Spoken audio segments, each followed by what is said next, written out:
Okay. Here's another guard. Talk. Guard. Is this the way to the star generator, you ask? Don't ask me, I just work here, responds the unhelpful guard. Super. I don't know where to go. I think I can hear it. Give me another couple tests. I think I can hear it. Give me another couple tests. It's just really low. Talk. La la la la la. Can you hear me? I'm sorry. I just played some game props over our stuff. Okay. We are good. We are good. Wait, they heard that? Everyone? If they're watching the live stream, they need to. Oh, joy. But we're good.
Welcome into the Greensboro Coliseum here in Greensboro, North Carolina. We are here for the World Ninja League Championships here in 2026. My name is Justina Ricchini, joined alongside by my color broadcaster, Gianna Dellinger. Hi. And we are here at the Greensboro Coliseum, and we get to see some of the architects of the course, Greg Smith, Matt Bradley, and Nick Fordney, as we have the teen male division here today. Gianna, what are you looking forward to? I'm excited to see how they go about this course because it's different than yesterday. Because yesterday we had tier 2 running, and they definitely changed it up a lot. And here are the obstacles for today. So we have the angled steps, the pole vault, ring slider, and then the fourth obstacle, which is a long name. I'm going to call it the tack board because the tack board to mini gatekeeper is way too long. And then we have shelf drop, spinning baskets, block run, and the final obstacle, the octopus. So those will be the obstacles that we have here on the course today. And then we'll take a look at the world schedule as the Tier 2 competitions are today. They were also held yesterday, so Thursday and Friday, and then Tier 1 is Friday through Tuesday. So those will be the tiers here this weekend. As we get set for the demo run here, we have our demo run coming up here in a moment with the 8 obstacles. So we start off with the angled steps. It's going to be interesting to see how all the athletes take on these competitions as we go from angled step to the pole vault to the ring slider. And the ring slider moving back and forth. Now onto the tack board to mini gatekeeper. This one a bit of a jumping back and forth obstacle, so we'll see how all the athletes handle this one. Great demo run right now.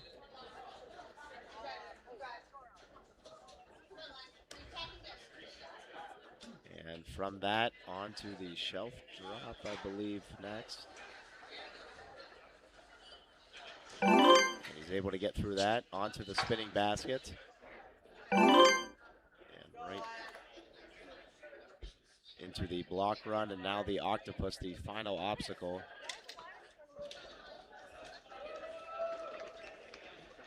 Now swinging back and forth. Not able to get through the octopus, at least as of now. That's going to be a tough one as we run through the rest of the course.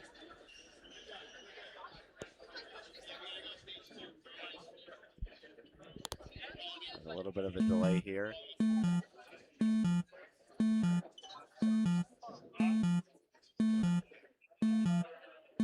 Looks like we have something that's off with one of the obstacles. It looks like the octopus obstacle, Gianna, has a bit of an issue. Yeah. Trying to fix it right now with the course resetters.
Welcome back here as we're going to have competitions getting started here in just a moment. Our first team male that's going to run here is going to be Zach Sherman, and before we start that, we can take a look at the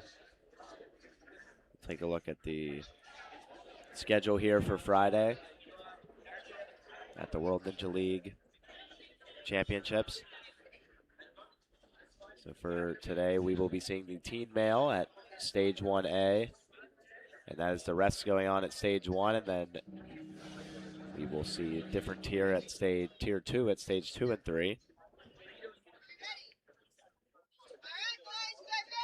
So now we will be moving forward here as everything gets underway. We're just waiting on a quick okay from our course manager here, and then we're gonna get started with our first boy. It looks like he's on his way to the starting platform. Yeah, it's going to be Zach Sherman who's going to be starting things off here from Needham, Massachusetts. He's 13 years old. He said he's 13. Yeah, 13 from the U.S. New England region. So he waits to get on the starting block. Again, we have a little bit of a delay here.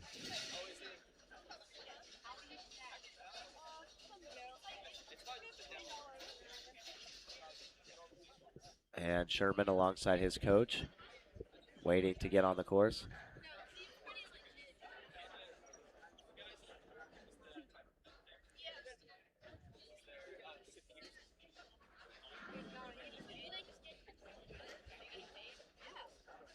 We are waiting for a course starter here. The Tier 1 course this year looks a lot harder than it did last year. Definitely. What are some of the differences you see from last year? I mean, I think every year they like to start with our quad steps here, but they definitely added some new obstacles they probably just invented, like the octopuses. I've never seen those pipe things down at the bottom, and the shelf droppers I've never seen before, so it's definitely a tougher start for Stage 1. Yeah, it's going to definitely be a tougher start here. As a minute 13's on the clock for Sherman.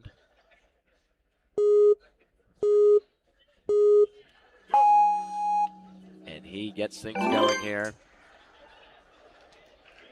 Onto the pole vault, quickly moving his way through. Through the ring slider, and he one-hands that, does not match. He does not feel the need to, which is very impressive. Now onto the ring slider.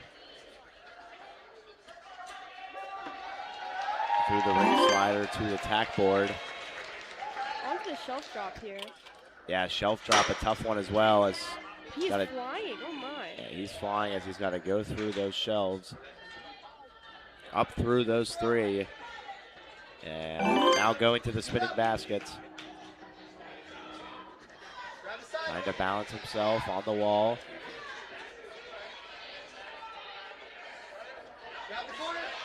There's only 22 seconds left. He's got to move here before he can get a chance. He's able to make that quick transition there. Through the spinning baskets now, 9 seconds left. Has to kind of get adjusted. Trying to get his way through, but it's going to be unsuccessful for Sherman. Our first athlete not able to get through. Got through the first 6, but not able to get to the block run.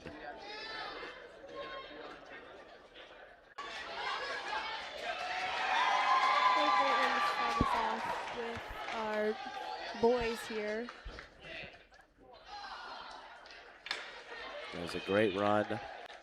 Tried to just go for the octopus.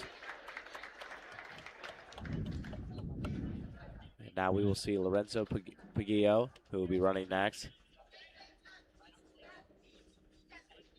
Our next competitor here in the teen male division.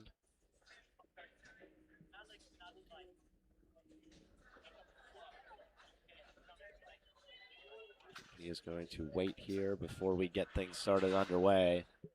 Talking through the course with his coach. Yeah, I mean, it looked like the spinning baskets was tough for him at the end. I mean, it seemed like he just couldn't get off the one basket to the other, so it was tough to start.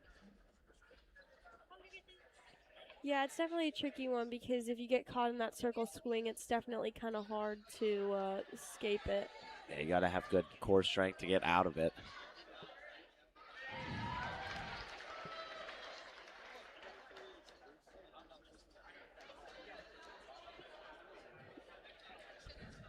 Just having a quick talk to the staff, and then we'll be right back shortly.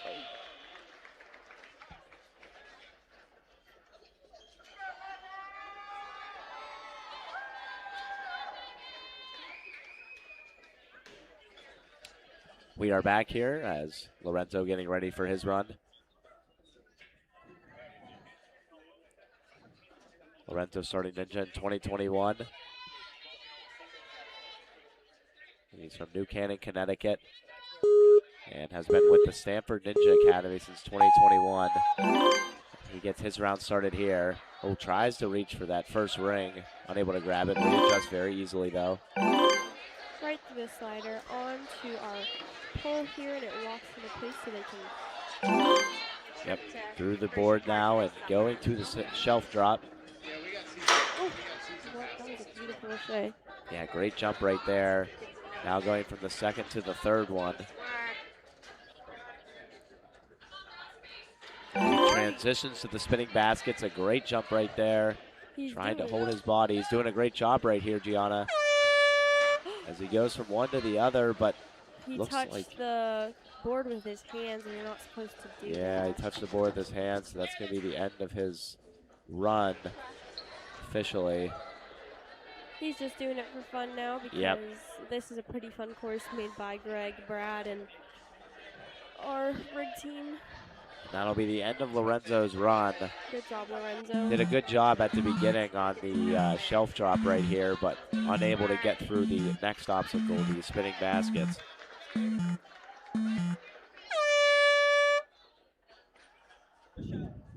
So 2 athletes down, 2 that have not been able to get through the spinning basket successfully. One due to a technication and the other due to some other fall. Now we will have Finn Regan going next.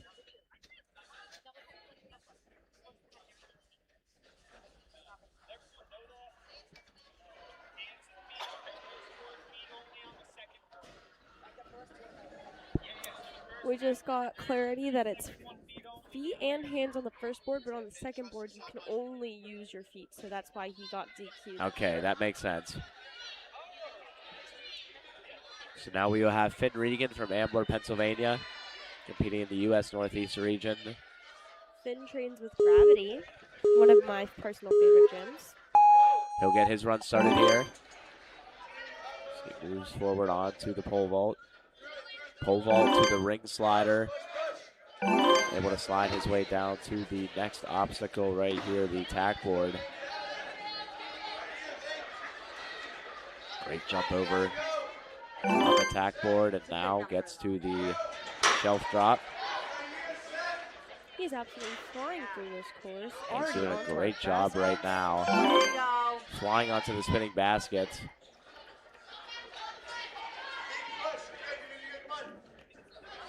Able to readjust himself, give himself momentum. Fly to the second spinning basket. Great work right there. And now moving from one to the other.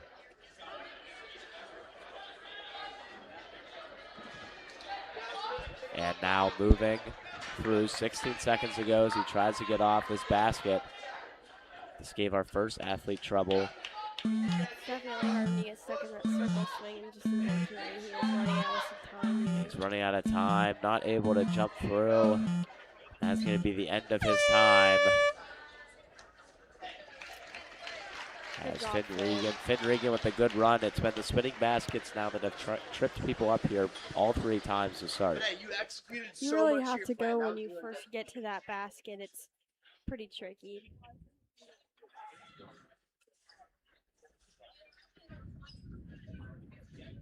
So we're through 3 athletes now. We will see Shane Martin from North Andover, Massachusetts running. His favorite obstacle type is climbing, moving with all 4 limbs. So we'll see how he's able to do here on Tier 1 stage, or Stage 1A. Shane moving up quickly to the pole vault and to the ring slider. Now moving his way through to the tack board. Attacking that tack board right now. He tries to swing his momentum over sideways. He's able to do so. Able to glide down smoothly now to the shelf drop. From one shelf to the other. After that shelf drops, now going to go reach up for the third. He's able to get it. And flies to the spinning baskets.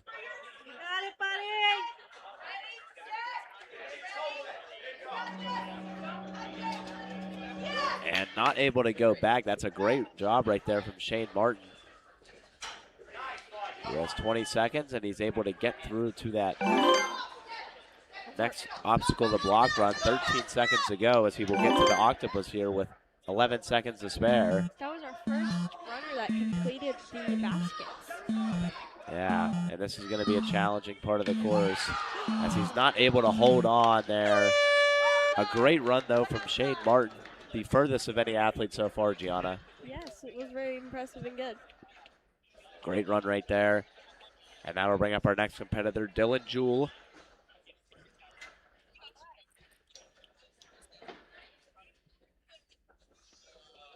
Dylan Juel from the U.S. New England region from North Andover.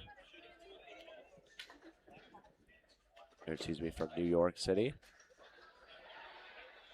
He goes to Ninja Academy in Manhattan. Yeah, right in the heart of New York.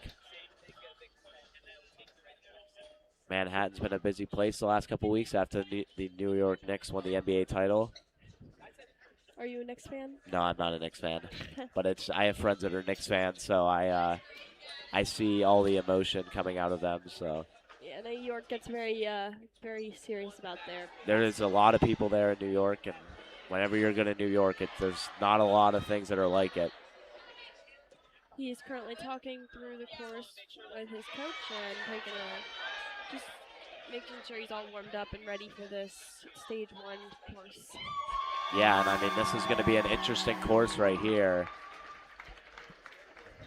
As we've had one athlete get to the octopus, but the rest have struggled on the spinning baskets.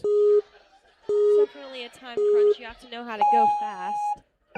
And Dylan Juel starting out of the gate quick through onto the ring slider.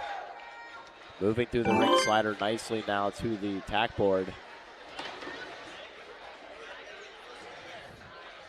And through that tack board, now just has to dismount, and he's able to do just that. Onto the shelves. Able to hit that shelf drop. From 1, 2 to 3. Now Juel onto the spinning baskets. Trying to use his feet to hold up on that platform. Gonna have to spin around again. And able to use his momentum nicely there. But now spinning around those baskets multiple times. Able to grab a hold of the platform. So he will potentially be he will be our second athlete to get to the block run. Now moving through the block run onto the octopus with 11 seconds. The under 10-second countdown is on, and he's not able to get through. What a great run.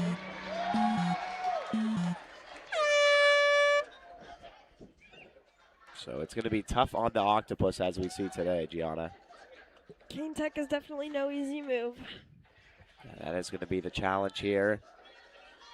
As now we have Lucas Miller, who will be running next in the teen male division here in Wave 1. Multiple waves here today for you on YouTube for World Ninja League. And Lucas Miller from Harrisburg, Pennsylvania, 14 years of age. He trains at Urban Playground. Yep, his coach right next to him. That Urban Playground gym. As he gets his round started here. Onto the pole vault and going to the ring slider. Through the ring slider now. Onto the tack board. Tack board through onto the platform now to the shelf drop. Able to hit that drop. And now has to swing his momentum forward to reach up for the next shelf. Able to get it. And now moves to the spinning baskets. Trying to push his legs off that wall to give himself momentum. Still going back and forth. He's able to spin now onto the final basket. Trying to spin himself around and slow him down. He's got to go up and reach for that shelf. Now he's just kind of caught spinning in circles. Not a spot you want to be in here. Miller's going to try and build up some momentum. And he's going to stick right there. That's going to be the end of Miller's run as he gets to the second spinning basket where our first couple of competitors were at, and that's going to be the end of his run there.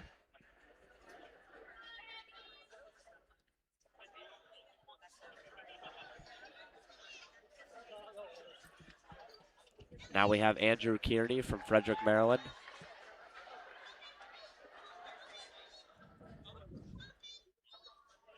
Yep, we'll see the spinning baskets and the octopus have been the most challenging obstacles so far.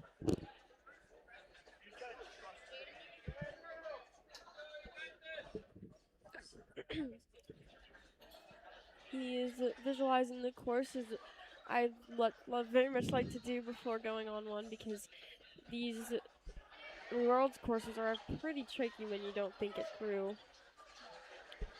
Yeah, he's talking through with his coach right now about kind of the strategies to take. I mean, we've obviously seen two obstacles that have given athletes the most trouble. The octopus, in the two tries that an athlete was there, they had only like 15 seconds, and it was really difficult. And the spinning baskets have also been a crutch.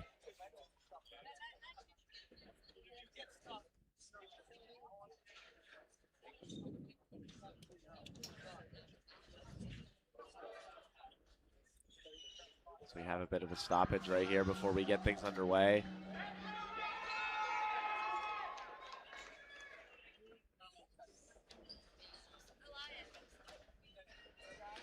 As we wait for things to get started.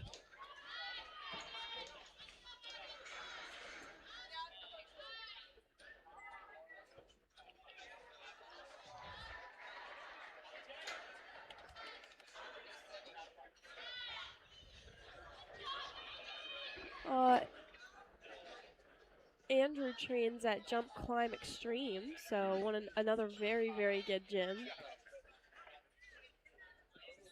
And still delayed right now. We'll be right back here as we get set here for the next athlete to compete.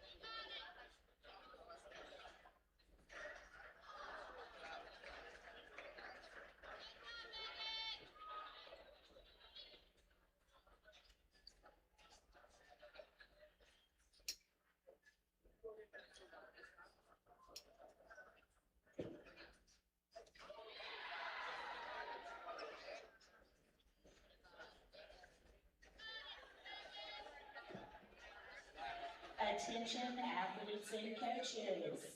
Tier 2. Tier 2 kids. All right, we are back here as we are going to get things started here with our head ref Malia getting everything settled. Circuit wave 2 in 15 minutes. Tier 2 And kids the minute 13 will be put on the clock here in a second. We'll start wave 2 discipline circuit in 15 minutes. And he's off with a really quick start there. Already on to our falling pole.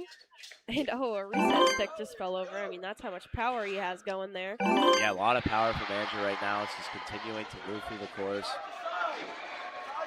55 seconds on the clock. As athletes don't have a lot of time here on this course, it's going to be challenging, especially considering the severity of the obstacles here in the latter stages with the spinning baskets going through the block run and then onto the octopus. Very much so. These courses, you have to be able to like link and just really only take one swing. No hesitation here because you have to go really quick on such a short time limit. And Andrew Kierney trying to reach for that shelf. He's spinning around too fast right now, though. But he's holding a lock off. Oh, he just but he holds on, not giving up. Gets his other hand on there. Wow, what a save. That's a great run right here as he's able to save himself from falling. It might be too little too late to get through the course, though. It's just going to be just stuck on the spinning baskets. That is going to be the end of Andrew's run. But a great run from Andrew. Good job. Yeah, great run from Andrew Kierney. And now we will see Sam Cedar running. He's from Next Level.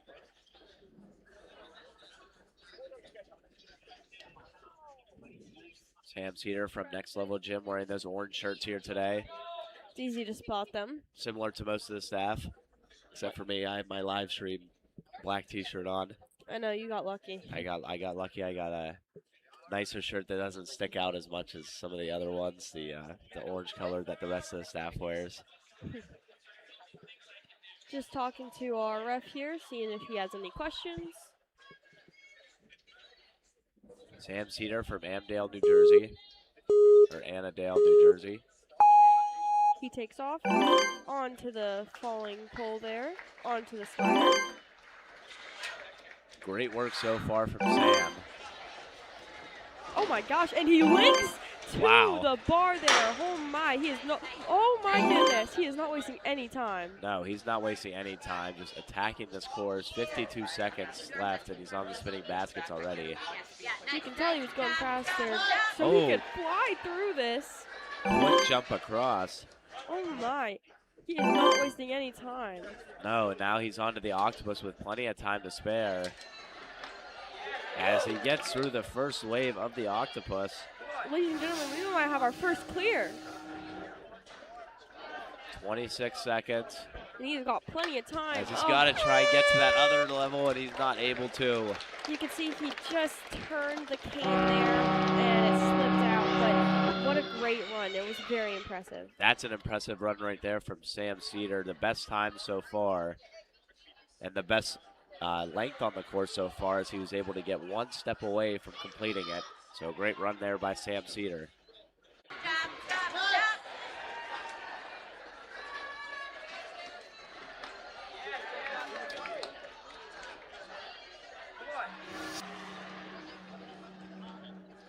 As we will see our next competitor running here after the course is reset, Colt Batton from Boston, Massachusetts. And he is a pro, he's at the pro ninja level. Wow. Yeah, a lot of good athletes here in this wave one here of the teen male section. Early in the morning here from the Greensboro Coliseum. As the fans start to file in here for day two of the World Ninja League Championships. It's always good to see all the families that come out and support their kiddos. And Colt Batton now getting things started.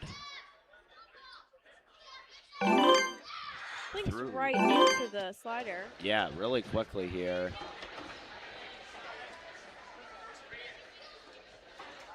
Now jumps through and continues on to the shelf drop. Not wasting any time here as he goes real quickly through those obstacles. Now onto the spinning baskets. He's gonna have to readjust. Onto the second basket. Now has to reach for that shelf, and he's able to reach for it. He has plenty of time left to fly through the octopuses. Getting a quick bit of chalk so you can conquer this part. It's pretty tough. That's a tough part of the course here, the octopus.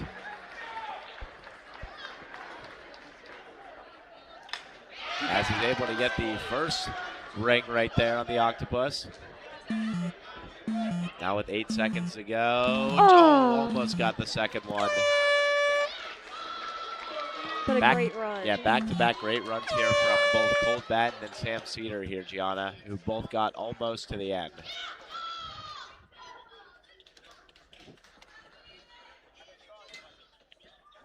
So now we will see Ian Stewart.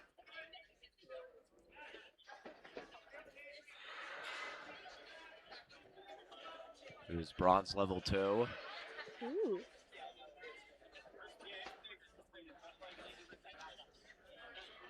From Marion, Massachusetts.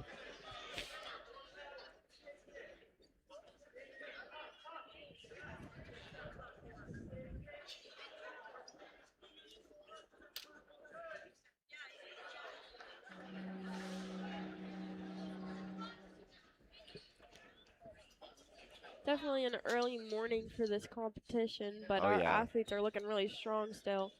Yeah, athletes are looking strong. Ian's getting his round started here. Trains with Ascend obstacle training. And he is now through the first 2 obstacles. Through the ring slider as well onto the tack board. Makes that jump, and he quickly now goes to the shelf drop. 1 and 2 now on the shelf drop. Building up that momentum to get to the 3rd one. And now getting to the spinning baskets. Quickly trying to get through the spinning baskets, but you gotta take your time a little bit and be patient on this one.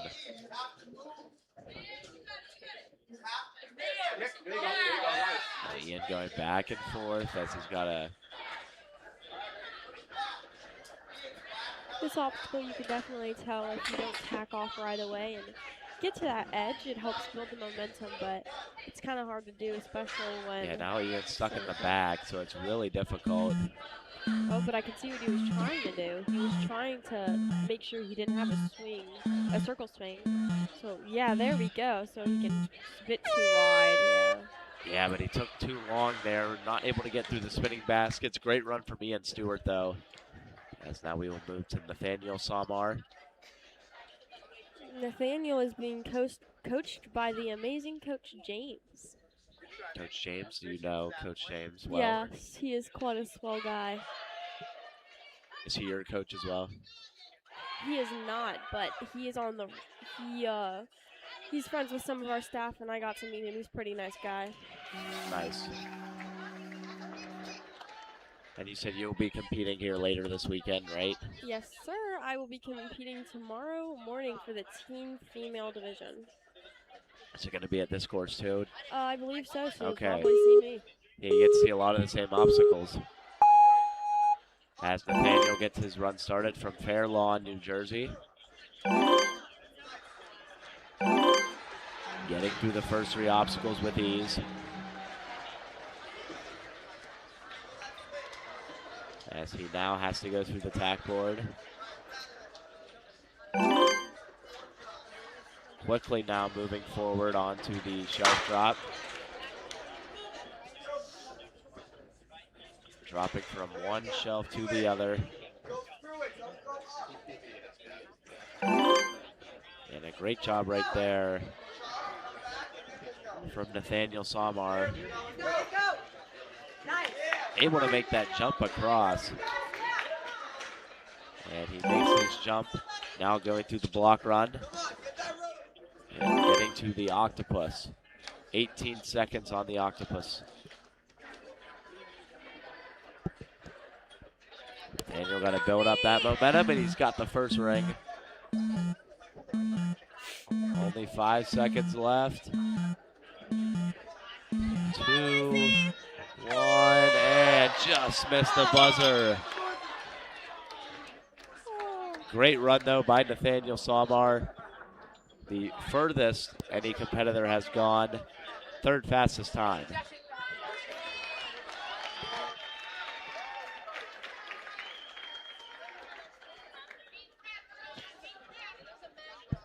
As now we will have Sean Breen running next. So Nathaniel got the fastest right there. He's also from Gravity. Did a good job right there on that run on the octopus and on the spinning baskets. Sean Breen from Harleysville, PA. Competes at the silver level 2.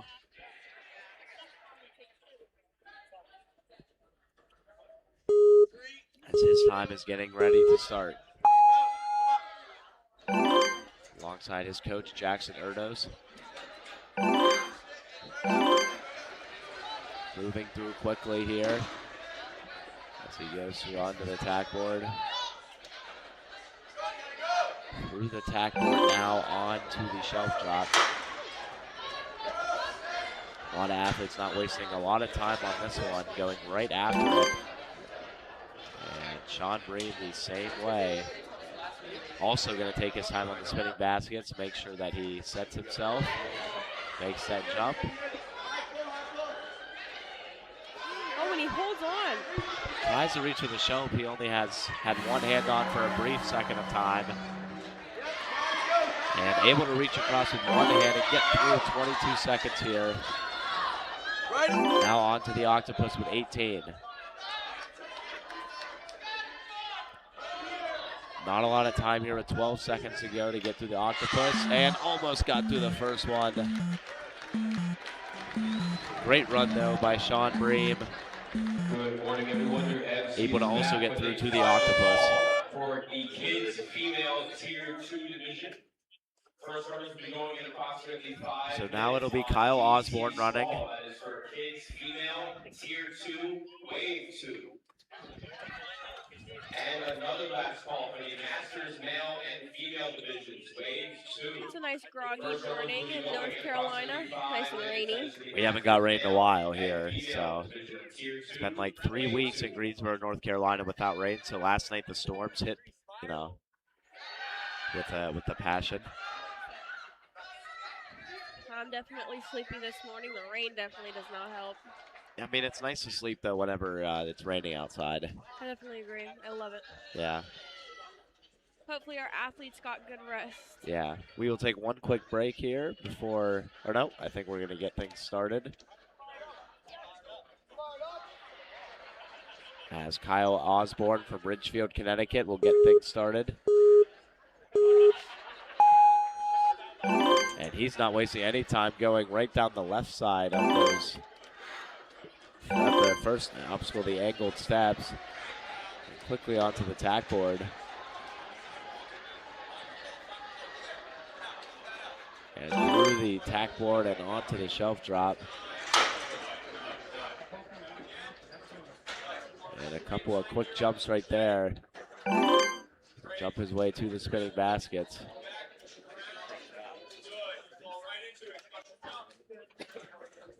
Taking his time on the spinning baskets.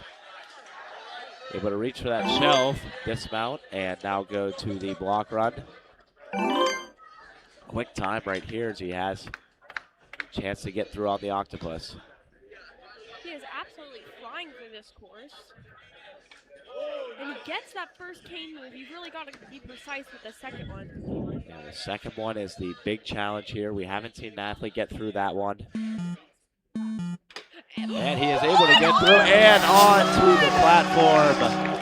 That was a crazy save. One arm. I don't know if you know how hard that is to do with all the impact on your arm, but that was crazy. A great run right there from Kyle Osborne. We'll take a look at the replays here. As Osborne with great work through the first two stages and one hand his way to the podium. Great work right there. What a run. So we have our first athlete that has finished a course. Our first clear, yay! Kyle Osborne, the first clear. That'll Now put we him in will first have- place then. Yep, and now we have Wesley Baker from Flemington, New Jersey running.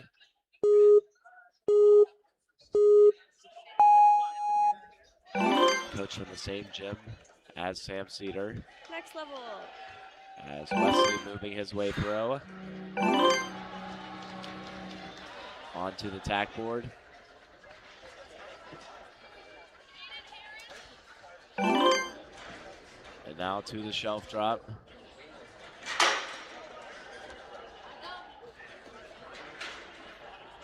And able to get through to the spinning baskets, wasting no time. Now patient at the baskets. And not able to get to that second basket, just falls off. Gonna run his way through the rest Attention of all coaches the... and athletes in the teen male division. Your check-in is open at stage 1, tall A for wave 2 of the teen male division. So he's just gonna First continue to runners run will be through going in here. approximately 25 minutes. Check-in is And he's also gonna open fall for down. wave 2 of the kids female division at stage 1. First runner will be going Still trying to run through no matter 25 that he minutes fell. as well. That is for wave 2 of the kids female division at stage 1 small.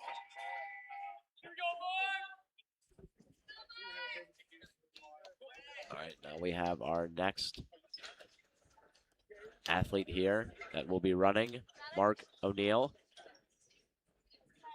Mark O'Neill running in the teen male division. Joshua Marchessault, his coach.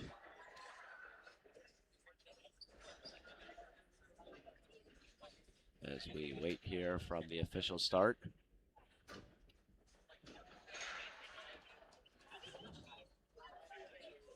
O'Neill competes in the U.S. New England region from Framingham, Massachusetts. A lot of Massachusetts natives here in North Carolina. I'm actually very excited to see how the sport has grown over time. Mark getting his round started.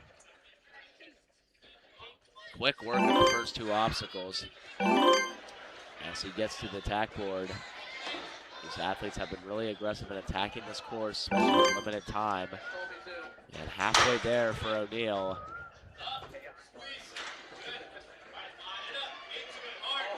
As she gets through the first couple of obstacles, now through the spinning baskets. Wasted no time on the first one. Yeah, really quick right there. But now he's kind of stuck in that spin. Oh no, yeah, he's got to. It's really tough when the spinning obstacles.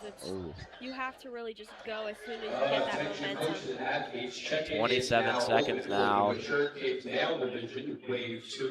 As O'Neill trying to build up that momentum. Approximately 30 minutes of wave 2 of mature kids male at stage 3 small.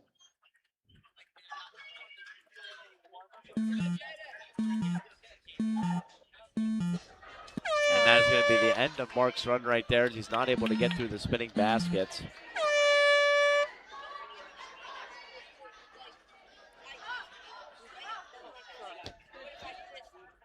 As now we will see Jaden Harris, our next athlete running. He's from Dexterity. Is that your gym? Yes. Okay, there we go. So we'll see if the Dexterity gym athletes can have success here early on Friday. Do you know how many athletes are competing here from your gym? No clue. A lot? Yeah. Okay, a lot? All right. People here from Dexterity. We represent. Jaden Harris from Mechanicsburg, Pennsylvania on the east side of PA.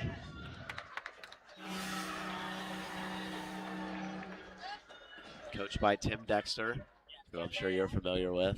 Or is it not Tim Dexter?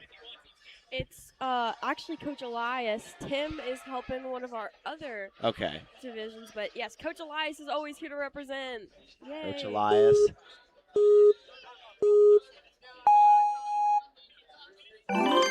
As Harris starts off his round. I always love to see what fun shorts he wears. As he gets through the first couple of obstacles. That sideways momentum has been interesting for a lot of these athletes to try and maneuver through.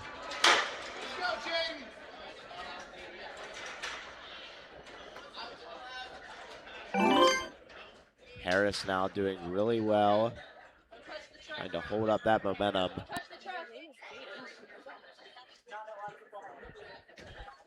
As Harris now on the second spinning basket. Jaden is such a good ninja. As he continues to move through onto the walk runs. Now to the octopus. Trying to hit that first level and unable to. Just slips off. Yeah, great run though nonetheless from Jaden Harris. Good job, Jaden. Now we will see our next athlete competing, Brayden Rodriguez. And his coach has an American flag with him. Interesting. Uh-huh. So Brayden Rodriguez competing here. We will have wave 2 coming up after this wave 1 completes here in the team male section. So make sure not to go anywhere as wave 2 will be coming up shortly after wave 1.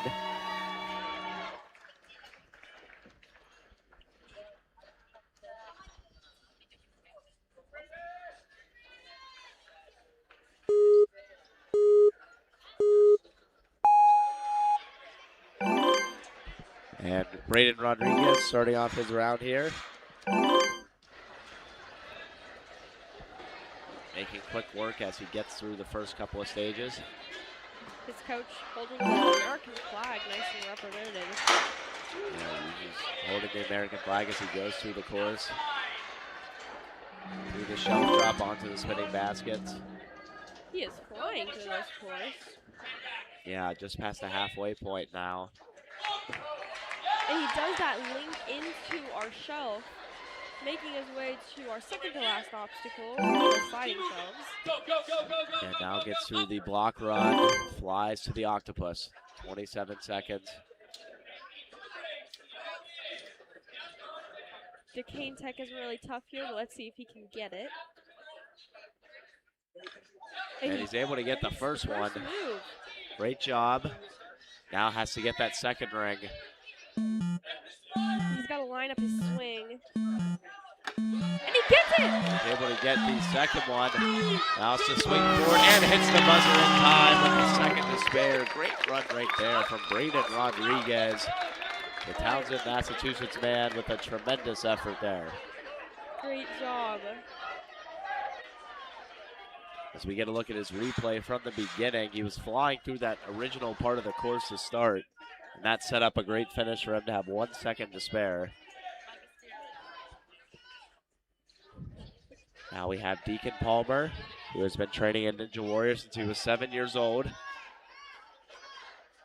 He is from Jericho, Vermont, in the U.S. New England region. And Deacon gets his round started here. Deacon moving his way forward onto the platform and through to the And he skipped the backboard. tack. Oh, I didn't even see that. He just kind of went right through. Looked down for 2 seconds and he's already on the shelf drop. Now trying to get through the last stage of the shelf drop, gets to the spinning baskets.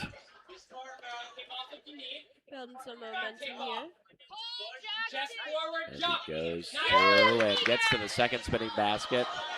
Oh my gosh, when he slips off but just holds on with one hand there. Gonna have to go for that shelf, and with 23 seconds to go, he is able to hold on. Just barely gets across. Come on, Deacon! One-hand saves always impress me. Great save. 11 seconds to go now, though, on the octopus. He's got to fly through this if he wants to let it clear. And not able to get through the octopus. Didn't have a lot of time left. But that's going to be the end of Deacon's round as he gets through the first couple of stages there. Great run, though, from him. Just got stuck on those spinning baskets temporarily that kind of caused that slow delay. As now we will see Matthew Brennan, coached by Andrew Font from Yorktown Heights, New York.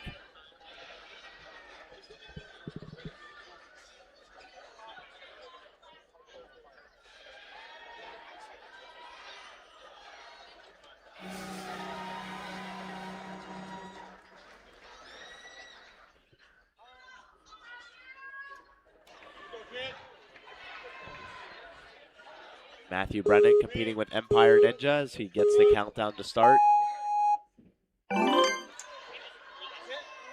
And not able to get through the pole vault as he falls and hits the floor.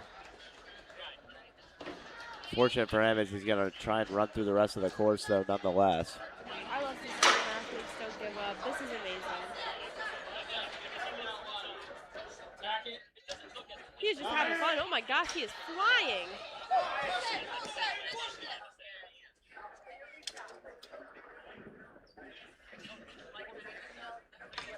He is just flying through this course. Holy cow.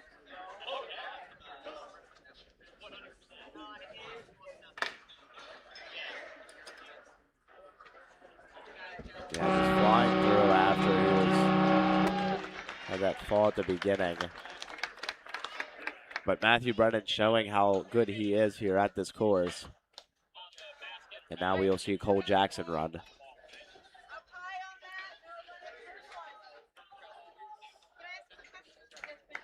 Cole Jackson from North Andover, Massachusetts.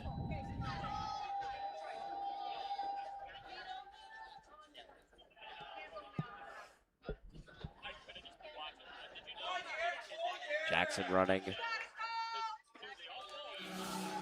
Competing for Massachusetts and competing through the U.S. New England region.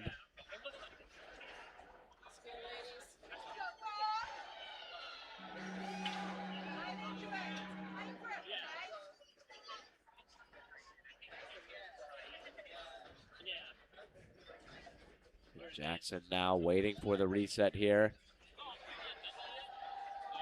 Attention all coaches and athletes in wave 2 of the team male division at tier 1. Your check-in is open at stage 1 tall A. First runner will go in approximately 15 minutes. That is for wave 2. And now Jackson moving through quickly here.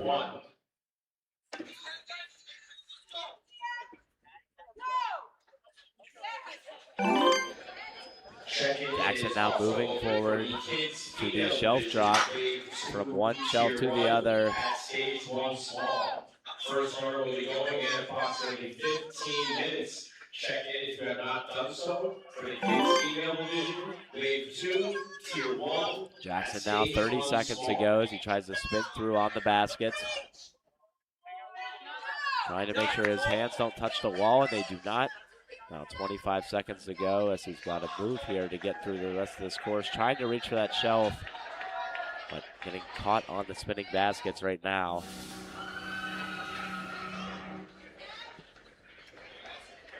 And with 11 seconds to go, trying to reach for it, and he is able to get across to the platform through the block run, but that'll be all the time he has. As he's going to practice on the octopus. That'll be the end of his run nonetheless, though.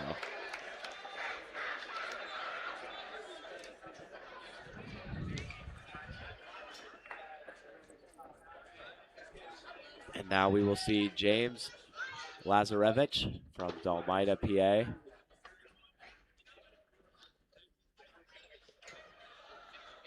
And he will be our next athlete to run.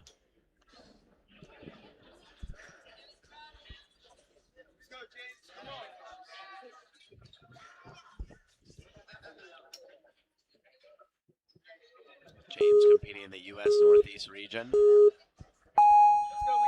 And now he is off and running. Through the first two, now through three. Onto the tack board.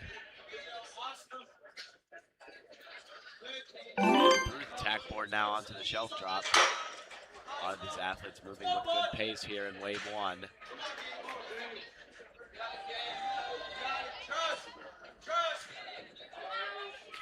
And now onto the spinning baskets here for James. As he's able to get to the shelf right there, 32 seconds here. And quick work as he goes through the block run onto the octopus now for the all-important last obstacle.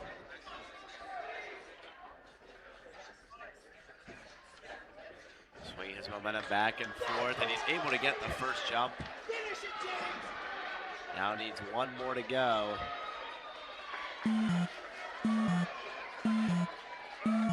And not able to grab the second one. As he falls down, but he is going to be okay getting up. He's able to get through that first octopus wave, but the second one he kind of grabbed the hold up the leg and wasn't able to swing his momentum all the way forward.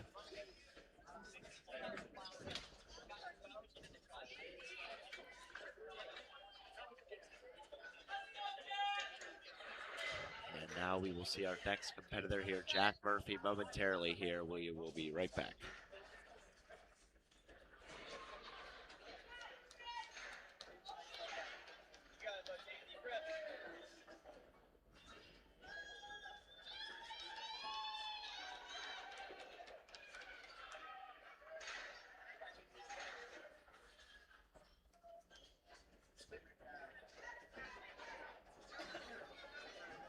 Attention all coaches and athletes in wave 2 of the mature kids male tier 2 division. Check-ins are open for you at stage 3 small. First runner is in approximately 15 minutes. That is for wave 2 of mature kids male tier 2.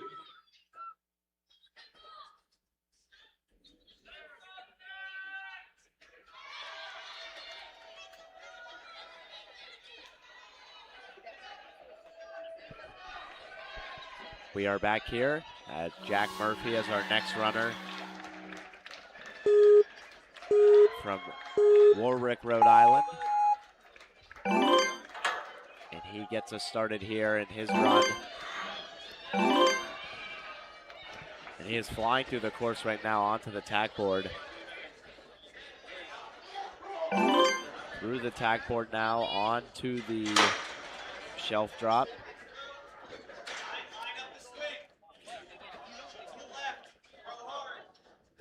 Able to make that jump to the spinning baskets.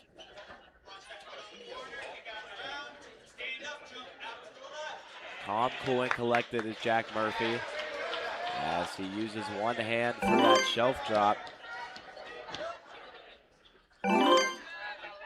Quickly now with 27 seconds to go for the Octopus.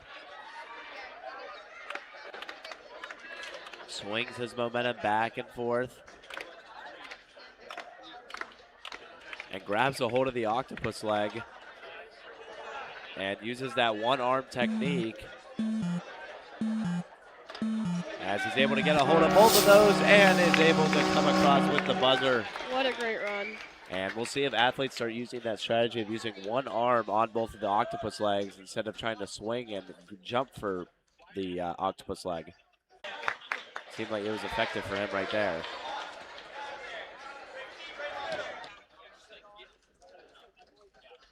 And now we will move to Isaiah Merrill.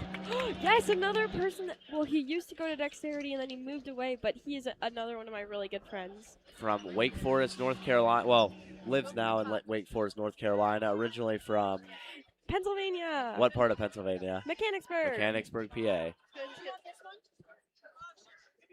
The eastern side of PA near Harrisburg. I believe it's near. Yeah, Harrisburg. Near Harrisburg, yeah. I'm from Pittsburgh, so on the west side of PA.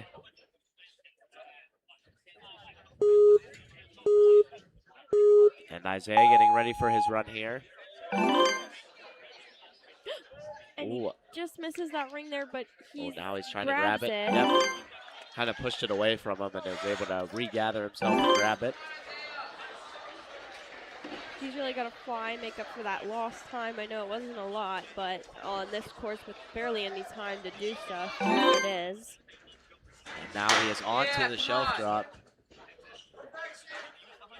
Moving nicely here as he goes to the spinning baskets. 40 seconds, and yeah, those couple of seconds there could be important here later in the course as Isaiah trying to slow himself down. And reaches and goes forward through the block run. He's really got to fly through these octopuses to be able to get a clear. Yep, 15 seconds now on the octopus. Your check-in is open now at stage 1. And not able to get through the octopus. A great run though nonetheless all the way to the octopus as he moves to the final obstacle and is able to complete his run right there. That's going to be the end of the run for Isaiah Merrill. And we have last calls for the following divisions. Now we will see Elliot Goins run. This is your final check-in call. We'll check in at stage 1, tall A. First run will be going at approximately 5 minutes for wave 2 of Team L, Tier 1. Elliot Goins here, coached by Nolan Joy. Started in 2017 Ninja, so he's been doing it now for 9 years. Please do so now at stage 1 small. First runner will be going at approximately 5 minutes. That is for wave 2 of kids, females, Tier 1. And Elliot is from Newton Highlands, Massachusetts. As wave 2.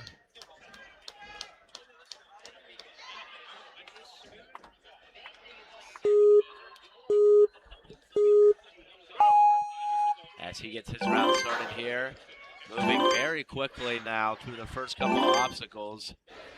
That was a fast and furious start there from him as he is flying right now through the shelf drop. Oh my goodness. Holy cow, he is wasting no time.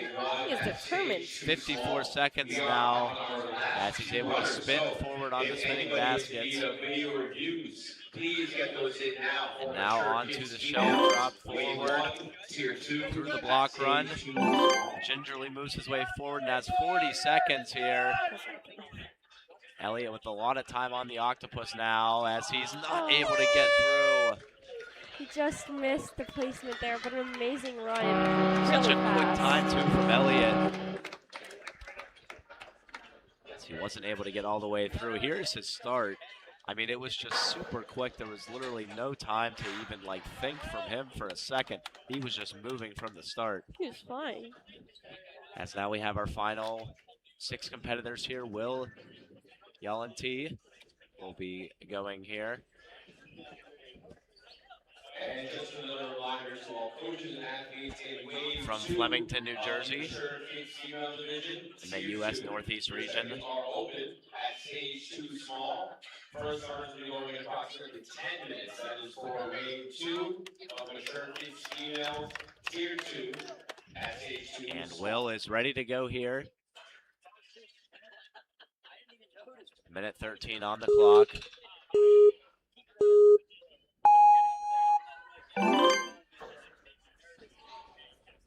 Gets through onto the glider, moving through, and now going to the tack board.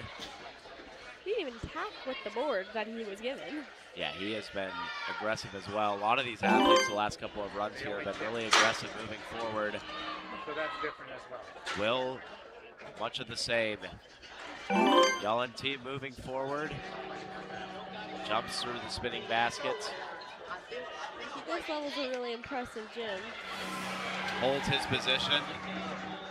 And now from the spinning baskets onto the block run. 33 seconds here left on the octopus. Able to get through the first level. 22 seconds. And he's able to get through the next level. And able to hit the buzzer. A great run right there from Will as he is able to get through and complete the course there, Gianna. Yay! Great job. Next up we have Chris. He's from Dexterity Depot. Another dexterity athlete here in the teen male wave 1 division. He is our 5th to last runner here. We have It'll Coach be- Elias coaching him. who was coaching the other athlete from this dexterity before, I believe. Christopher Delgadio from Camp Hill, Pennsylvania in the U.S. Northeast region, competes at the Dexterity Depot.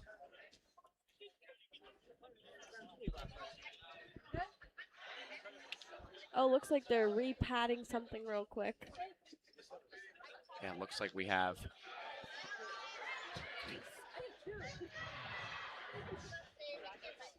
a little bit of a rig switch.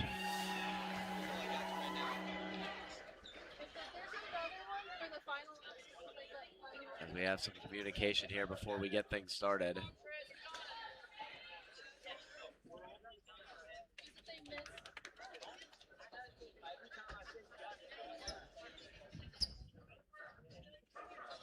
We have a small delay here. We'll be right back.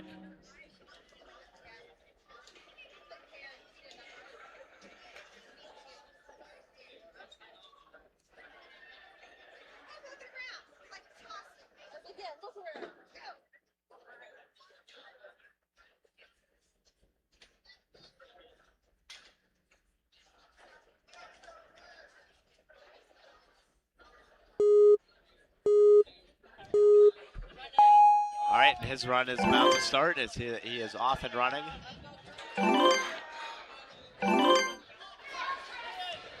Just moving with pace right here.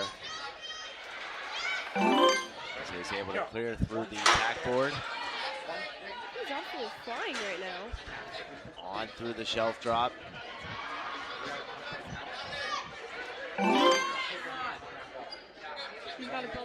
wants him here. You can hear everyone cheering for him. As he gets to the first spinning basket level onto the landing zone. He's absolutely flying. Now gets to the block run.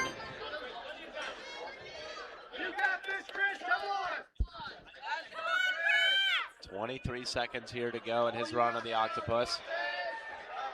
He's flying through the course, and he takes out the cane so he can give into. He's doing the one-hand technique.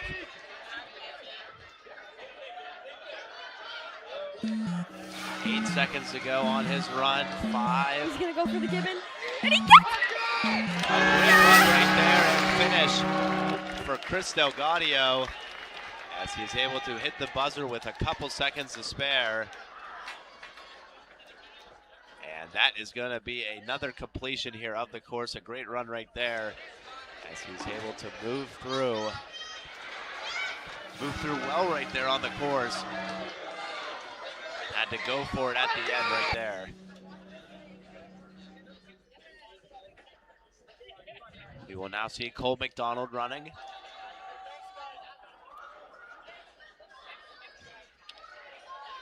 He will be our next athlete here competing. So we have some downtime.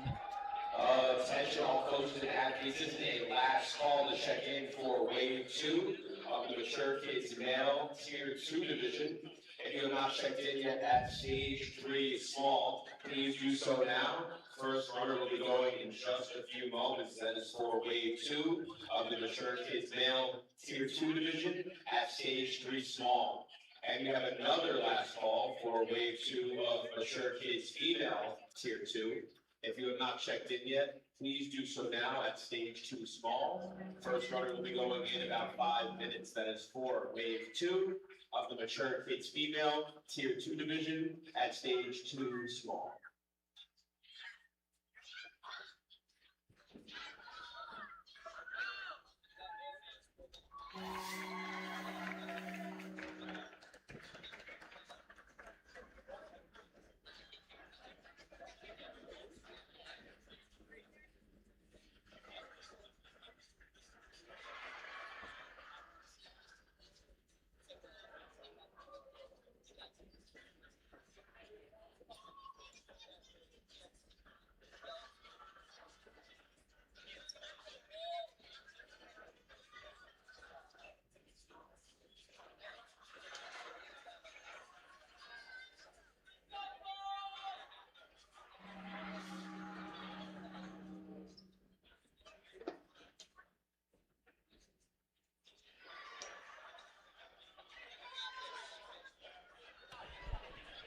And now we'll have Cole McDonald running here. Brief pause in the action.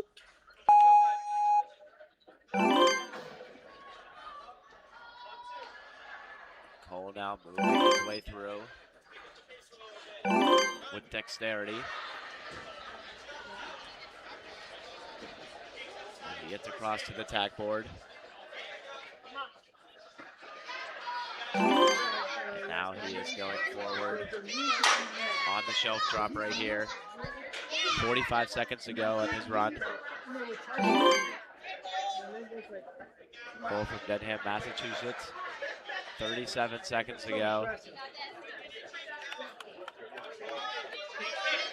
Cole spinning back and forth, trying to get to the second basket. He's able to get to that basket.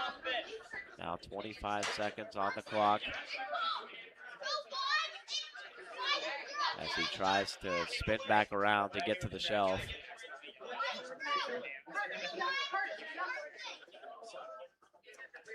Ten seconds to go as he's caught in between. And not going to be able to get across here to that next ridge, and just misses that ridge. That'll be the end of his run. Now we will have Vincent Ferach running. And Vincent's from Long Valley, New Jersey. And in his bio, he has written down Vincent and then parentheses the Vinja. You know, that's kind of a I like that. that's kind of a fun nickname right there. As he gets his run started here. The Minja moving viciously here through the beginning of his course. Attention all coaches and athletes in wave 2 As he goes of to the female tack tier board, 2 division. through the Your tack board now check-in is onto open the at shelf drop. stage 2 small.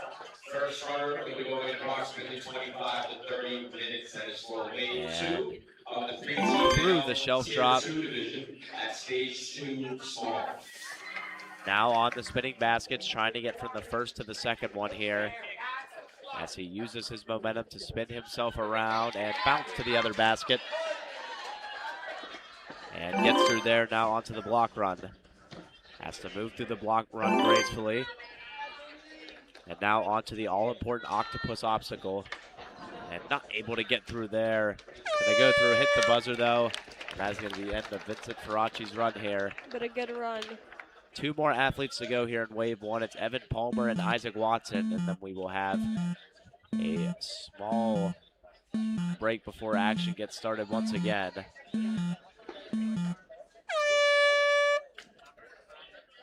As the course will reset. And after Evan Palmer and Isaac Watson, we will have wave 2 for you guys coming up here pretty much a couple of minutes after wave 1. So the first 3 waves here, waves 1, 2, and 3 will be back to back to back as we get things started here on Friday morning. Father's Day weekend here from the Greensboro Coliseum.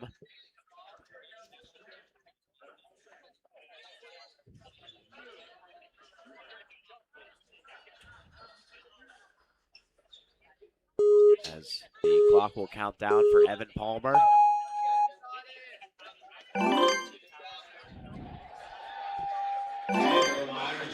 Moving his way through the course right now as he gingerly goes to the tack board. Your check-ins are open at stage 1 tall lead. First runner is approximately 15 minutes. That is now he is through the tack board. Masters females at stage 1 tall And lead. on to the shelf drop here. 43 seconds on the clock.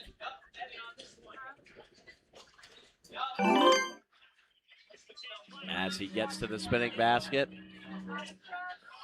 Trust it and jump. Evan, we gotta commit on this, right? Kick off the blue.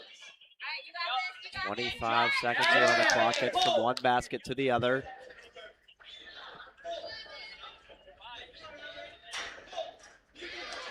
And reaching for the shelf, he's able to grab it now onto the block run. 12 seconds to go, he's gonna have to hurry here to finish. From Belle Isle, Florida.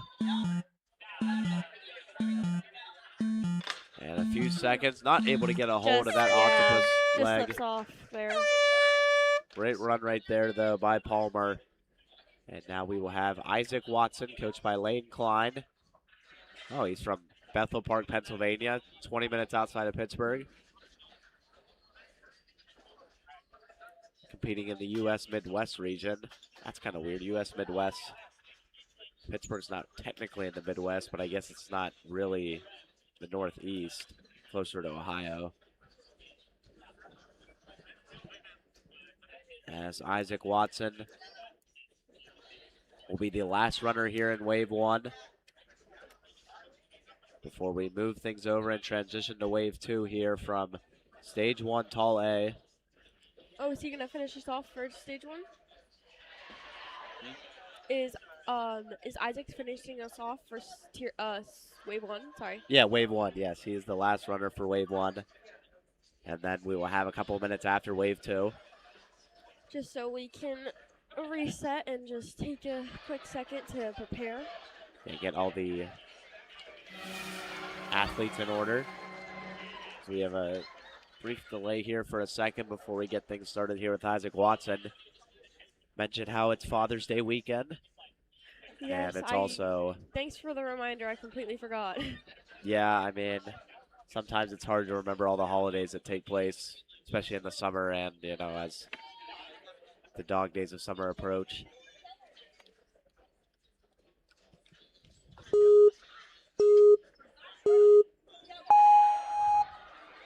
And Isaac's run gets started here. Oh, and he almost slips off there, but he saves it. Yeah, able to save it right there as he moves forward. Here through the ring slider. Now from the ring slider onto the tack board.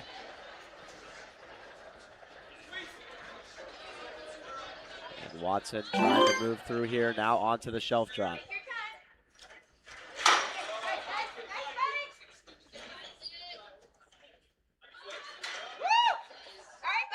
Through the last stage of the shelf drop. And moving his way forward now on the spinning baskets.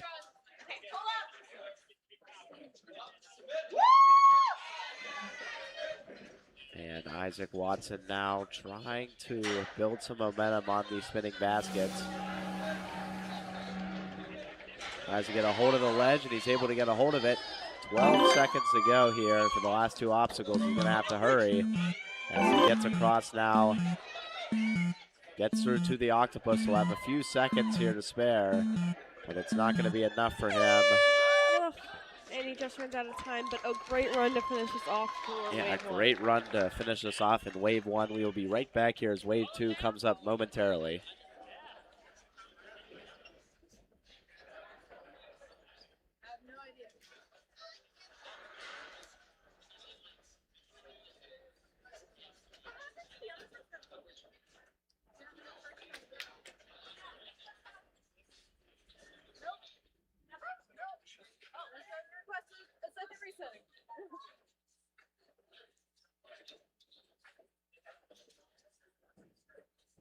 Michelle was helping out, but she's not supposed to be reset. Well, I'm a skills line manager, so we appreciate you. Appreciation. Is that?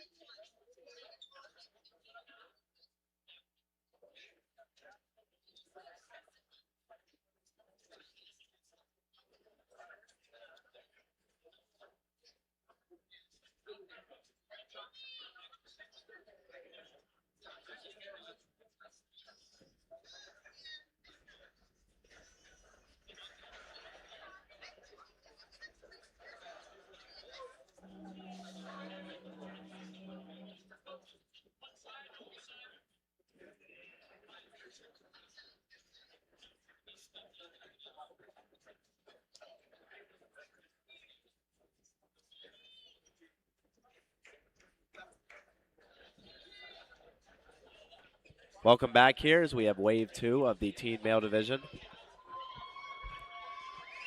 We are going right into it here from the Greensboro Coliseum. No rest for the weary as it's early in the morning, but got to power through here early in these first few waves.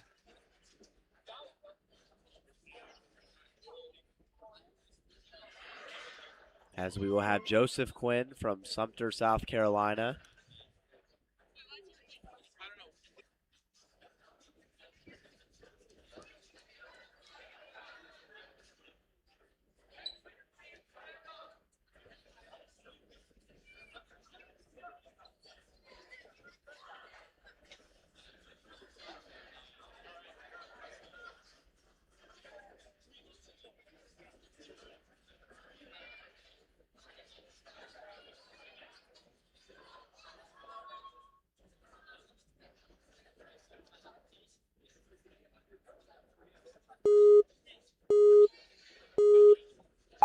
All right, Joseph Quinn here will be starting us off.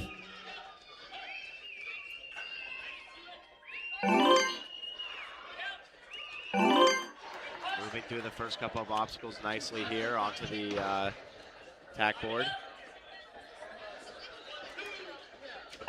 Through the tack board now onto that shelf drop. And through the shelf drop now as he's trying to get through the last couple of obstacles. And his coach waving the flag at the start of the race.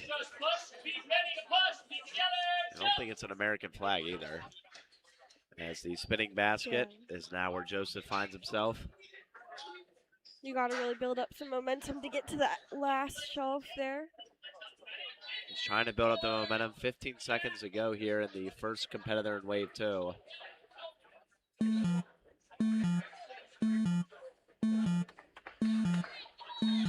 And with 5, 4, 3, 2, and 1, that's going to be the end of Joseph Quinn's run. And now we will see Rafa Lopez here running next. Rafa with a long bio from the New England Ninja Association. Has been training since 2017 as a ninja. And he likes that challenge course with the climbing obstacles from Worcester, Massachusetts.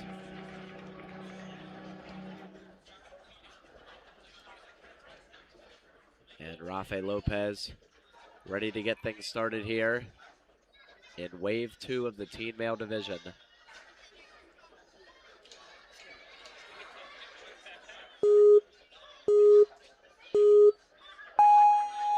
And Rafa able to move through here early.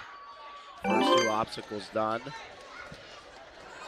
for Rafa Lopez, who is continuing to maneuver his way through. Wow, what a quick time here so far. 55 seconds, and he is already on the rotating spinning baskets.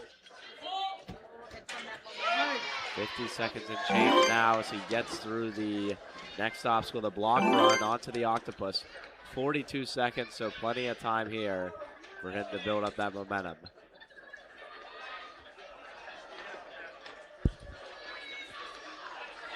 And now using that one-handed technique.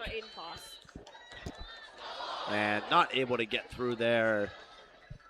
Falls on the second try of the octopus. Great run though from Rafa Lopez. Good job, Rafa.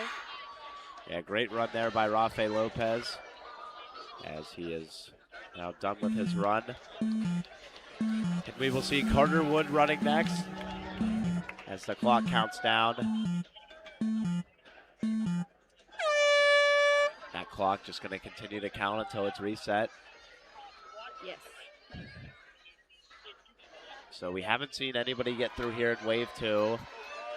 But to be fair, we did just start, so we have to wait.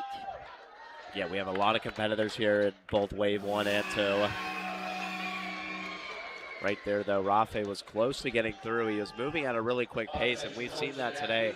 Athletes that have ran at quick paces but have fallen short at the very end of the run. Stage 1, tall B.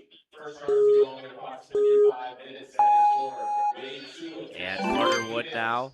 Stage 1. And he almost slides down that pole, but he saves himself. Competes with Rock City Ninja in Henrietta, New York. The preteen male division, Tier 2. If you have not checked in yet at stage 2 tall, please do so now. First runner will go in approximately 15 minutes. And Wood moving his way through. Of the preteen male Tier 2 division. Carter Wood now moving his way forward as he is able to get onto the shelf drop platform. Shelf drop to the spinning baskets, you bet, as he moves forward. 28 seconds to go now on his run, though, as he's stuck right now on the spinning baskets. Sometimes when you get stuck on those baskets, it's tough to recover. And right here, Carter Wood trying to recover the best way he can. Able to get to that second basket. He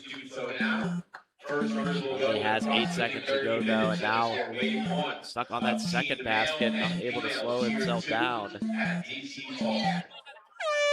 that's going to be the end of his run. What a great run by Carter. Yeah, great effort by Carter Wood, though, to get to that second level of the spinning baskets. Just not able to get his way through. And now we will see Ryden Scott from Liverpool, New York. Begin our award ceremonies, starting with the adult female and the adult male division.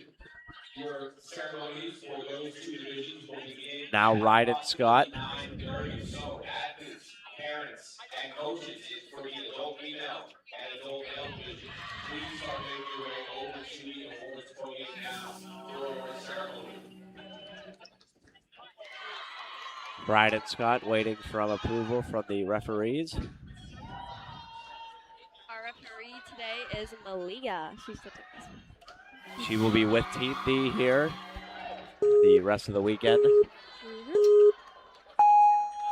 And he's off. On to our second obstacle. Yeah, moving his way to the glider, or the ring slider, I should say. I don't know why I said glider, but as he moves. You just rhymed there. Yeah, glider, sliding on the glider as Scott now moves from the tack board now down to the shelf drop. I know the shelf drop can be kind of difficult, especially since you have to be ready to take in that impact on the last one. Yeah, exactly. That is the challenge with that one right there. As Ryden Scott flies into the spinning baskets. Now rotating back and forth here. 25 seconds on his clock as he goes to the second basket, trying to reach for that shelf. Oh, and he just slips off there, but he's going to keep going and finish out the course here because it is a pretty fun course. He's just going to have fun with it now. Yeah, it's a fun course to run nonetheless. That'll be the end of Ryden Scott's run.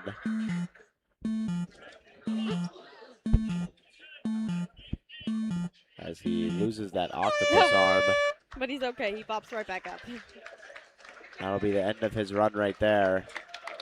Great As job. the course will be reset here for our next athlete, Leonardo Grizzio from Rye, New York.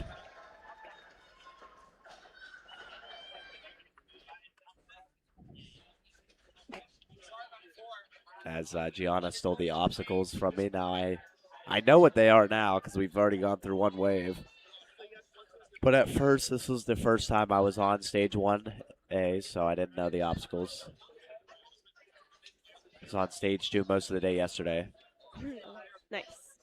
Stage 2 is where we're going to want you to join us when we go into our wave for the boys over there. And Grizzio is off and running here. Making quick work. That check mark noise coming up often here for him to start. As it has for a lot of the athletes here that have competed in stage 1 tall A. And Grizzio moving forward onto the spinning baskets.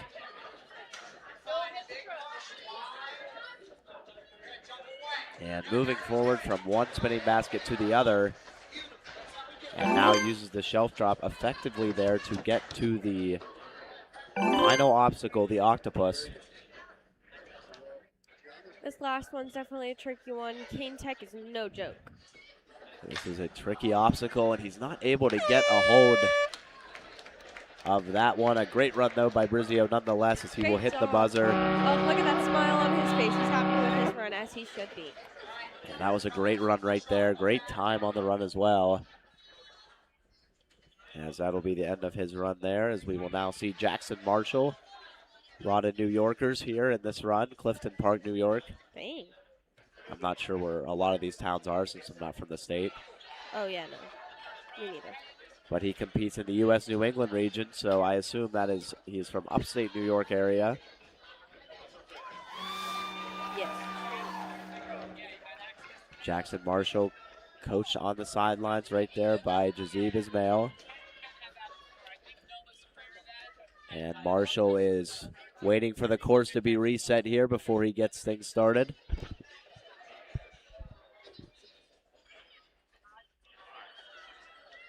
And our course has been reset and ready to go here.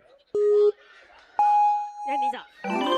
To our second obstacle, and right into the slider. Yeah, a lot of these athletes have been really comfortable on those first few obstacles. Those obstacles getting everything started, getting the rhythm and flow as they move on to the more challenging obstacles later and later in the course.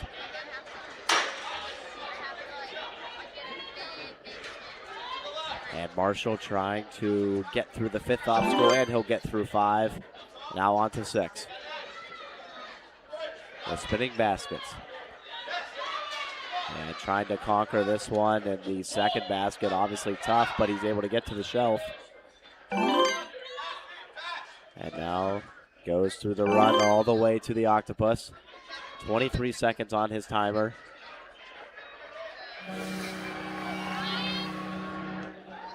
And Marshall able to get a hold of the first wave of the octopus. Now trying to grab for the second one. 7 seconds to go. 5 to go. He's going to have to hurry. And he's not able to put the second one on. Able to get air, just not able to make that transition. And that is the end of his run. Great run. A great run indeed by Jackson Marshall, who did a great job right there. As now I'm being passed origami as we move through the course. Great work over here. Next up, we have Ryan McKinney. He is also from Dexterity. Yes, he is from Mechanicsburg, Pennsylvania, where Gianna is from. Came all the way down here for the World Ninja League Championships. Were you here earlier this week then working? Yes, Sunday all the way till today. So you've been here all week? I've been here all week. You've been here all week? I'm going to still be here, don't worry. There you go. I've been here since yesterday, so didn't help set up the course or anything, but it's fun to watch all these different events take place. I'm sure you were helping set up some of the obstacles. I was. I'm just not allowed to touch any because I can get deep. As now McKinney is ready to go here as he moves through on the tack board. And through the tack board now, trying to get a hold of that bar. And he's able to do just that. 47 seconds on his clock. Now onto the shelf drop.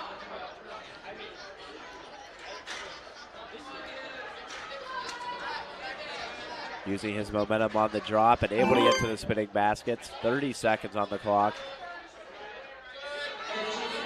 And McKinney from one basket to the other. Now we're gonna have to get a hold.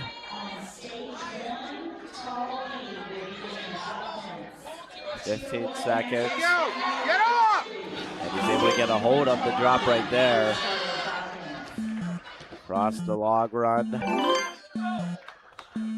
And now with 5 seconds to go, gonna have to hurry through the octopus. Might be too little too late. And it's going to be, as he didn't have enough time to get through, but a good run from Ryan McKinney. And that is going to be the end of his run here on stage 1 tall A. We're gonna look at the replay here from the 7th obstacle that he was able to conquer. Great run by Ryan. Okay, great run by Ryan. A lot of hometown representatives here. As now we will have Sam Schnitzer running from Mount Laurel, New Jersey. And interesting on the bio about Sam's been playing guitar for about a year, loves rock and roll. And when he's not playing guitar, playing video games, he is doing Ninja, which he has been competing in here for 6 years, since 2020.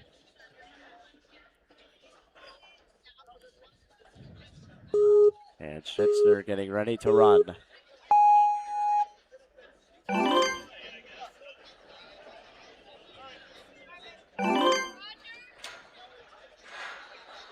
And moving his way forward nicely now to the tack board.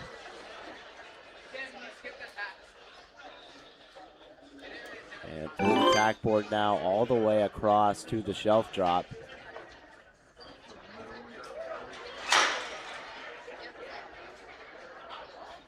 And the shelf drop, difficult. Just kind of maneuver through as you get to the spinning baskets, which has also been kind of a slow obstacle for our athletes because of the way you spin as they're trying to get momentum to push them across.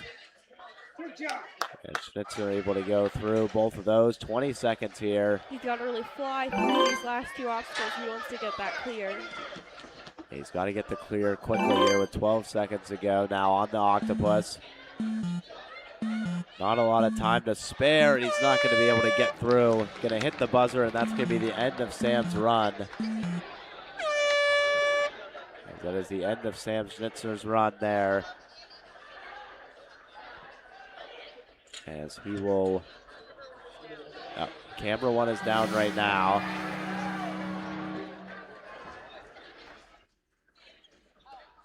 Oh, as it's back on. Isaac McCarthy from Parkland, Florida will be our next runner. Isaac trains at Jump Twist Ninja Academy with head coach Eric Zapp. And Isaac enjoys playing chess, video games, and building different things. And in January of this year, he won first place in the Florida Department of Transportation bridge competition by designing the best bridge in the competition. So great work there by Isaac in that front. And now he is competing here at Ninja. Been competing here for the last few years in the U.S. Southeast region. And Isaac McCarthy making quick work of the first few obstacles here as he moves forward now onto the tack board over to the shelf drop. 55 second.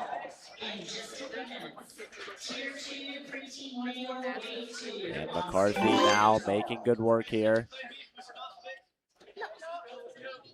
as he tries to move his way across, but I think his hand grazed the wall there, Gianna, and that's unfortunate. Yeah, he was doing really good too. I know those DQs are frustrating.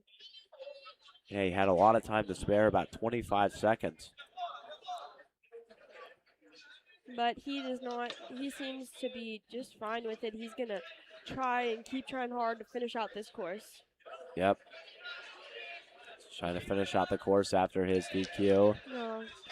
What a great run. What a great run from Isaac. And Isaac McCarthy from Parkland, Florida will be done after that.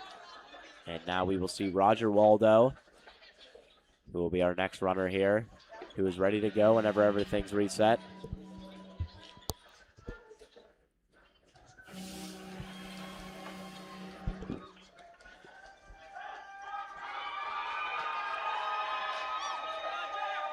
The Octopus, one of the more challenging obstacles to reset here. So our course reset crew putting in the work.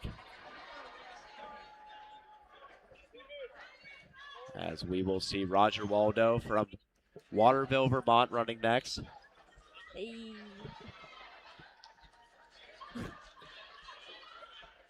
Competes with Vermont Ninja Warrior.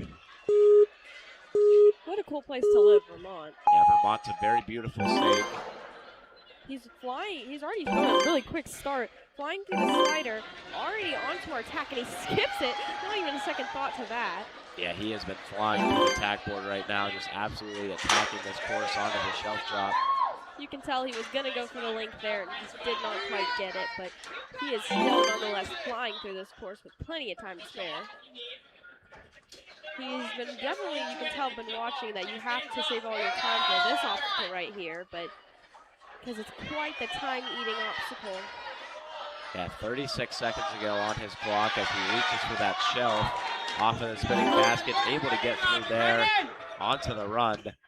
And moving his way through, getting some chalk here, 25 seconds to go for Roger Waldo. He's got some time here to try and get through the Octopus. Gets through the first level, now trying to get through the second. Plenty of time on the clock. And he And gets it! able to get through a great run there from Roger Waldo. What a run. Where's Waldo? He is at the buzzer, and he gets through. And it's a great run from him. I like that. That's Yeah, funny. I mean, it's a fun last name to use. You don't see the Waldo last name much. I get a fist bump right there from Gianna for that fun pun as we move our way forward here. Great run here at the end as he was able to get across through the Octopus and move his way through. And now we will see Flint Lowry from Urban Playground competing out of Lebanon, Pennsylvania.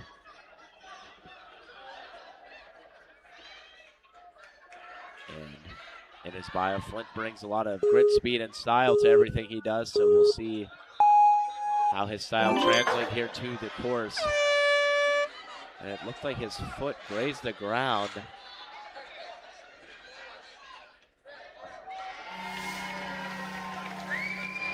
So he's going to still run the course here, Gianna, but I don't think he was able to get through the first two obstacles as his foot touched the ground barely. He's still flying though. Not giving Yeah, up. yeah, he is flying right now, just going all the way through. Ready? Come on, Flint! Come on! And Flint Lowry still moving through nicely, even though his time is done.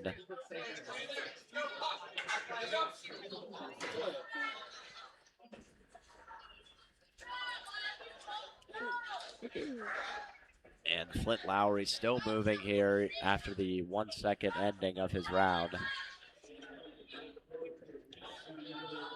We are going to take a quick 5-minute break after this runner. Yes. This is the next runner up. We're going to take a 5-minute break. But a great show up and run from Flint Lowry. Yep, great run from Flint Lowry. We will be right back here in a few minutes. Oh, wait. Sorry, I read that wrong. It's, after this wave, we're taking a quick 5-minute break. So when this wave is over. Yep, so we will have our next athlete, Daniel Friedlov from Greenville, South Carolina. There's also Greenville, North Carolina, I believe. As we have the course reset all intact. And we'll be ready to go here.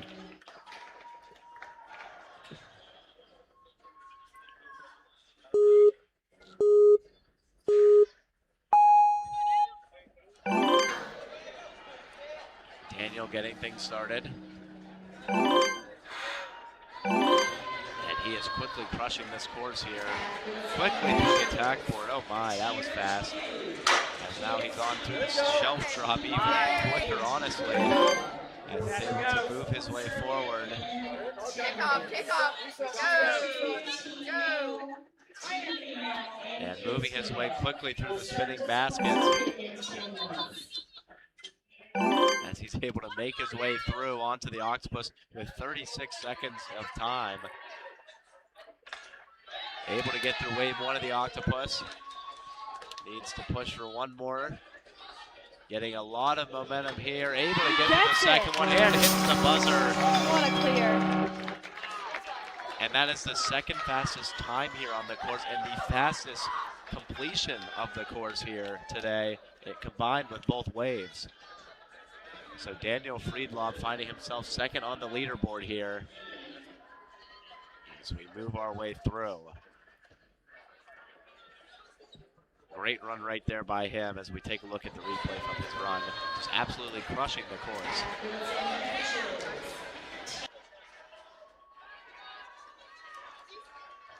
Now we will see our next athlete, Joshua Moyer, running.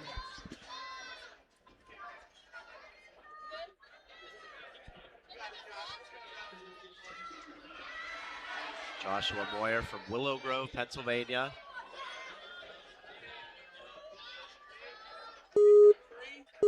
Getting ready for his round to start. Again, this round you want to try and be the fastest. And that speed plays a big part in the factor of moving on to the later rounds. You also want to complete the course though too, as Joshua Moyer trying to get through. Gets through the first 2 levels of the shelf drop. On to the 3rd level. Through the spinning baskets.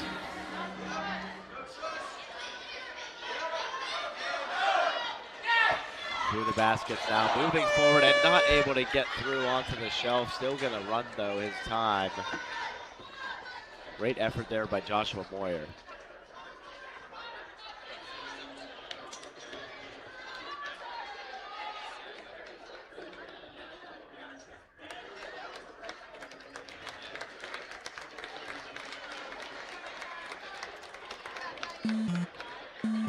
That'll be the end of his run now, as we will see our next competitor, Ori BB, coming up.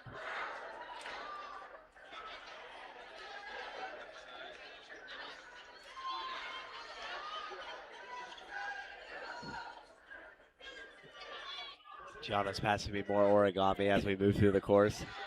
Haven't really got a break, so we have Ori BB from Israel running here.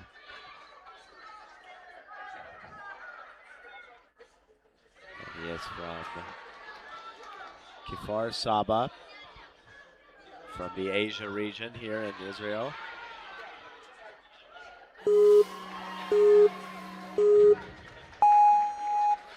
As he gets his round started here. His coach is wearing a suit. It's fancy. Yeah, that's interesting.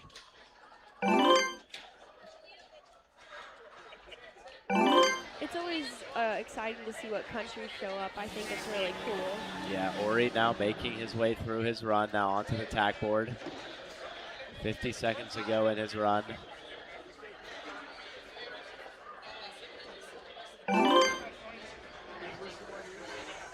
$40 seconds to go. Now he's going to have to push here if he wants to keep moving forward.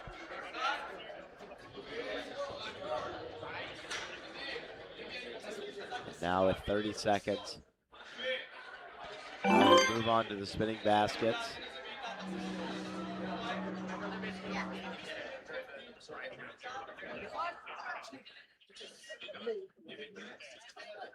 $15 seconds, and he's not able to put his hand on the wall, so he's gonna fail on that aspect of it.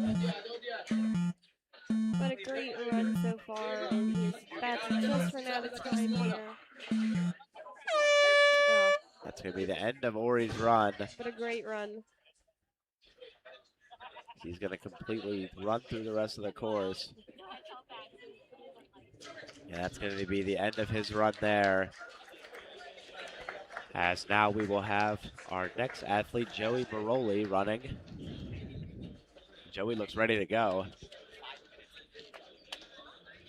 You can tell by the way he's standing. I know, he is like itching to get out there on the course. He's kind of in that attack now mode, ready to go and attack the course. You like to see it here early in the morning. And Joey from Tel Aviv, Israel.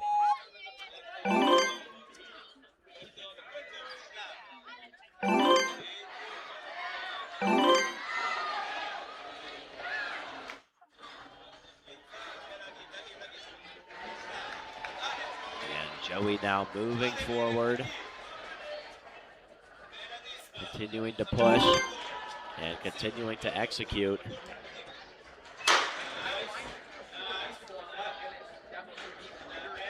Through the shelf drop with ease. 38 seconds to go now in his run. And spinning basket's been trouble here a little bit.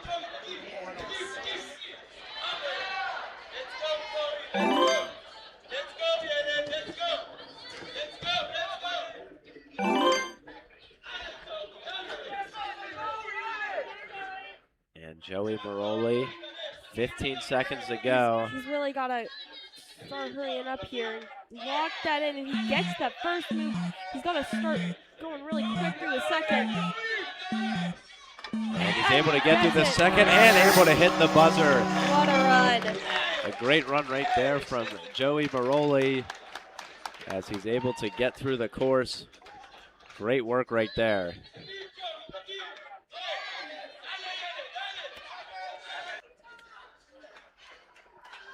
As we will have our next competitor running here, Liam Kira from Rehovot, Israel.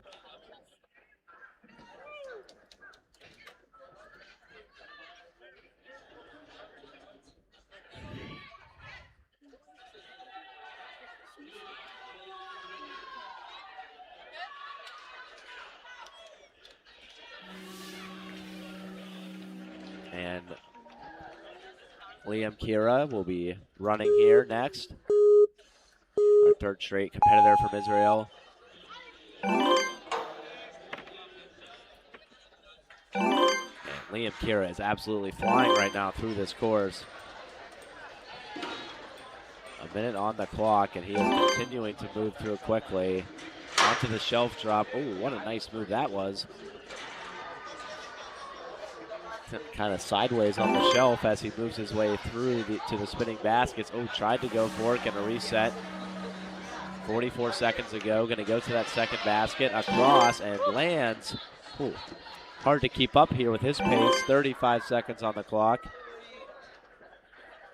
He's already on to the obstacle, or sorry, the last obstacle. Yeah, the octopus, as he tries to get across here. He's plenty of time to do so. And he almost, I thought he was going to go for the length. He's got time. Yep, Liam Kira with a great run right there. Plenty of time to spare. Comfortable coast to the finish line in 57 seconds. And Liam Kira with a great job right there. Last We will have our next athlete running. Last call for video review from the cheerleaders female. From Ranana, Israel.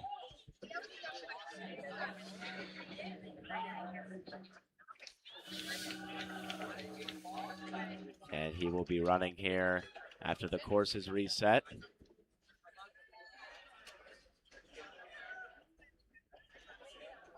As he gets things ready to go. Oh, you can tell he's ready. Yeah, he is ready for this course. Last few athletes have been ready to go.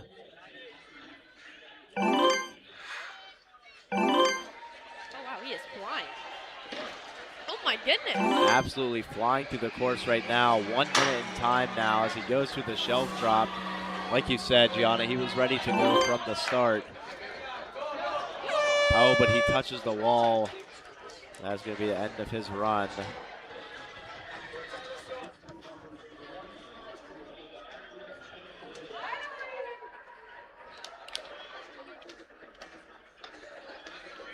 And trying to just finish the course out here.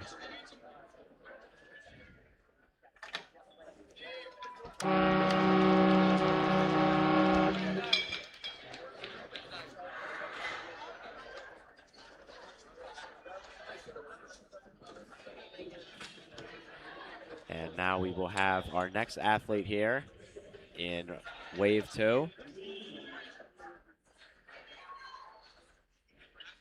As it is going to be Evitar Avner Turaman from Israel. I apologize also for some of these names if I'm mispronouncing them. This is another tough one. Eviatar. Eviatar Avner Turaman. Wow. Sounds close to being about as right as I could get it. As he is ready to run here, age 13 from Israel. We've had our last 4 or 5 athletes here from the Israel-Asia region. And they have all been pretty quick and noble in their runs. Start stage 1 in 15 minutes.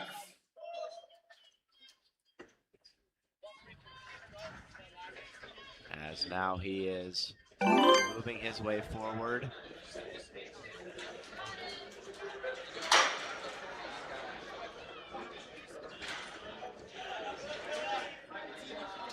Evitar now moving forward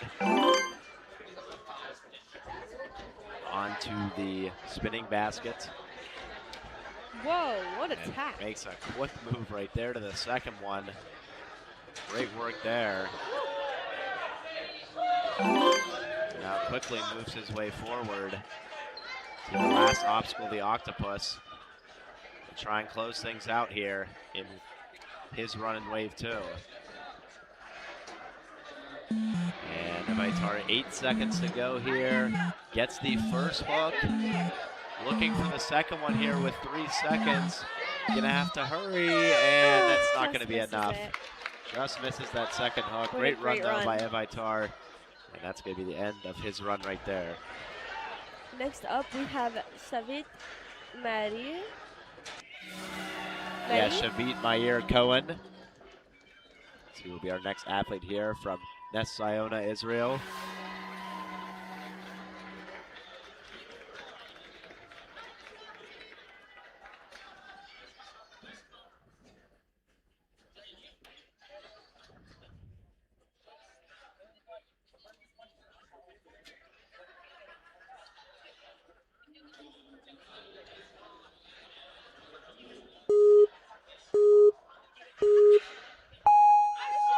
And now Cohen going to be running here this course. Oh, wow.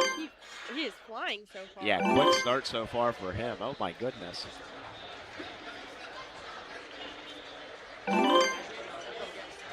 As he's able to move through quickly, he is flying right now through the course. Onto the spinning baskets with a lot of time to spare here. He's getting ready to do that big tack. And now moving very quickly here as he goes across the rotating blocks onto the octopus. 37 seconds to go. Using one hand right now. Coasting his way through, trying to get the second one. Oh, Oh, he Able grabs to it. grab He's a gonna go hold for of the it. given. And Gets a the great given, work and right it's there. clear. Great job by Cohen to get through that course. Yay. It's a hug from his coach, and it's a great effort right there from him to finish off. We'll look at the replay here real quick. And now we will have Noam Tall running. Our next competitor here in Wave 2.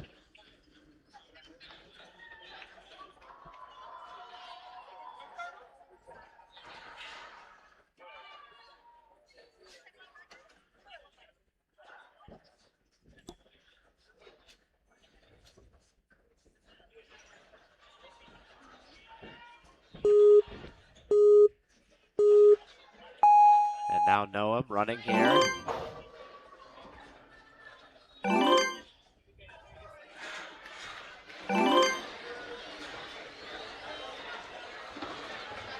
Onto the tack board.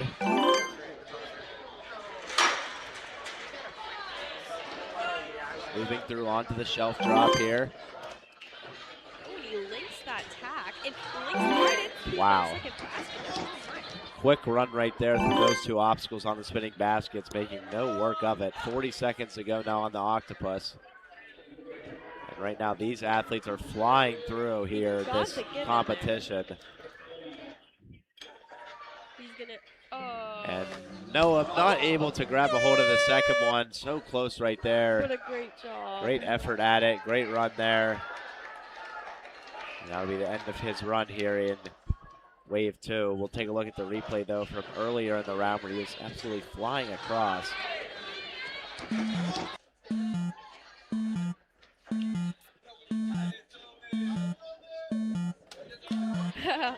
He looks really ready to run this one. Here we have Tomare Lashep. Yeah, Tomare Lashep, I think. Tomare Lashep. Tomare Lashep, who will be running next, as the course is about to get reset.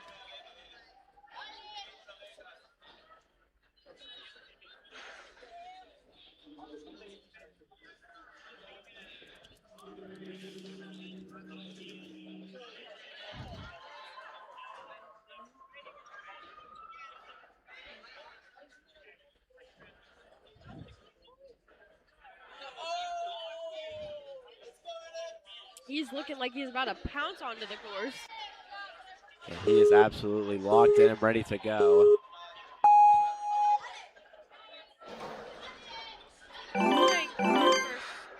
Tomer absolutely flying right now through this course. Oh my goodness, I can barely keep up. Oh, and he makes a misstep real quick.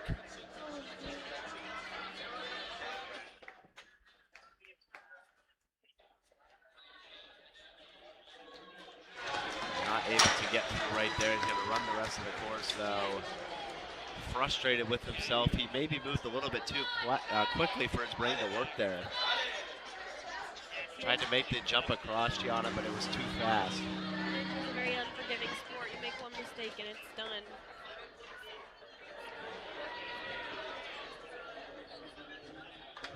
And Tomer going to run the rest of this course.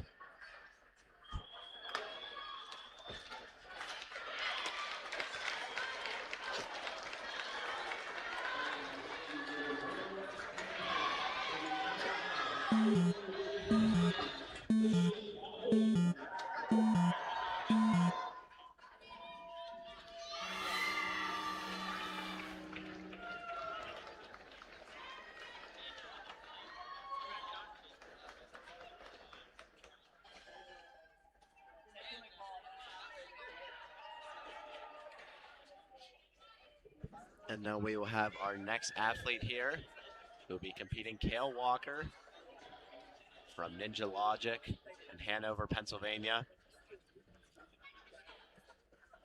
Kale enjoys playing airsoft with his friends whenever he is not competing in Ninja yo-yoing, which is always, I guess, fun to say. I mean, it's a noun, or the verb, I guess, technically, because... Yo-yoing. Anyways, Kale Walker's getting started here. As he moves through here in the wave. He's from Ninja Logic, and personally, that's another one of my favorite gyms. Yeah, he's able to move his way through quickly here. Come on, Kale. Onto the shelf drop. Moving through the shelf drop here. Nice work from Kale Walker. The Hanover PA man. Oh, nearly dropped there as he was trying to grab a hold of the shelf to move forward. Oh, he almost fell off, but he held on there. Still spinning around. 13 seconds to go. Able to get a hold of that shelf. Gonna have to hurry here to finish his course with 7 seconds to go. Over to the octopus. That's gonna be the end of his run right there. We'll get a quick look at the replay from the earlier run there. So he's able to get across and over to the octopus. But that is gonna be the end of his run there. As we will now see Avery Orisco from Westford, Vermont. And he is from the Vermont Ninja Warrior Gym. His favorite obstacle, or in his bio it says fave obstacle, the flying bar. As he gets things started here in the Team Male Wave 2. As where we are here for the World Ninja League Championships.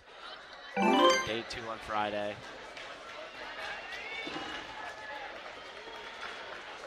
He is moving his way through quickly onto the shelf drop. You got it, you got it. Power into it, solid. And makes it through quickly there onto the spinning baskets. Gets a hold of the shelf now as he moves forward. 35! Runs across and over to the octopus. Grabs a hold of one of the legs, spinning back and forth. 17 seconds to go here. Able to grab a hold of the other one and come across to the platform with the finish. Hitting the buzzers, Avery Orisco, and he is going to move on here. Take a look at his replay here in the final obstacle, the octopus. Great work right there by Avery. We will see our next athlete running here, Hunter Chance-Gibo. Attention coaches and athletes in the Masters female division competing at stage 1, tall B. We are on our last 2 runners for that division, so if anybody is in need of a video review, please do so now. You have approximately 5 minutes to submit that. For Masters females, at stage 1, tall B, those video reviews in now. This is also going to be a last call for the following divisions. Wave 3 of the female tier 1. And Hunter Chance-Gibo from North Sutton, New Hampshire. Have not checked in yet. First run will be going in approximately 5 minutes at stage 1, tall A. That's for wave 3 of female tier 1. And the last call for wave 3. And Hunter Chance-Gibo from North Sutton, New Hampshire, moving through quickly here, Gianna here. He's absolutely flying through this course, on his way to the shelves. Yeah, through the shelves all the way to the spinning baskets. Quick work right there over to the baskets, but again, we've seen people take their times here at the spinning baskets. Yeah, it's definitely a time to take an obstacle. Through the spinning baskets now, all the way to the octopus goes Hunter. Getting some chalk from his coach now, Nancy Glenn on the sidelines.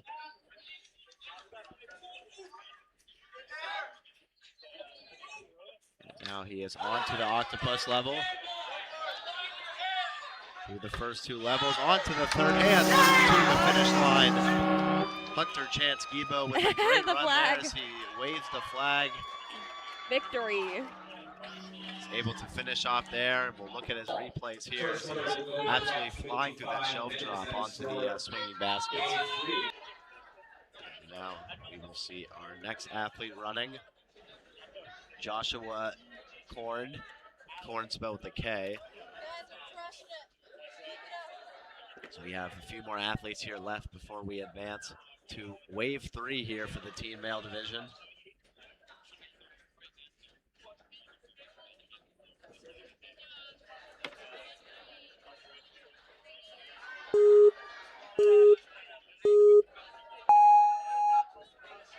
And now Joshua Korn.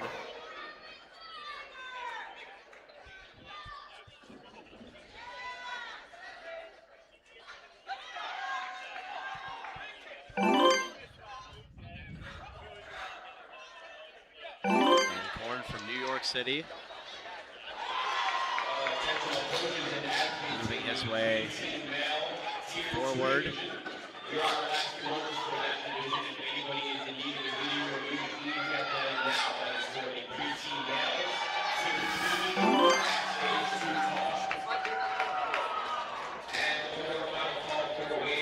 We're now moving on to the next level and not able to get through there. That'll be the end of his run. He's just gonna go attempt the last couple obstacles.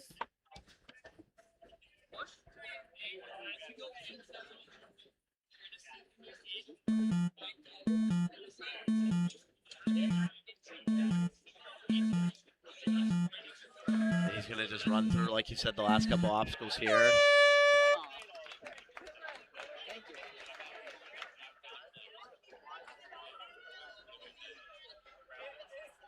So now we have our next athlete here running, Assaf Rolf. And Assaf is also from Israel running here.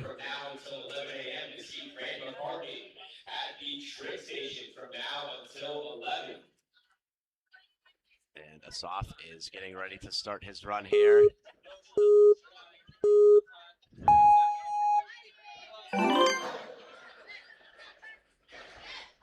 He is moving through the first couple obstacles here as he gets through to the peg cloud.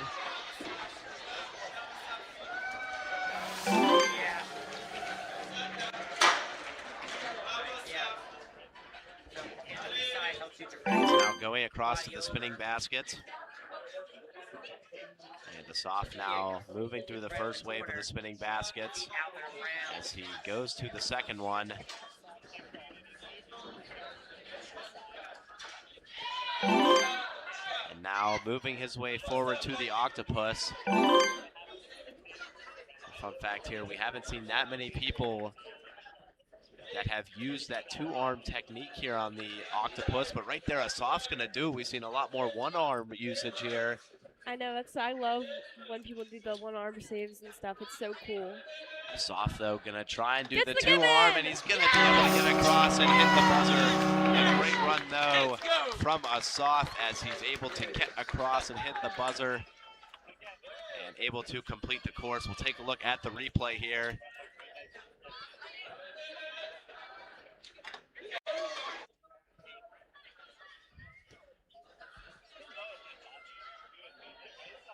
And now we will have Wyatt Wong from Westford, Maine, or Massachusetts, excuse me. That's going to be running next. Again with the flag. And we have the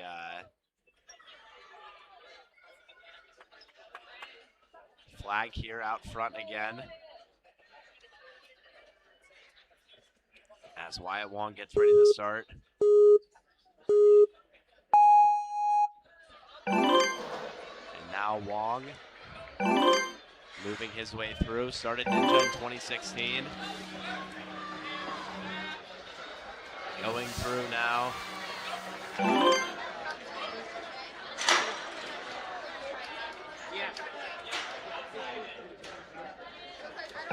Now Wong onto the spinning baskets.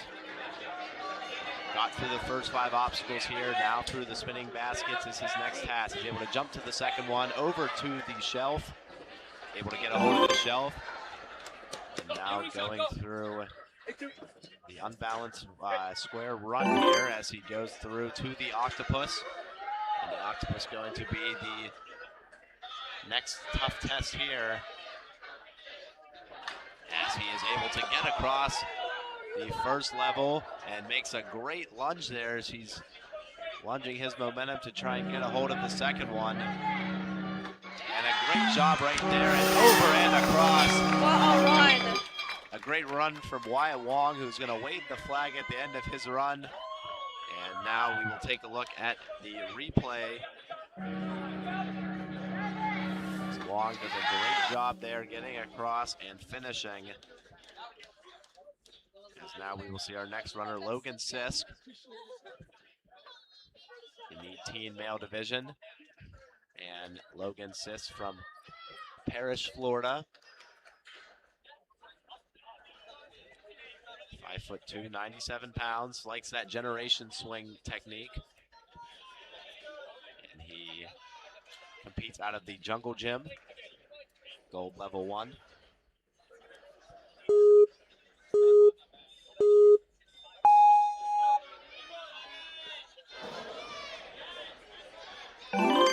Zisk now moving forward here through the first 2 obstacles, now through 3 on to the peg cloud. He moves his way forward from the peg cloud all the way to the shelf drop. And now all the way through the shelf drop onto the spinning baskets. And you gotta control yourself to make sure you don't put your hand on the wall. Putting the hand on the wall even a little bit causes an infraction. You'll end your round. Just trying to get momentum here to build himself around, but it looks like his hand did touch there on the wall. What happened was he put his foot on the truss, and you can't do that. Oh, okay, that also makes sense. So that's going to be the end of his run there. How tough is it, Gianna, for those athletes to just kind of hold their balance here like that? I mean, obviously right now it seems like we've had other athletes that have just flown right through, but it seems like it's been a struggle overall on the day. The trick is you have to just, go, you have to just link it at that point. You have to just go straight through it. You can't waste any time. Send it, really. Oh, see? A great run. This will be the end of the run from Logan Zisk. Next up, we have Wesley Tabasco running here. He's from Dexterity. In Hummelstown, Pennsylvania.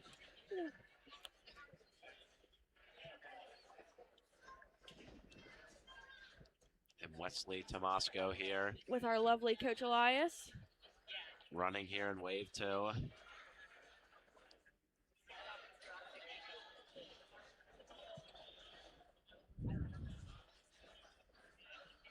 Wesley Tabasco here. Trying to get through the course in wave 2.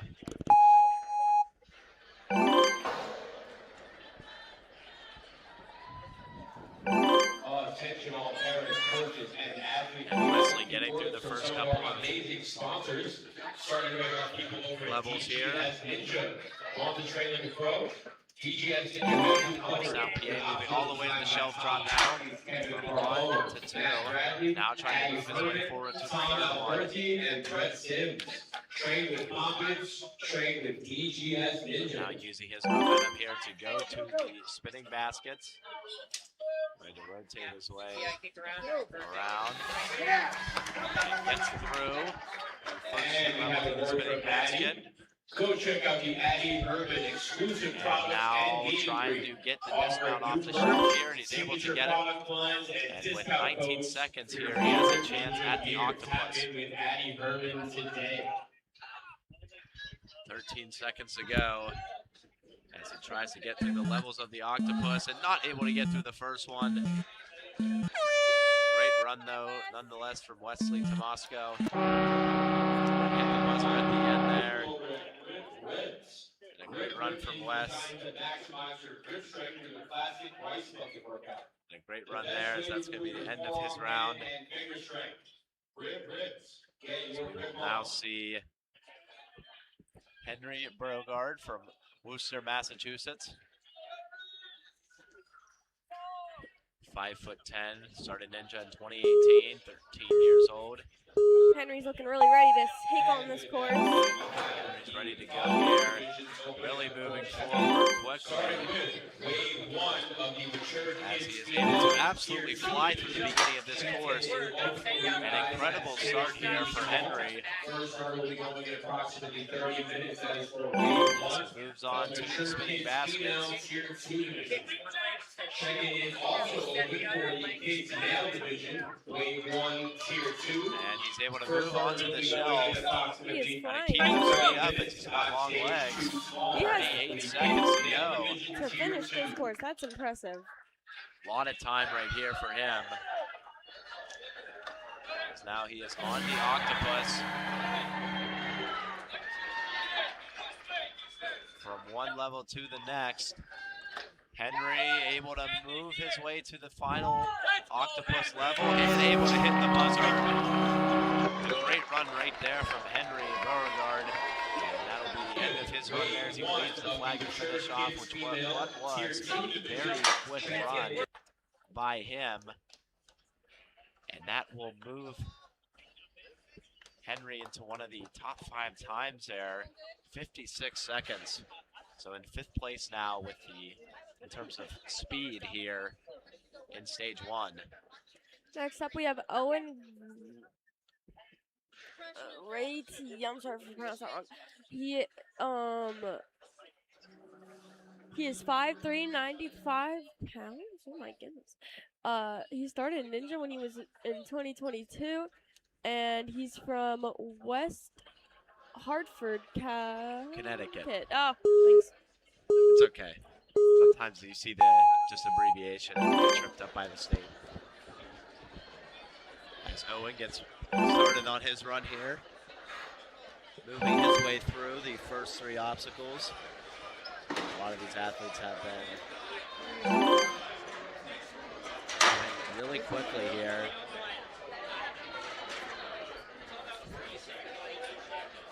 Owen's also a 4.0 GPA student. Oh my goodness. And aspiring to be an astrophysicist. Wow. Which is crazy. Tough job. He's really smart for that one as Owen now moves all the way forward to the octopus challenge, the final obstacle here on the course. Making great time here as he gets through the first prong. And now trying to get through the second one. 18 seconds. Able to get through the second one. And I think we have a clear. Another clear right here is Owen. Able to get across and hit the buzzer. Great run from him. And the Connecticut teen will move on here to stage 2 as he completes the course. I'm going to take a look at his replay real quick.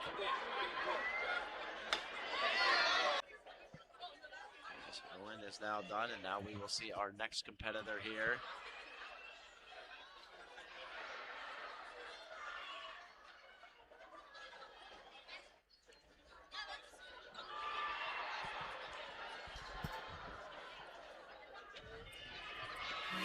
And we will have a brief second in the action here before we get things started. So we will be right back.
Attention coaches and athletes in the kids male division.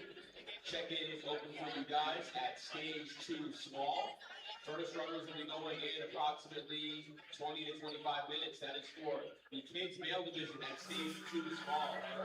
And check in now.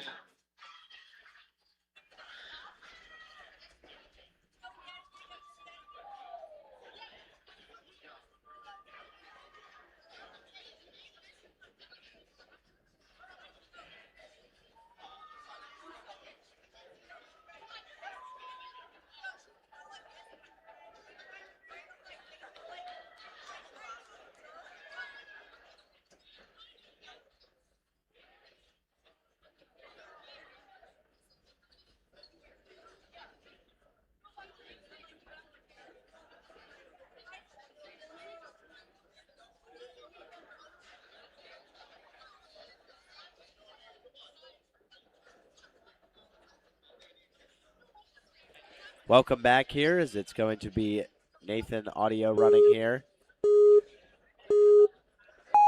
from Mount Pleasant, South Carolina.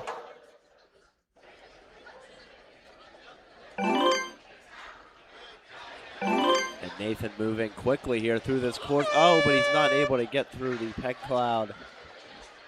And we continue to run through the rest of this course though nonetheless.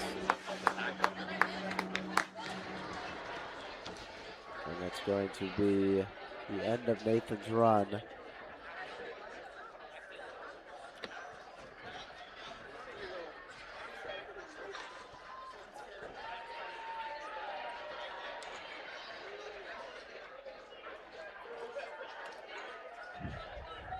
A tough run there from Nathan, and now we will see Omar Rosenfeld running next.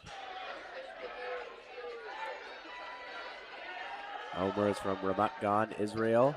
And Omar is 13 years old and been training as a ninja athlete for 6 years.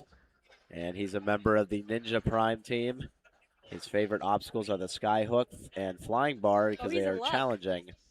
The skyhook's the last obstacle, so let's hope we get to see him do it. It's one of his favorite ones, so excited to see that here before he gets his run started. That is the 8th obstacle. As Gianna keeps making origami here at the Post-it notes. Your mom's going to run out of Post-it notes if you keep using them. It's fine, I'll buy more. Buy more? Okay. Gonna have to buy them soon if we keep running out of paper. As now our head ref Malia will get things ready to go. 6 more athletes to go here in Wave 2 of the teen male division.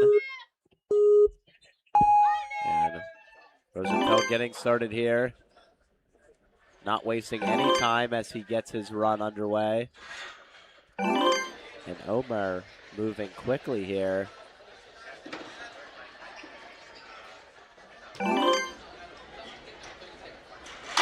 Moving fast all the way down now to the swinging baskets or the spinning baskets. As Omar able to get across the first to the second basket very quickly now to the shelf. 35 seconds to go. Got good pace right now. Yep, plenty of time. 30 seconds now needed for the Octopus, which, as we said, that skyhook obstacle, which the Octopus is one of his favorite coming in. What a save. Able to use one hand right there. Great work. And now Omar grabbing the other hook.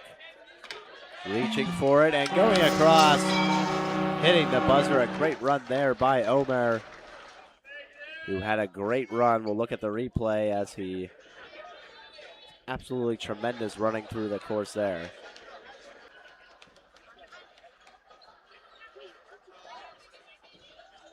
And now we have Clayton Hadlock running. Hadlock coached alongside Hayden Hadlock, his father. As we wait to reset.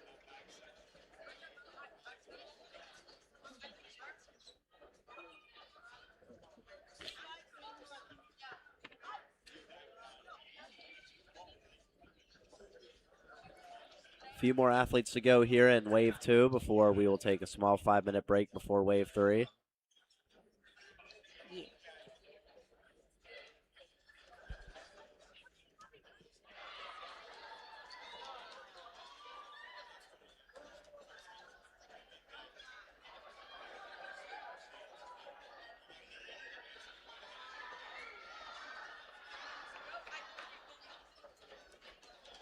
Just getting some course clarification there from Malia, the ref, about the shelf on the after the spinning baskets. She was wondering if it dropped. I mean, I don't really think, Gianna, it dropped whenever I was looking at it. So I think everything is going to be okay here.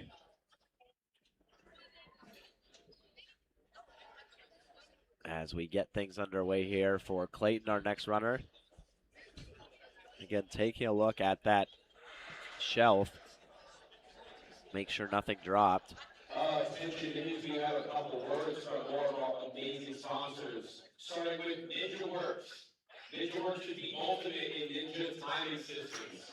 NinjaWorks, the official. Yeah, and it looked like it was pushed up a little bit. Is used every day by So our ref Malia was able to go fix it right there. ninja classes, full-on competitions, and even birthday parties. The NinjaWorks timing system has all the features you need, with buzzers, lights, and smoke for a world-class ninja experience that will bring excitement and pro-level competition management to your gym. And now we will wait here before we get things started once again.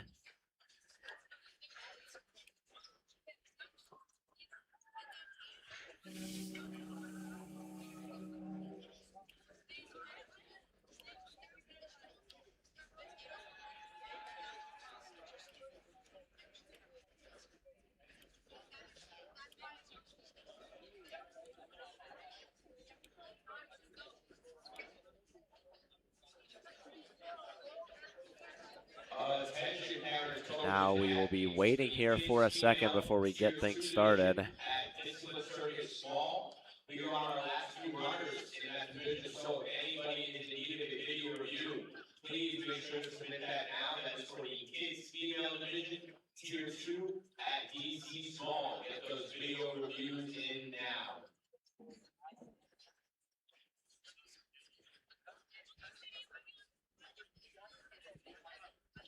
Wait here before Clayton Hadlock gets running here. And we have a word from our guy Enzo. Electric Enzo is the #1 Ninja Warrior YouTuber in the community. At his table, they have fun games and challenges with prizes, limited time merch, and YouTube videos playing all day long. So guys, make sure you tap in with Electric Enzo today.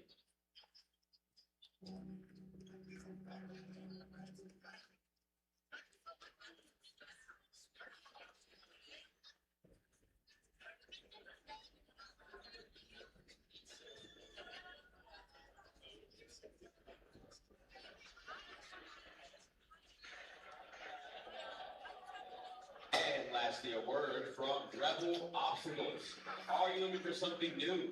Check out Rebel Obstacles for some unique creations and 3D prints. Our products are made for any budget, offering in-house obstacles and online orders available. So make sure to tap in with Rebel Obstacles today.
And we are back here as we get things started here with Clayton Hadlock after we were checking the course to make sure everything was intact.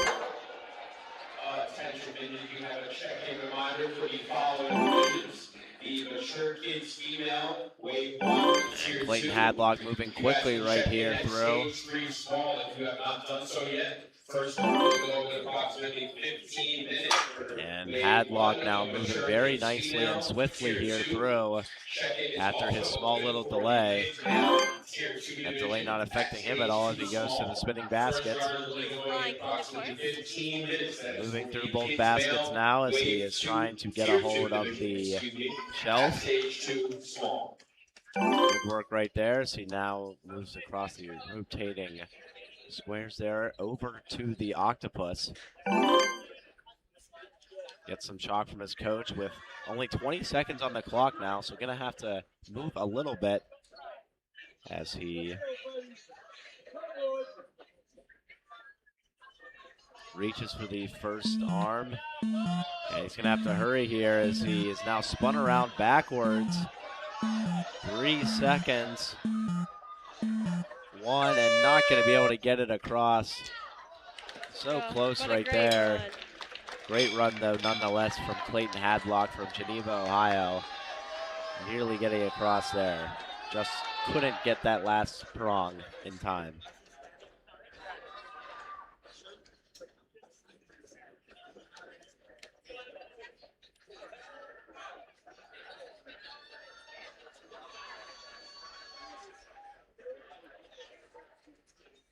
Now we will have our next runner, Noah Poe from Greenville, South Carolina.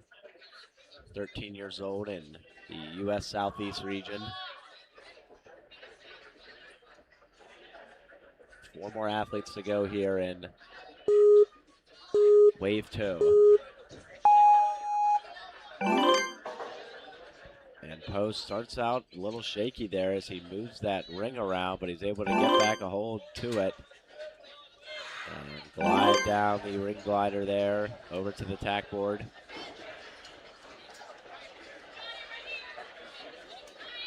Tack board complete now to the shelf drop. He's linking. That first move, he jump links it. Now across to the spinning baskets. 40 seconds in the clock right now.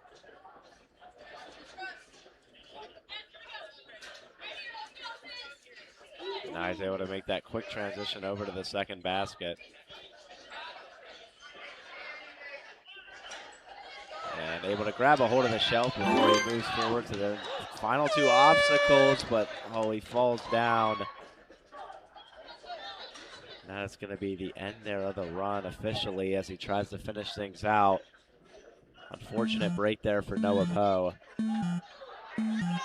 As now we will see Zane Bryant, the next athlete competing here.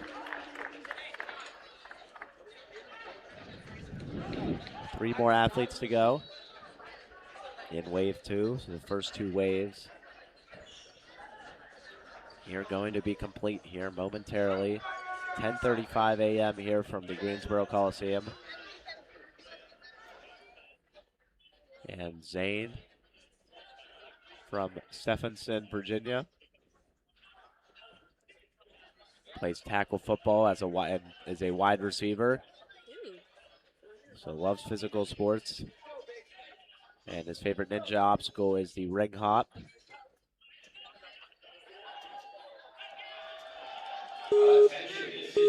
He says this year he's on a bit of a revenge tour after he didn't do as good at Worlds as he wanted last year.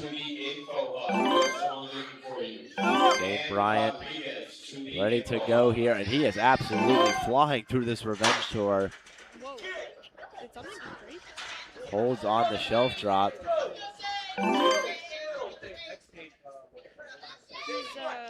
He's got to make a big swing here to get to the. Wow, a one-arm swing right there from Zane Bryant. Incredible right there as he has 35 seconds to go now with the octopus.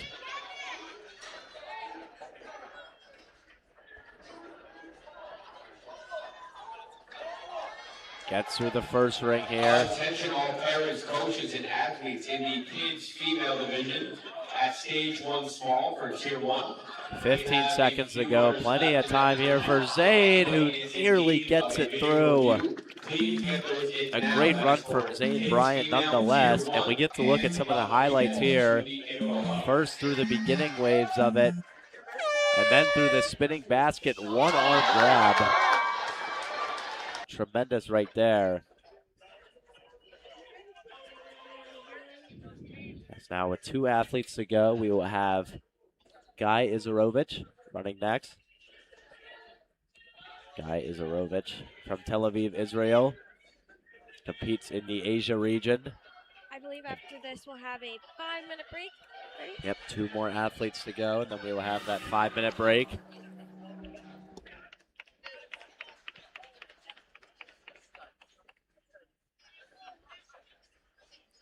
And Izarovich's run is about to begin. As he gets started here, moving quickly.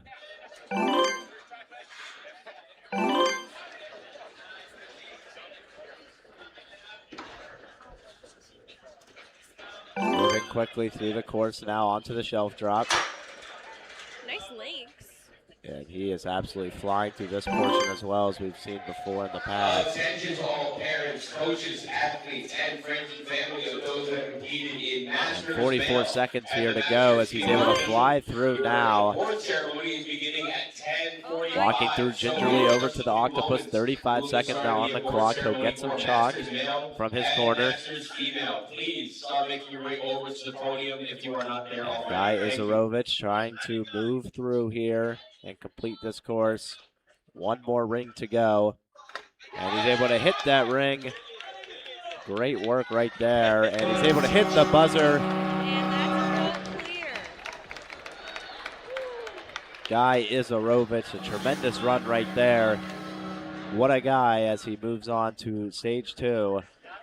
And we have 1 more runner to go, Noah Sherrick here. And Noah is from Lakeville, Massachusetts, in the U.S. New England regions where he competes. 5'7", started Ninja in 2017, so he's been doing it now for 9 years. And he enjoys building Ninja obstacles and practicing on his own backyard rig, as well as riding his BMX at the skate park. He will be our last runner here in Wave 2 before Wave 3 starts afterwards. And again, like I said earlier, we will have a 5-minute break for those of you watching, so don't go anywhere. We'll be right back for Wave 3 of the teen male competition here. And Noah Sherrick now moving through the first 3, smooth, calm, and collected. Taking his time here now as he moves through now to the shelf drop. He had a good jump link at the first one there. Good pace right here from Noah Sherrick. Good control. As he moves on to the baskets. Swinging baskets as he now with 38 seconds to go gets to the second one, but not able to grab a hold of the shelf. Too quick right there. He's going to run through the rest of the course. But that is the end of the run right there from Noah Sherrick. A great run. And he will complete Wave 2. As he will now try and close out his run here in Wave 2. That will be the end for him. Great try right there from Noah Sherrick. We've had multiple competitors that have gotten through. The fastest so far, James Lazarevich, who has not gone all the way through. And we will be right back here in 5 minutes here for World Ninja League on YouTube.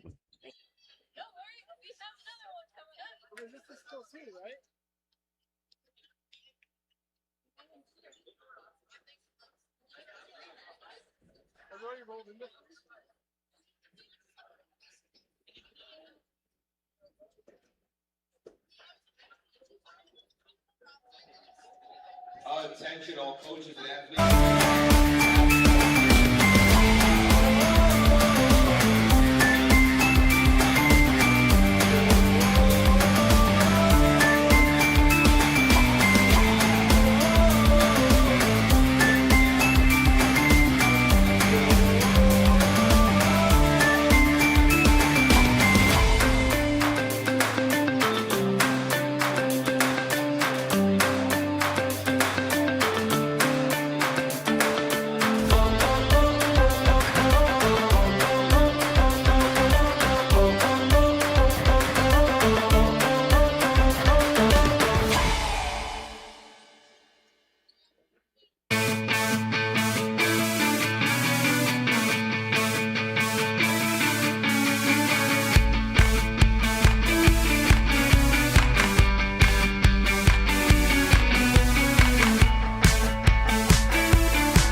Welcome back here as we are here for the next round here of the waves for the teen males.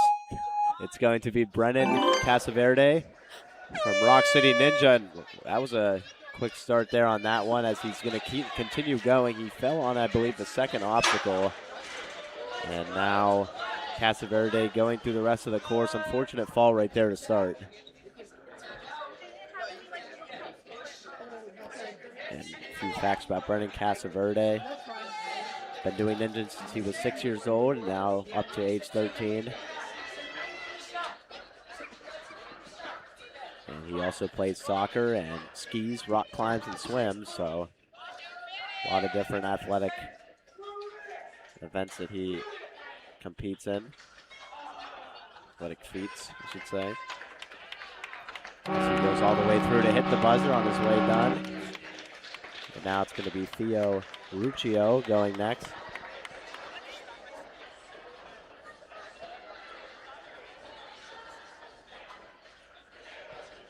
And Theo Ruccio will be going next, like I said. And he will be our next athlete competing out of New York City Ninja.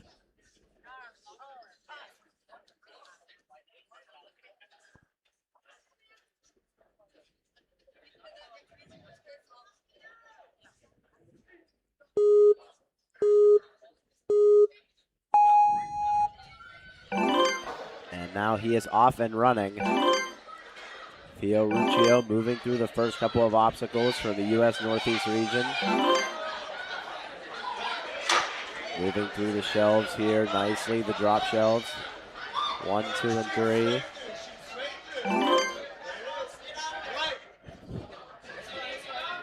.48 seconds left on his run. As Theo's able to move through and try to get a hold of the shelf. Second time is successful. As Ruccio now will go all the way through to the octopus. 30 seconds to go here as he grabs a hold of the octopus leg. Able to get across. Now one more prong to go. He's doing really good. He has to get this either the gibbon or he goes for the gibbon, but this slips off there. And right there at the end, great run though by Theo Ruccio. We'll see whenever he's all done how everything will fare with him, where he falls in the leaderboard. Because that's a very far run. We've seen a lot of athletes that have come up to that spot in that last prong. As they not able to get across, but a great run nonetheless there from Theo Ruccio.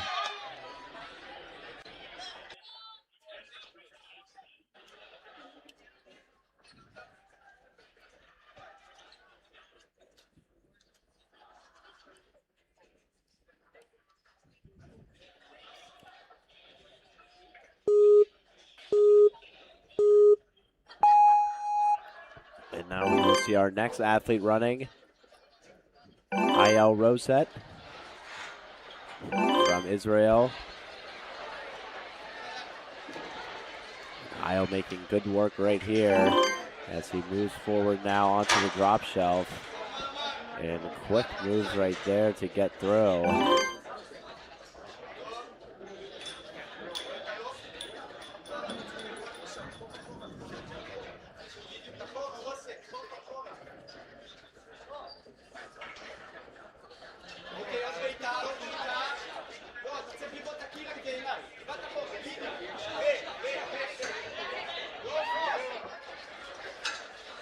Now Ayel moving through these spinning baskets. Great work right there. Cutting across and moving through the valley across to the octopus. 14 seconds. Under 10 seconds to go now as he grabs a hold of the second leg. Goes up and across and able to hit the buzzer just in time. With 1 second to spare. A great run right there, and successful for Ayel. We'll take a look. The replay right there, a tremendous run from him. As now we will see Riker Hale from Rogers, Arkansas.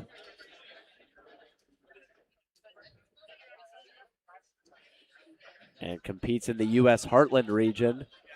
So that's southeastern region of the country, but kind of closer to the central U.S.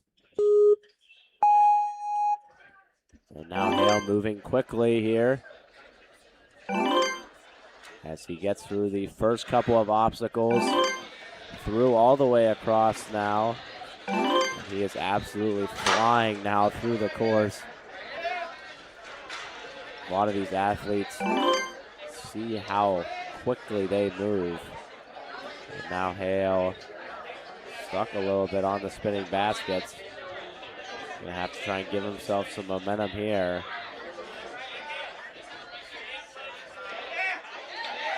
"35 seconds to go. He's able to give himself that momentum. And grab a hold of the shelf and able to get down. 24 seconds to go on the clock, and now he's onto the octopus.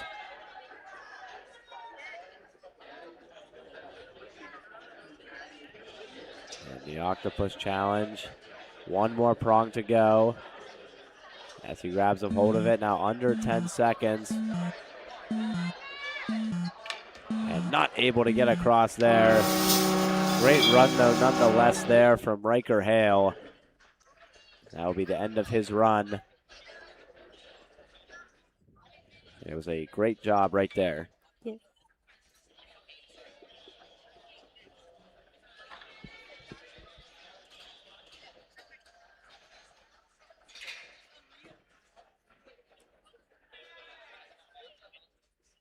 As we will have our next runner.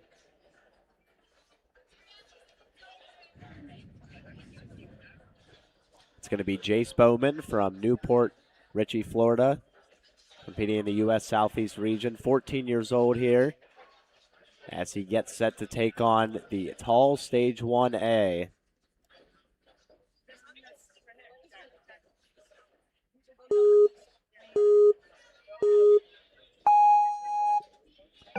And Jace is going to cut across and move all the way down to the tack board. Through the tack board now. And now onto the drop shelf, and he's able to get through the first couple of levels. But he put his hand on the board there, and he can't do that, and that's going to be a disqualification there on his run. We'll start wave 4 on stage 1 in 15 minutes. Tier 1 kids. He's gonna keep going though, not gonna give up. Start wave 4 on stage 1. And not going to give up here. That's team male and kids female for tier 1 wave 4. A great run by Jace. A great run from Jace nonetheless. As now we will see Reed Ogden, our next runner. Yes.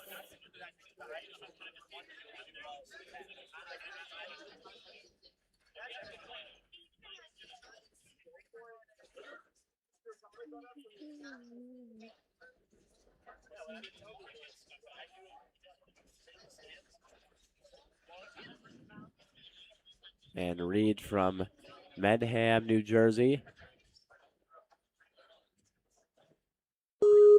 Coached by Brayden Provan. Reed now moving along quickly here, as he's able to get through the first couple of stages here.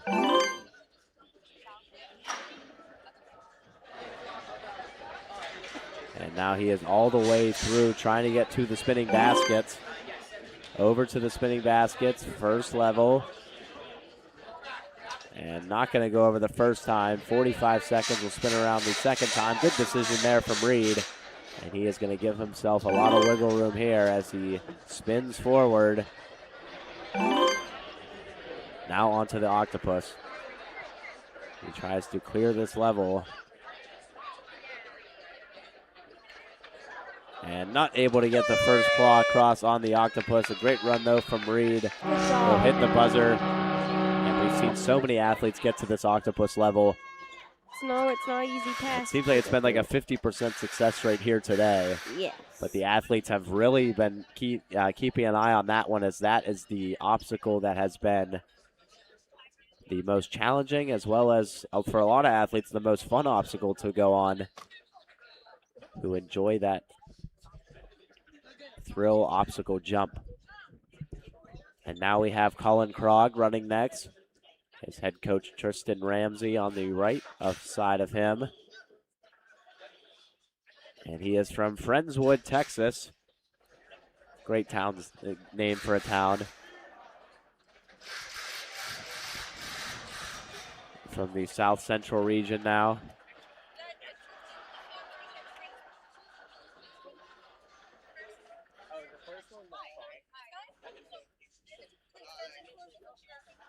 And now Colin Krog getting ready to start off his run here.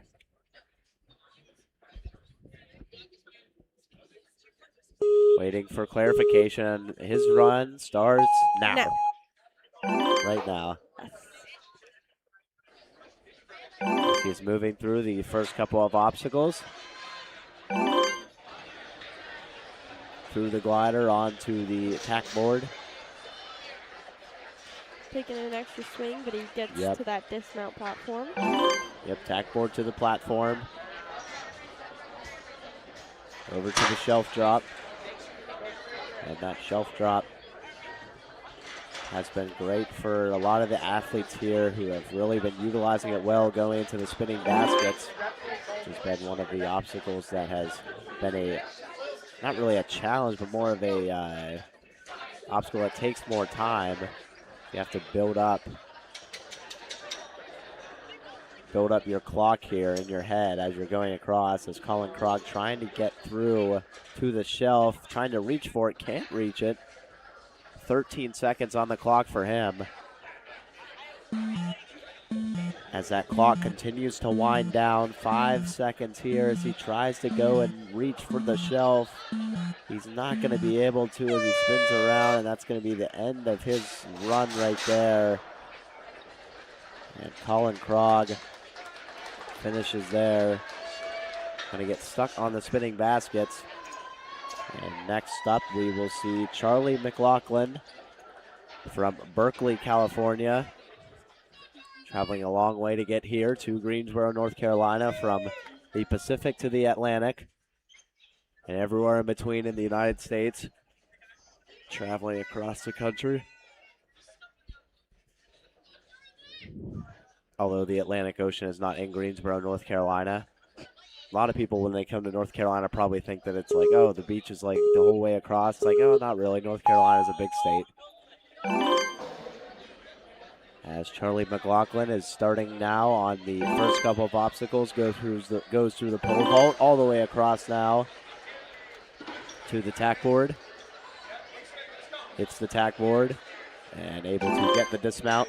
53 seconds on his clock.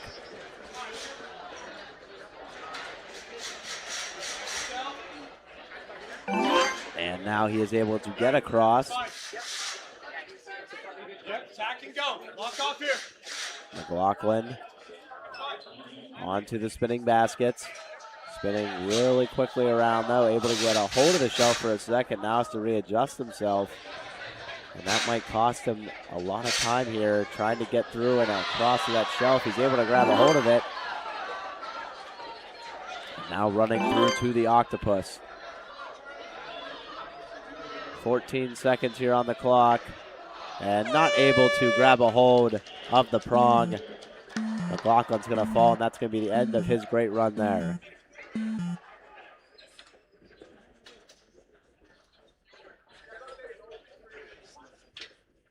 And now we will see Lucas Pine from Harrisburg, Pennsylvania.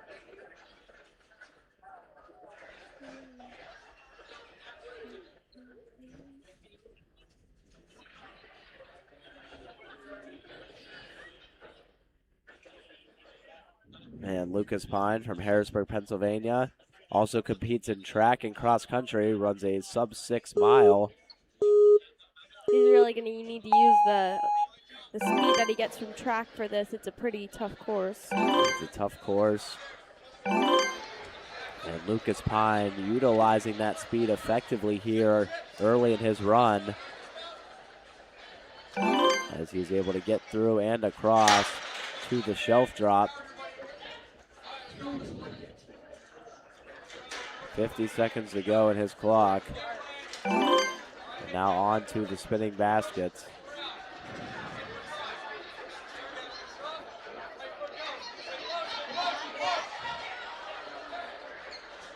Now 33 seconds. Gonna have to try and reach back across here and grab a hold of the shelf. 23 seconds, and he gets across the spinning basket. Now flies over to the octopus. 17 seconds to go. Gonna have to hurry here. Not a lot of time, but enough maybe to get through, as he's able to get through the first prong there. 5 seconds to go, and tries to reach for it and just misses. A great run right there from Lucas Pine, who is going to end his day right there in stage 1. Great run right there, though, by him.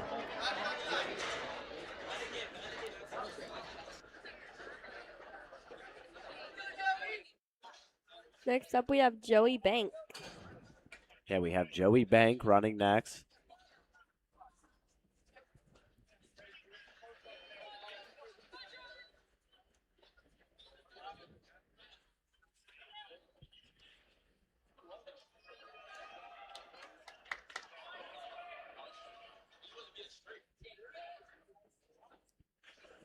Joey Bank from Old Westbury, New York. He will be the next athlete here in Wave 3 of the teen male competition. We have Wave 4 coming up before a lunch break here from the Greensboro Coliseum. And then we will come back with 2 more waves of the teen males here at Stage 1 Tall A before we move on to the elite females here at the stage to finish out the day.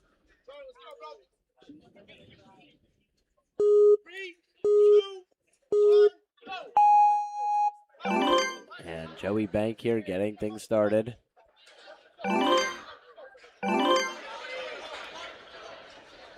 Bank moving really effectively here. As he gets across and through onto the drop shelf. That drop shelf hasn't really been an issue so far today, as Bank is able to get through. Make sure not to use his hands. And gets across now onto the shelf. 38 seconds to go. Good time here so far as he tries to get across and go through the octopus here. 27 seconds. And he's not able to get across. Throws the octopus a little bit wildly across there. But that is going to be the end of his run there nonetheless.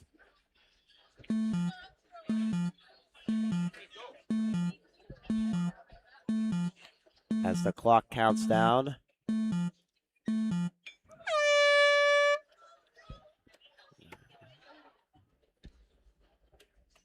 Next up, we have next runner here. Yehonatin Cohen. Yehonatin Cohen or Yehonatin Cohen. Sorry if I pronounced that wrong. Yeah, that's a tough name to pronounce. We apologize. It's a cool name though. As he is getting ready to run here, competing out of Israel in that Asia region. 14 years of age.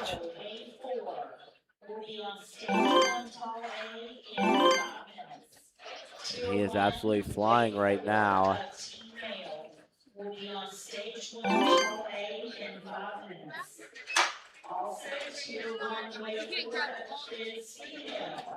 And now Cohen is absolutely flying right here as he goes through the course. 45 seconds right now. A lot of time here after that maybe tiny bit of a slow start. He is not slowing down right here as he goes to the octopus section. with a lot of time, plenty to work with here.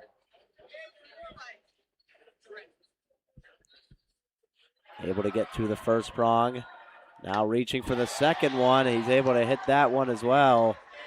Great work there, hitting the buzzer with time to spare. Great run right there. And we'll take a look at the replays there.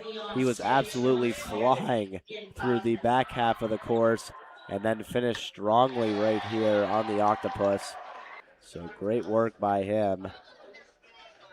And now we will see our next runner running, Christian O'Driscoll, coached by Caleb Bergstroh. If it was for younger kids, I would say yes.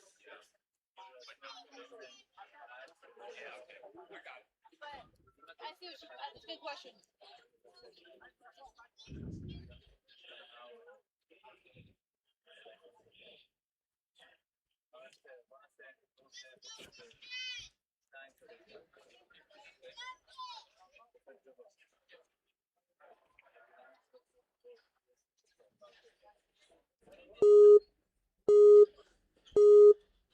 And Christian from Seminole, Florida is going to be off and running here.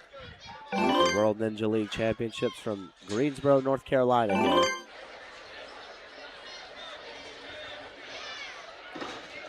And he is now going across. All the way down now to the drop shelf.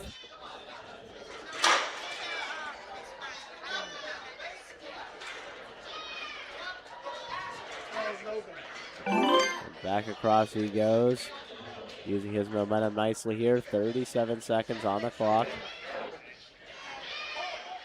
33 now to go as he spins around. Going to be tough now to grab that as he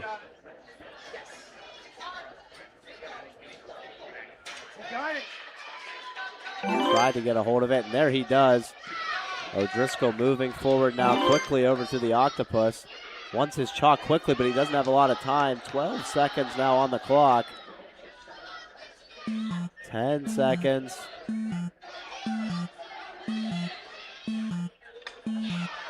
And he's not able to grab a hold of it. A great run, though, from Christian O'Driscoll. The clock was going down quicker. And that'll be the end of his run there, as now we have Jack Farnese running next. Coaches and athletes, Tier 1 preteen female will start on stage 1 tall B in 10 minutes. Tier 1 preteen female will start on stage 1 tall B in 10 minutes. That's weight 1.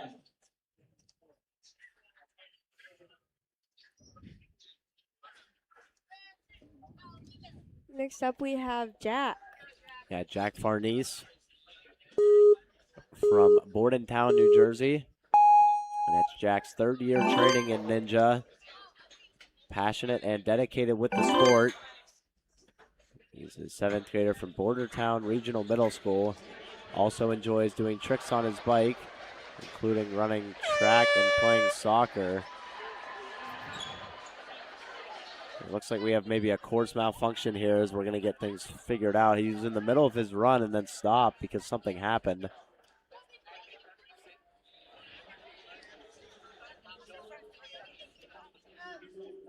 So we will step aside here real quick as this issue gets solved.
We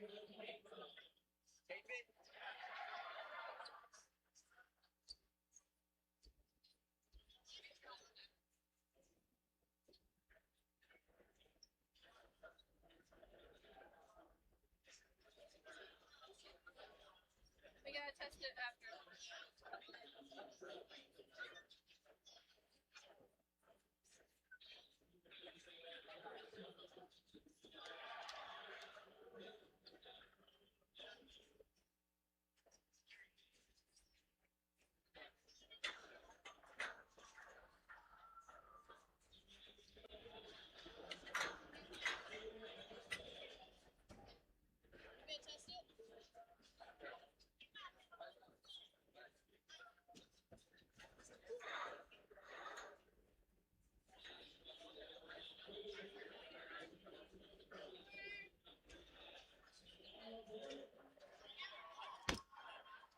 How long that'll hold, but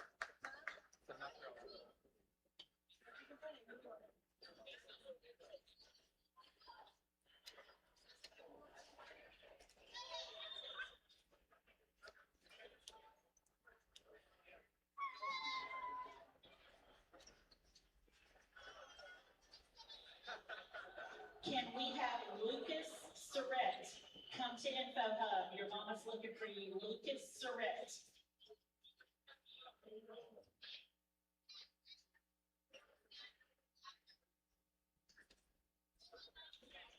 Welcome back here as we are ready to get things started here once again for Jack Farnese.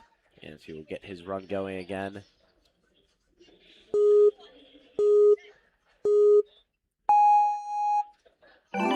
Jack gets things started here.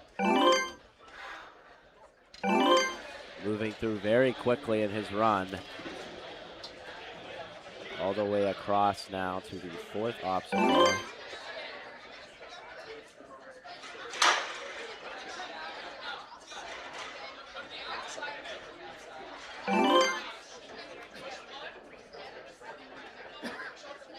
.44 seconds to go as he's on the spinning baskets.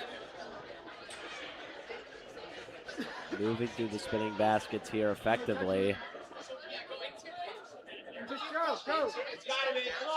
31 seconds to go. He's got to get across quickly, and he does. The Bordentown, New Jersey man onto the shelf, now gets through.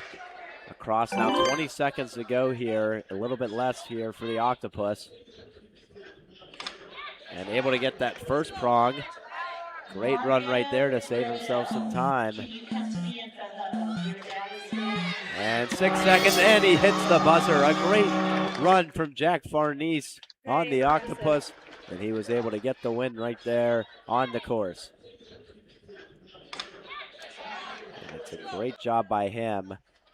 And now we will see our next athlete competing, Brogan Scott.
And now we will have Brogan getting started here, competing with the Jordan Warriors from Durham, Maine.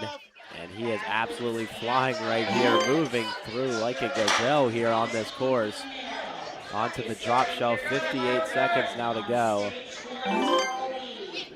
And Brogan Scott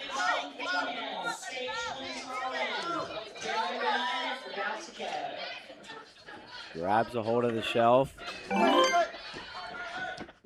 Going across now and getting some chalk from his coach, Anthony Jordan, on the sideline before he goes to the octopus.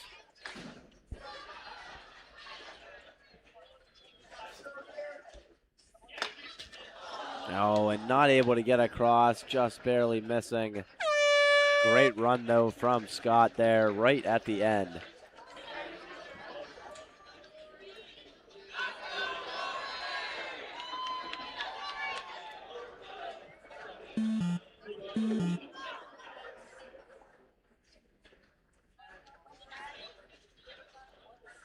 Two athletes and coaches, Tier 2 athletes and coaches.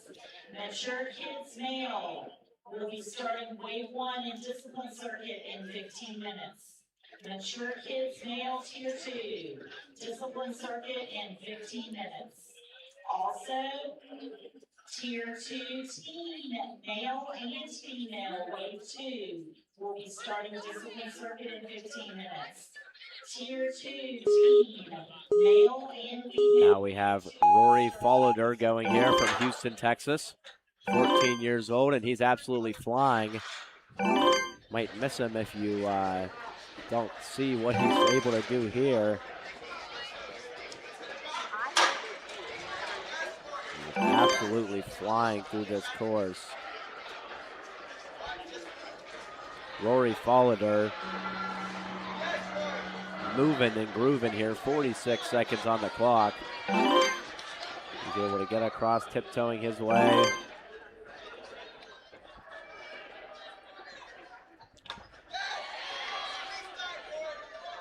Great run right here by Rory, moving forward quickly and over from Houston, Texas. Gets all the way across and able to get through. Fastest one yet, puts him in first. Yeah, that was a quick run right there from Rory Followder in his soccer jersey there. As the World Cup is ongoing right now. The U.S. plays today at 3 o'clock in their second game of the World Cup. Have to keep looking at updates to keep myself updated so I can update you guys as you watch along here for World Ninja League. Rory Followder a whole 5 seconds faster than James Lazarevich. And Lazarevich didn't finish the course. He got right near the end. And now Cooper Custodio running here.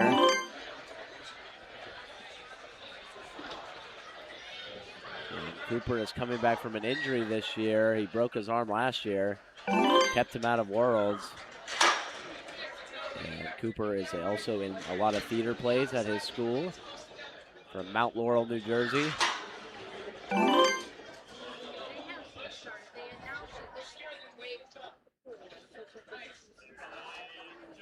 Nice shot. 35 seconds here. 30 seconds. And he's able to get all the way across. Moving through is Cooper. 20 seconds on the timer now as he goes to the octopus. Gibbons to that first one, and now he's got to get the second one. And it looks like he's opting to reach out to it. Oh, and he tried to grab it but was unable to. Great try right there from Cooper Custodio. He was a little bit off-center there in his jump. It was a great time and run nonetheless from Cooper Custodio. And now he is done. Now Rory Dror will be up next as the course resets. Rory Dror from Israel, competing in the Asia-Israel region. He is a young ninja competing professionally in the World Ninja League for the second year. And he's known for his rare finger strength. Uses his powerful grip and discipline on the course. That's cool. To grab a hold of the obstacles. And Rory Dror at finger strength, very important here as he's able to move through quickly in this course so far. Able to Attack here, attacks the shelf drop, attacks it again, and a quick run right there from Rory Drawers. He gets all the way to the spinning baskets quickly, and in 45 seconds he is going to be across as he takes his time here on the foot dexterity exercise. Now over to the octopus.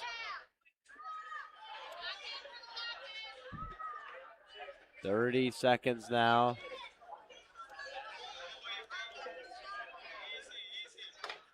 And he is able to get down and hit the buzzer. A great run right there from Rory Drawers, the 4th fastest time here today. And he puts himself onto the leaderboard firmly here. And it was a just tremendously fast run through the spinning baskets and shelf drop sections. Yep. And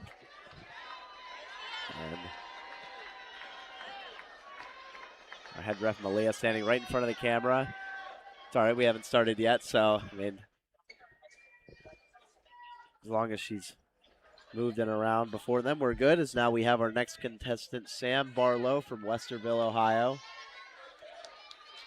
He is from the U.S. Midwest region, started Ninja back in 2022. And joined the competition team at MLab Ohio a year later in 2023. He enjoys serving at his church and playing games whenever he is outside of Ninja.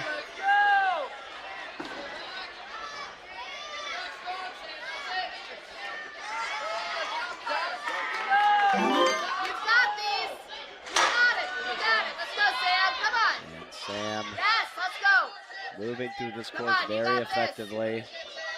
40 seconds to go as he gets to the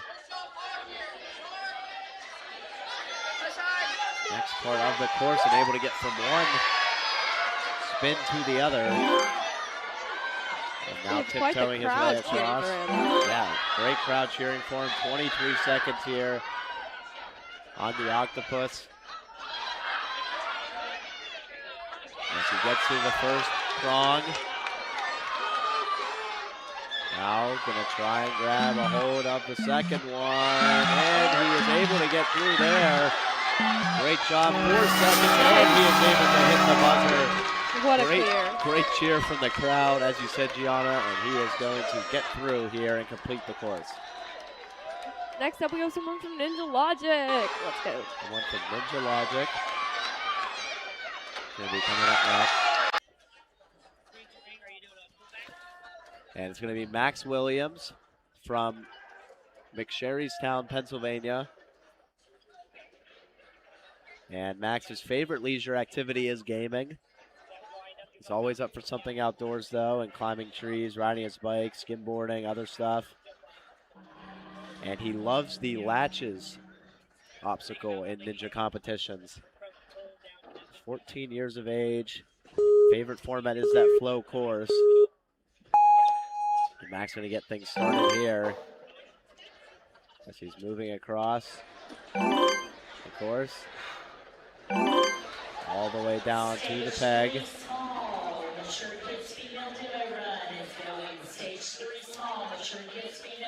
All the way through Ninja Logic. Come on, Max! Making his way through the shelf drop section now. 45 seconds on the clock here. You're good, Max. Come on. Around. Now rotating through the shelf drop here. The 5th of 8 obstacles here on the course. Flying across now. Throw into it. Very good. Max Williams making nice work of the course.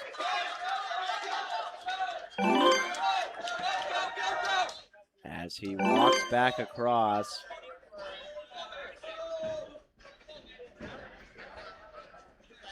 Now on the octopus section with 13 seconds to go, able to get through one prong. Now just needs to get the next one here. 5 seconds to go. And not able to grab it. Wasn't able to make that transition. Great run though across. That's going to be the end of his run there for Max Williams.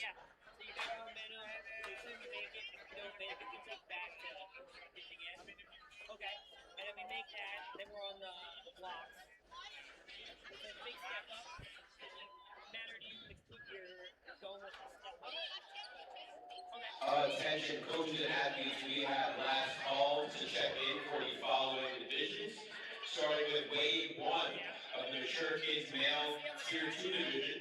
Check-ins are open after discipline. And now we will have Luke Cannon from Rembert, South Carolina running. Luke Cannon from the U.S. Southeast region, 14 years of age, sporting that backwards hat as he runs on the course here. He is absolutely coasting through here early. And female tier 2 divisions at DC Tall. And he is able to continue to move. Shelf drop now, moving forward. Female tier 2 at DC Tall. To the spins. You got it. Come on. Right here. Spinning basket now is where he's on. Almost hits the wall right there. 36 seconds to go. Moving his way through. And with 32 seconds, trying to rotate across now to the octopus. Catches the first obstacle prong. Now holds 19 seconds. Plenty of time, tries to hit the other one, just misses. That's going to be the end of his run right there. One prong away, a little bit of inches there before he tried to get across. Please do so now. First runner will be going in approximately 5 minutes. That is for preteen females, tier 2 at stage 2 tall.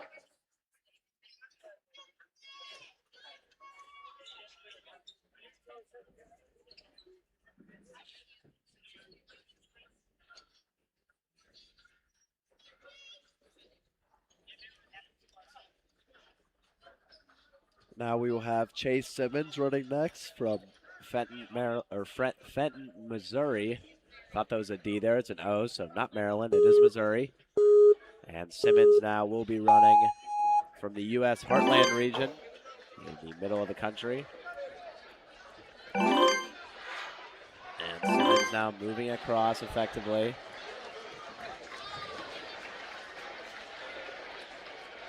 And attention leaders, we have a couple more words for a few of our awesome sponsors. Simmons moving very nicely right now as he goes through the back half of the course. He's hitting some very good lanes.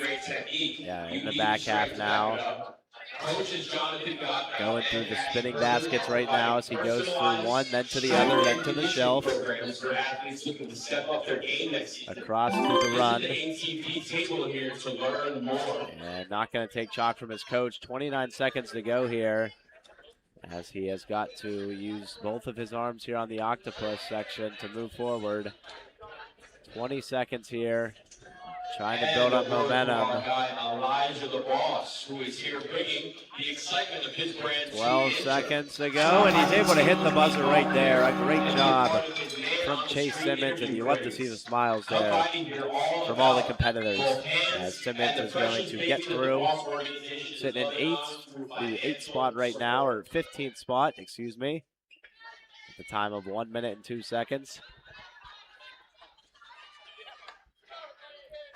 Now we will have Reed Heiklin running here from Holland, Pennsylvania. And another word from Cyclone Bay LLC. Cyclone Bay is in the building and we want to celebrate you. And Reed looks like he's ready to go here, Gianna, as we continue to move on here in wave 3. And the same people who cheered them on.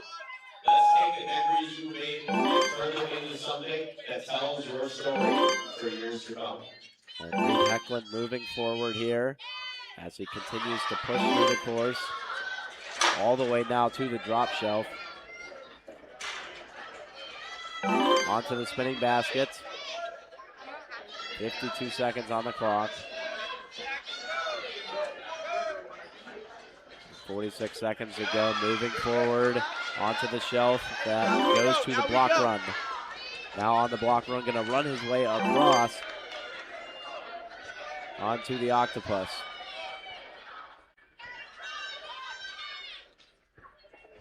Able to get one prong to go.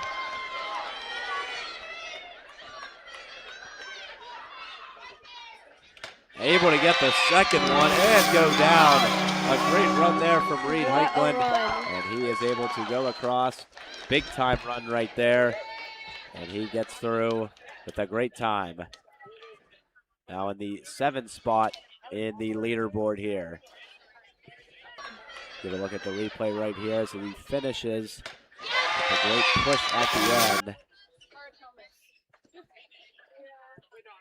And now we will have Leland Cruz from Merrimack, New Hampshire.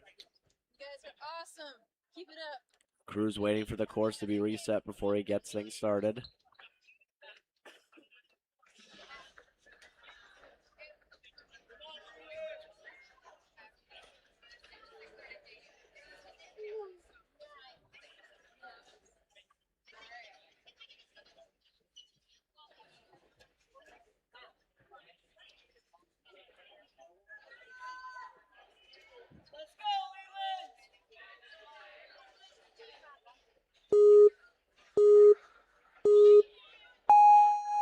And Leland Cruz now running his way through.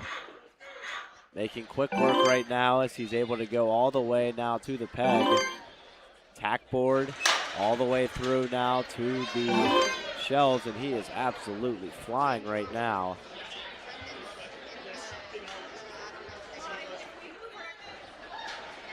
Making quick work of the course right now. 48 seconds to go as he goes through the block run all the way across to the octopus. 40 seconds to go. He's got a hold of one of them now, just needs the other. Got a great time right here. He's gotta get it out of the And now flies all the way down. A great run right there. And that moves him into the 2nd place position by 0.36 of a second. And now right behind Rory Followder, him and Leland Cruz are in 1st and 2nd place right there. We'll take a look at the replays right here as there's just impressive runs all around right here to get things started. Great work by Leland Cruz.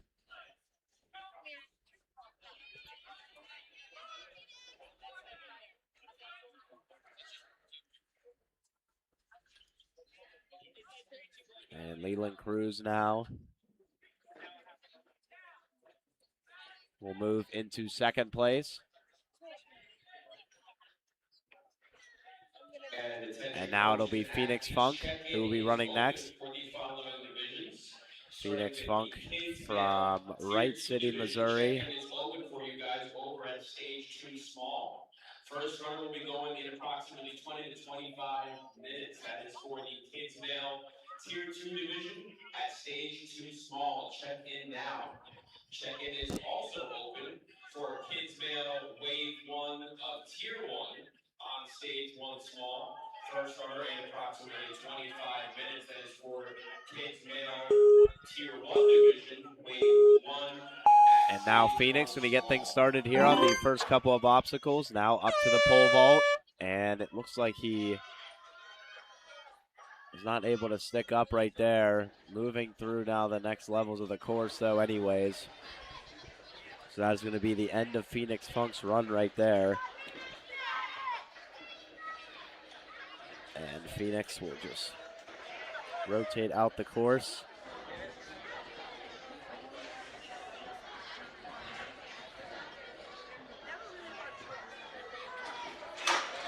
As we have 6 more athletes to go here in Wave 3 for the teen male competition here from Stage 1A. So Wave 3 will be wrapping up here shortly, and then we will transition right away into Stage 4 before we have our lunch break.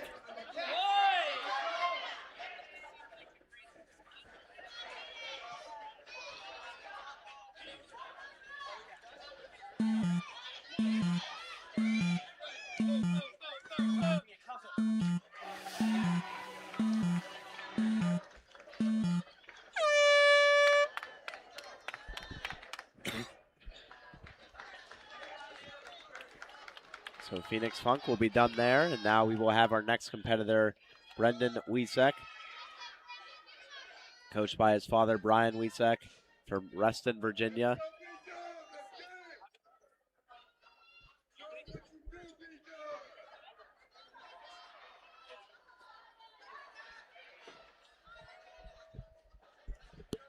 Brendan looking to get a good time here. The final 6 competitors from wave number 3.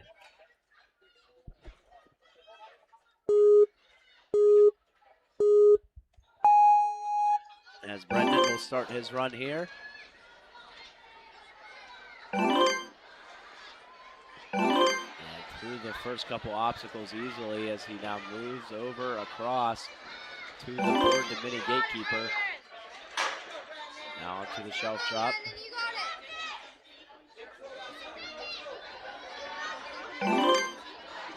Shelf drop to the spinning baskets.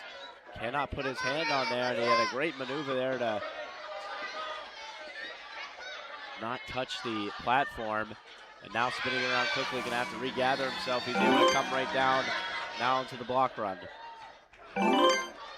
Block run to the octopus.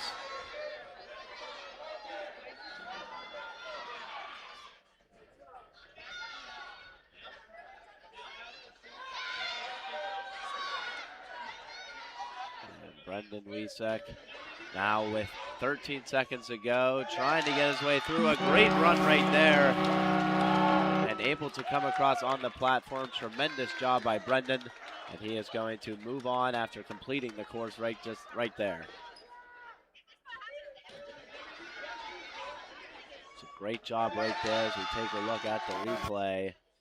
Tremendous work. And now we will have Jack Odell running from Woodstock, Georgia. So we have Jack Odell, Liam Enslin, Owen Oliver, Holden Tinker, and Zach Johnson, the final 5 runners here from Wave 3 at Stage 1, Tall A.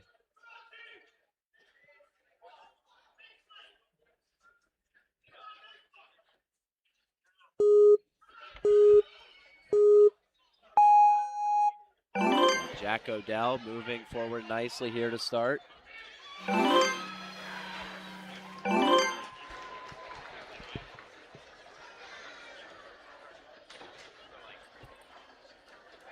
And Jack Odell now moving forward here. He's fine through this course, on his way to the shelves. Jack Odell moving his way forward here on these spinning baskets.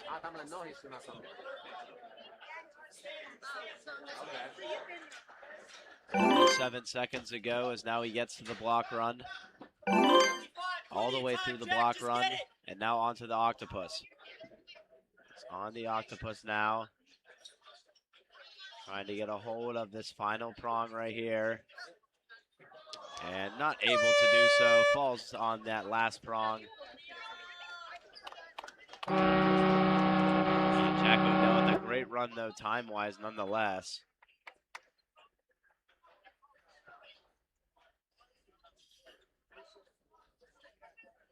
And now it's going to be Liam Enslin, coached by Justin Fitzgerald. He'll be the next athlete up and running here. And Liam Enslin from Cary, North Carolina. From the state. And now he is up and ready to run here in his next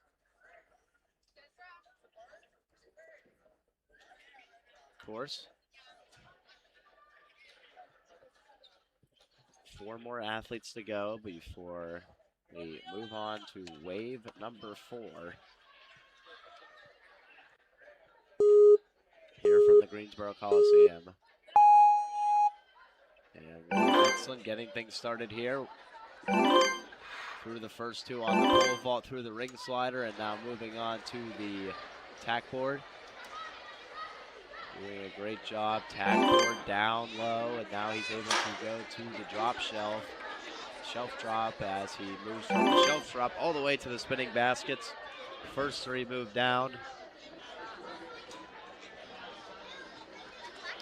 And he's not able to get through on the spinning baskets. As every other athlete has been able to do though, he moves through, finishes out the obstacle.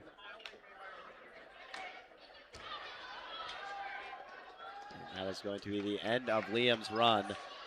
Liam Enslin is going to be done there as he gets the buzzer. Now we have Owen Oliver that's going to be running next. Coached by Oliver Kelly. from Webster, New York. Competes at the Warrior Factory in Rochester, New York. Cool name right there, as he is getting ready to compete here as a member of the Warrior Factory. Owen Oliver, Holden Tinker, and Zach Johnson, the final three here in Wave 3. And we will see before we take a small break before Wave 4 begins here at the World Ninja League Championships.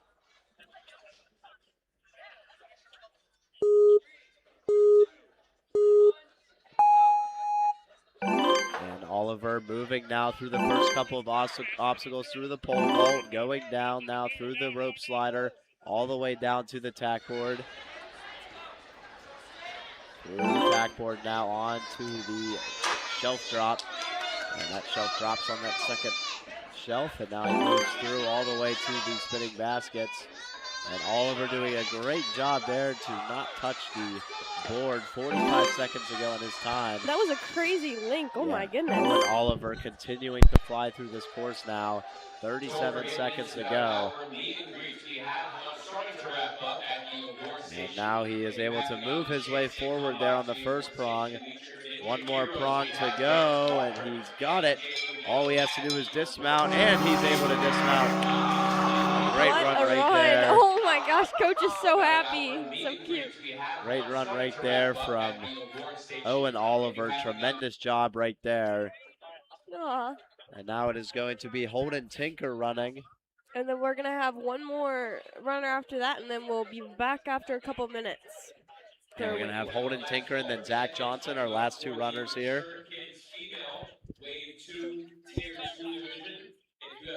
And Holden Tinker getting ready to conquer the course here.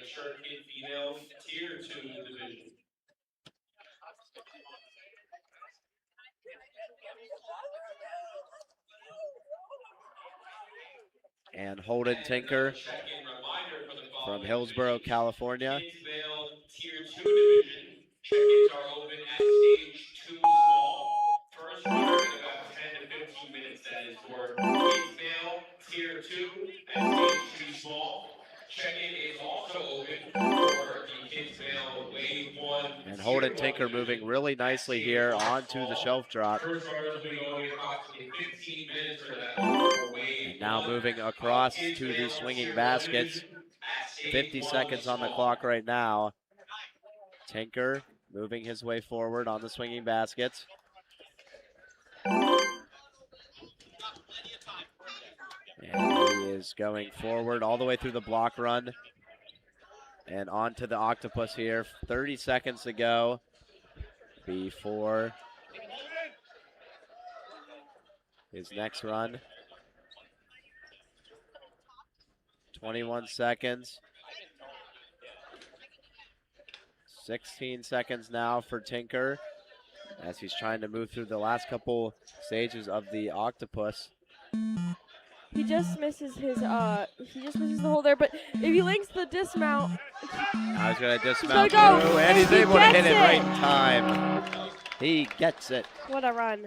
A great finish there from Holden Tinker as he was able to maneuver himself right to the finish line. Great job there. And now we have our last runner here in Wave 3, Zach Johnson from Wilsonville, Oregon, traveling all the way from the Pacific Northwest to the American Southeast, or the Atlantic Southeast. I don't think that's a thing. I think it's just the Southeast. Yeah.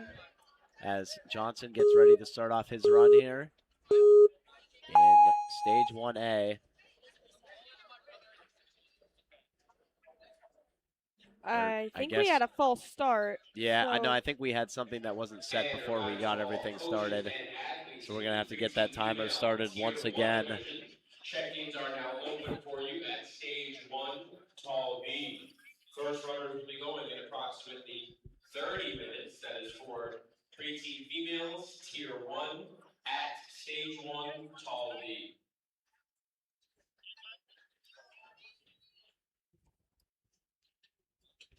We will have the clock reset.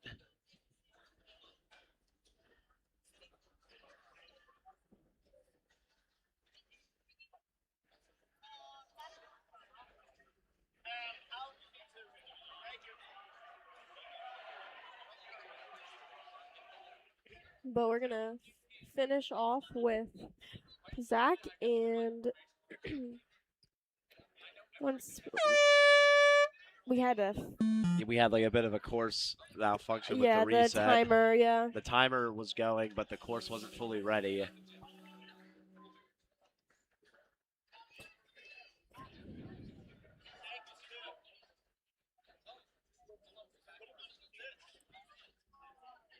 now he is done, or ready to go. Ready to complete.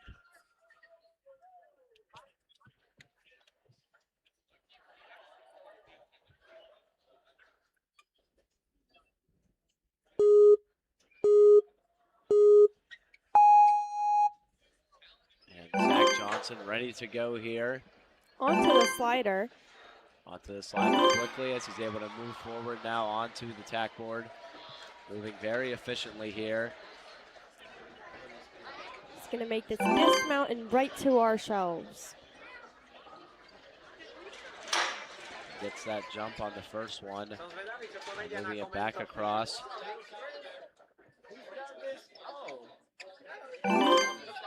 Great job here from Johnson. 40 seconds on the clock. Spinning around in circles now, trying to get to that landing pad. And he gets to the second basket and links it to the shelf. Yeah, great job right there on the basket. Already on to our last obstacle with 20 seconds remaining. Doesn't have a lot of time left, but gonna have to move here on the octopus. 15 seconds to go for Johnson. He was able to hit that first prong. 8 seconds to go now. Gonna have to hurry. And 4, 3, 2, 1. He's gonna run out of time. But a great run to finish us off for wave 3. Yeah, great run right there to finish us off here for wave 3.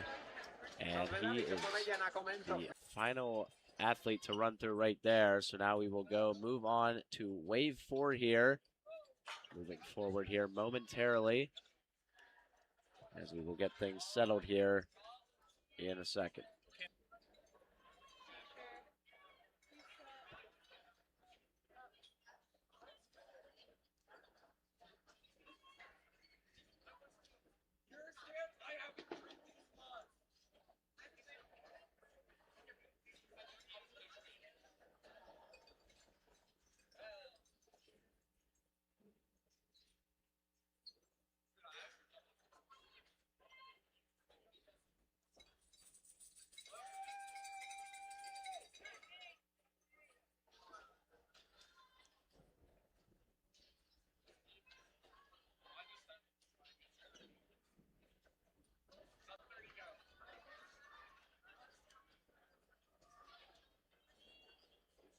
And attention coaches and athletes, we have a last.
Okay, we got our first runner up. This is Nate to start us off. In the kids male tier 1 division, wave 1 at stage 1 small. First runners will be going in approximately And he's 5 off. minutes for Ooh, almost falls there, but he saves it. On his way to the slider. He's been competing with Ninja since 2020, and this is his 5th season competing at the National World Ninja League Championships. One of his favorite things about Worlds is getting to travel to Greensboro every year to see all of his ninja friends from around the country. The ninja community is awesome, and the friendships he's made through the sport is probably his favorite. When he's not doing ninja, he's a competitive swimmer for YMCA. But he is absolutely flying through this course.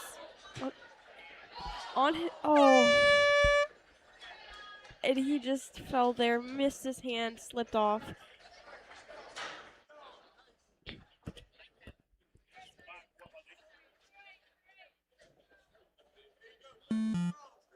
He's gonna attempt the last obstacle.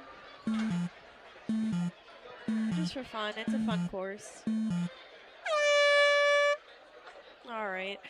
What a great run from Nate. Next up we have, and I apologize if I pronounce this wrong, Glinton. And a reminder to all parents, coaches, and athletes in the preteen female tier 1 division, world check-ins are open at stage 1 tall B. First runner will go in approximately 20 to 25 minutes. That is for preteen females in tier 1 at stage 1 tall Glenn B. is 13 and he's from New York. He's in the Northeast region, and his favorite type of course is a challenge course. Shout out to Zach, Ramses, Xavier, Kevin, Shane, and Megan Moore, Mario, Will, Vaz, Jim, and Lucas Savage. Okay. He enjoys obstacles and course design, and he likes to business plan.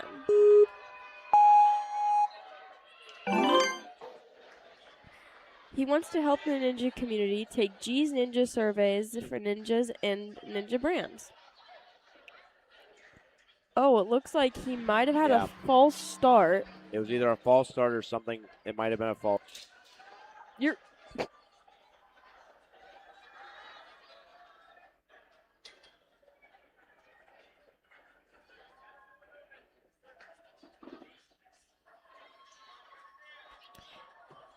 We're going to have a rerun here.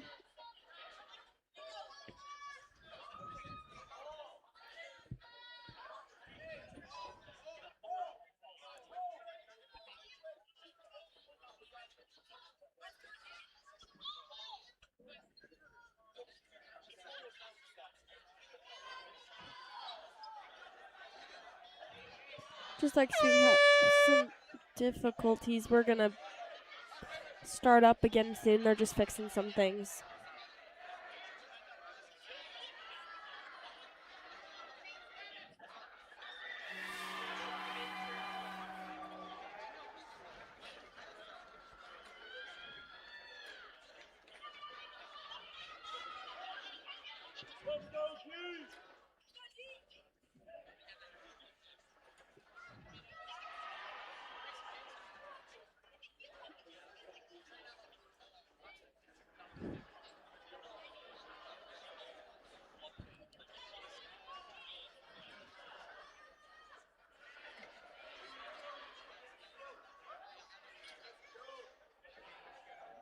And attention ninjas, if you guys love tricks, it is time to head over to the trick station where we have electric Enzo there waiting for you. So, from now until 1 p.m. for the next hour, please head over All right, to we're the going to trick start. station at He's off.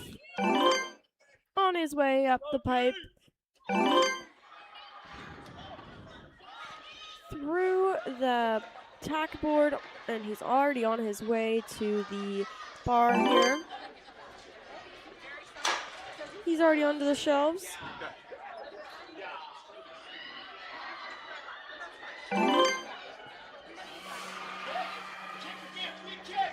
Gotta build some momentum here.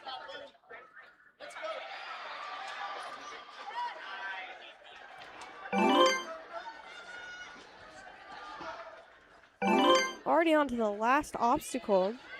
He's 30 seconds left.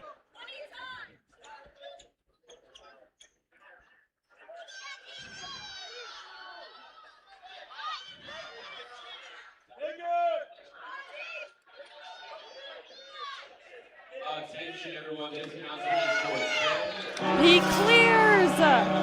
What a course run! He's very excited about this, as he should be. Well deserved and earned.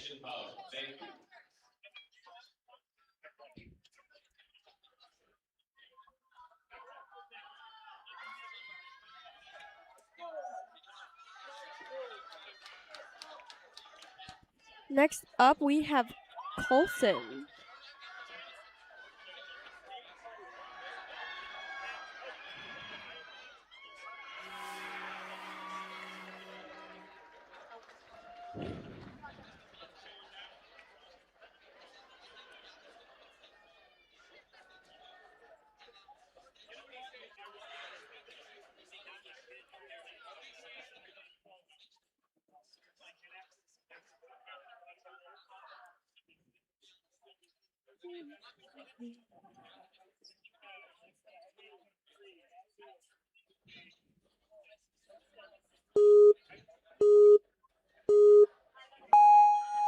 He's off. On his way to the ring slider.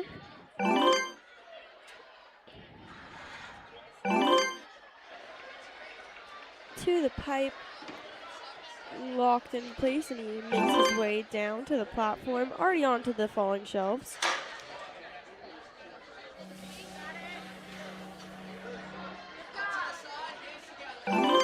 Coulson is 13, and he's from Cary.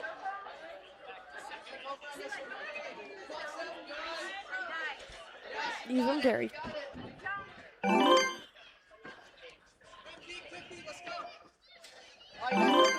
Already on to the last obstacle with almost 30 seconds left on the clock.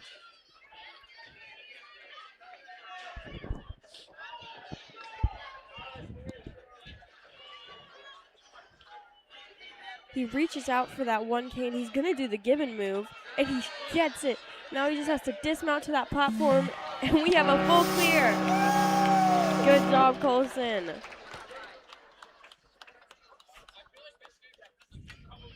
Next up, we have Lucas Mikrowski. He's from Fargo. He's from Fargo. North Central is what he competed in. He is 13 years of age.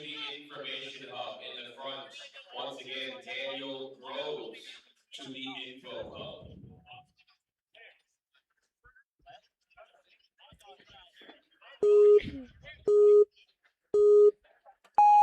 He's off on his way to the pole, up the pole, onto the slider. And just another reminder to coaches and athletes in wave 2. Down the slider to the tack board. Tier 1. Check-ins are open for you guys at stage 1. Swinging from the tack board.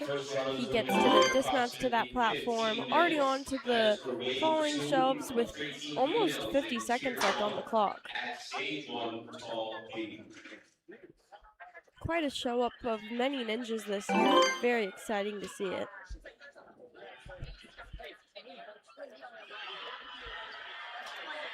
Tacks off that wall onto the second basket there. He's got to build some momentum. And he just misses it there. So he's on. So he's finishing out the course.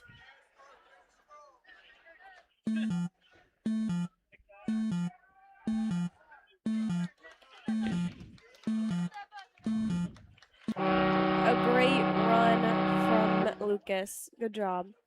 Next up, we have Mason Goring. Okay. Mason Goring loves doing ninja. He says it's fun to train with his team, and he also likes running with his dog and listening to music. He said, I'm pretty cool. Nice. He likes climbing, and he likes full courses. He's 5'3" or 5'5", and he has a wingspan of 5'3". He weighs 112 pounds, and he started ninja in 2021. And he loves generating swing.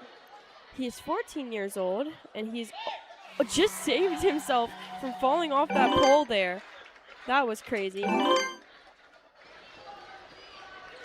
Locking that pole into place, he makes the Lachey over, down to the dismount platform, onto the falling shelves, wasting no time with 56 seconds left on the clock.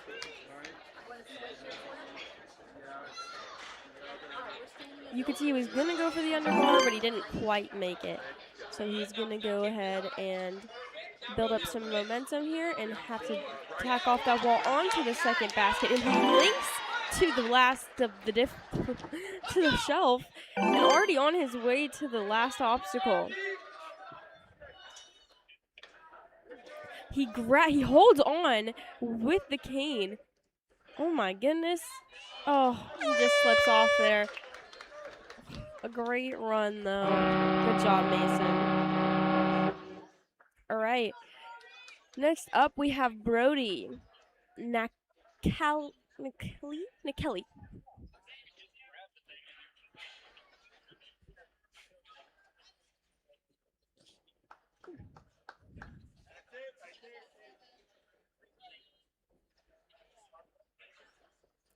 All right. Brody Nakeli is 4'11". He has a wingspan of 5 feet, and he weighs 104 pounds. He started doing ninja in 2019, and his favorite courses are challenge courses. His Instagram is Splatin Ninja. Nice. He trains at the most challenging obstacles he thinks are at foot dexterity, and he is finishing up 6th grade. His 6th grade year in elementary school. He is a big Fortnite fan, plays alto sax, and will not play chase tag at the Worlds this year.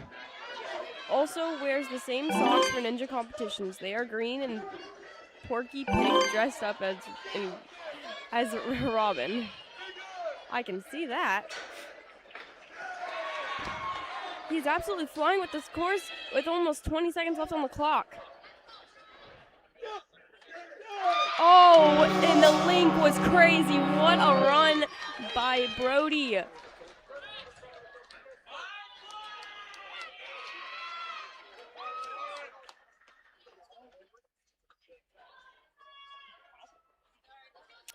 All right, next up we have Torin Moyer. He started Ninja in 2021, and his favorite format is flow course. His home gym is Power Parkour Ninja, and when he's not doing Ninja, he's fishing and riding a dirt bike. He also coaches at his home gym, and he's here with his mom, who is also competing in Masters. His hometown is in Coopersburg, PA.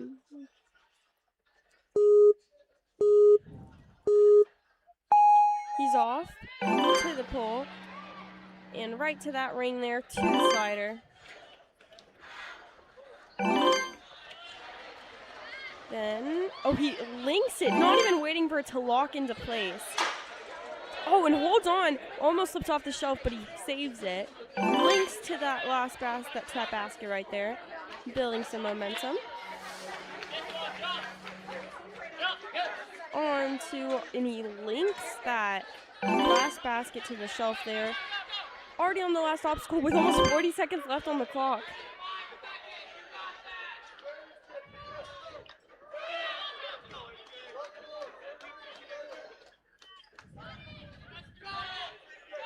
He will chase that second ring, and he gets it, links the dismount, and clears the course, and gets a backflip. Oh my goodness. What a run.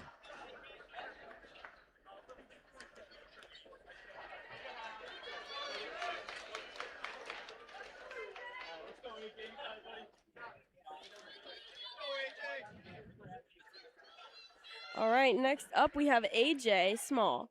He is 5'2". His wingspan is also 5'2". He weighs 106 pounds. He started doing Ninja in 2022. His favorite format, of course, is Challenge Course. And his Instagram is ninja_AJ_. And then he likes to generate swing, and he likes the most of the obstacles at foot dexterity. And his hometown is South Dennis, Massachusetts. He placed 9th in Worlds 2025. 3rd place Premier Series Empire 2025. He is absolutely flying through this course right now. With a minute left on the clock, and he's already onto the falling shelves. He's linking every single one of them. Doesn't quite link to the basket there, but he still gets there regardless. Building up some momentum here. Tacks off the wall onto the last basket. Reaches to the last shelf there, and is already on his way to the last obstacle with almost 40 seconds left.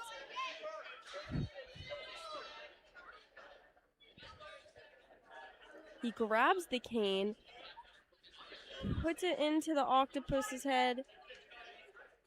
He's going to go for that given again. He trains at Vitality, and he hits the buzzer with a clear of 53 seconds. What a run.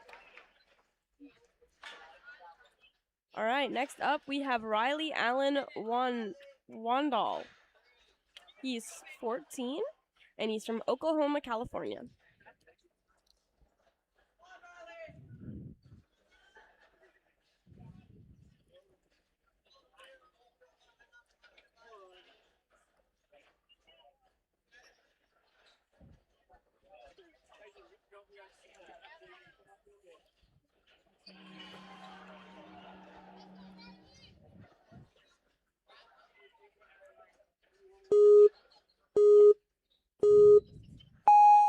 Riley's off and already onto the second obstacle. Links to that ring there, down the slider, onto our bar here. He just slips off the bar there, goes for the link and doesn't quite get it.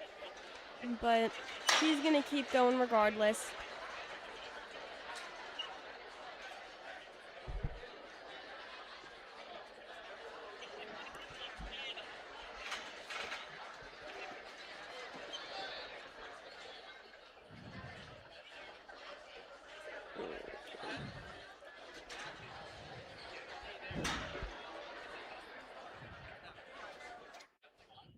Let's get it.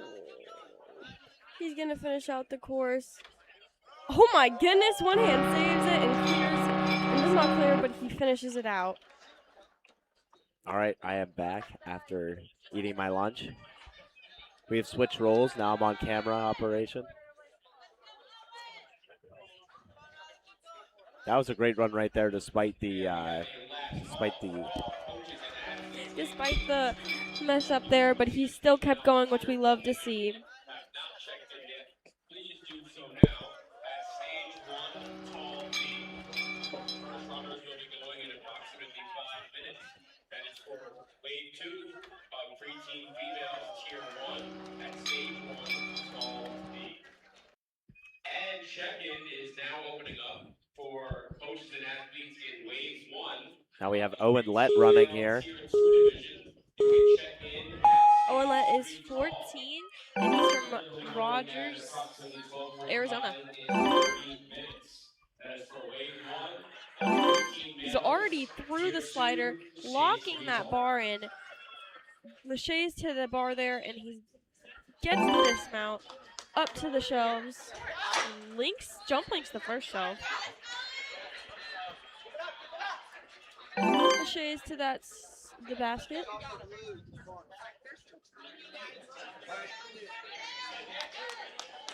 Well, great move there. Onto the last obstacle with 30 seconds left.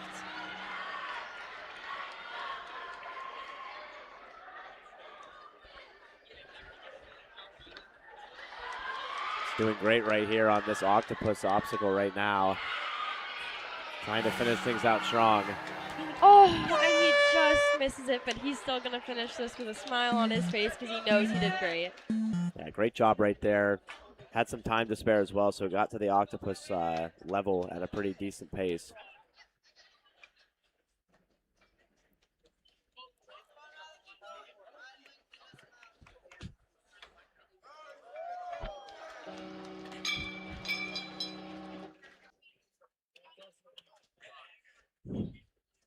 All right, next up we have Bennett McFarland. And he is. I think it's McFarland. Thanks. Yep, no problem. Just had to help you out there. He's 5 foot. His wingspan is 4'10". He's 95 pounds. He started Ninja in 2022. His favorite format, of course, is a challenge course. His Instagram is Ninja Bennett.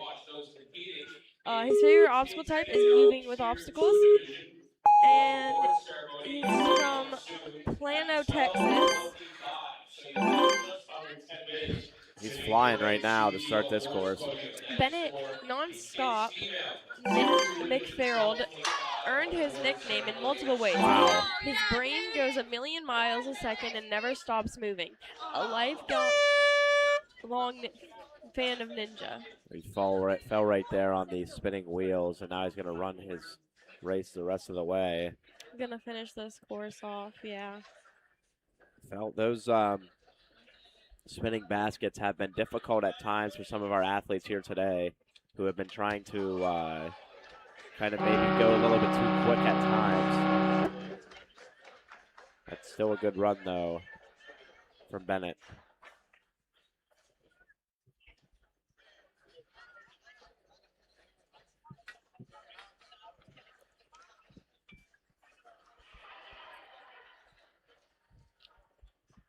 All right, next up we have Eric Malvin.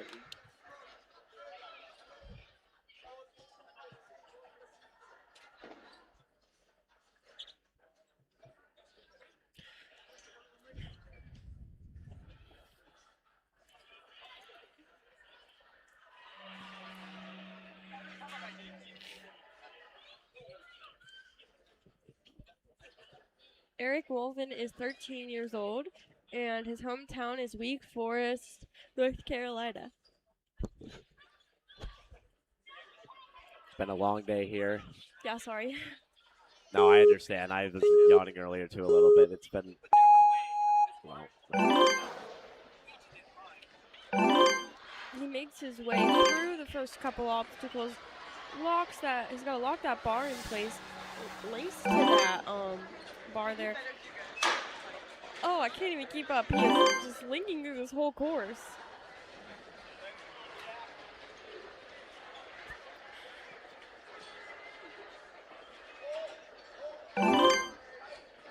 He's on his way to the last obstacle with almost 40 seconds left on the clock. Oh my goodness, he is flying. yeah, absolutely flying. Lots of time here for him on the final obstacle, the octopus.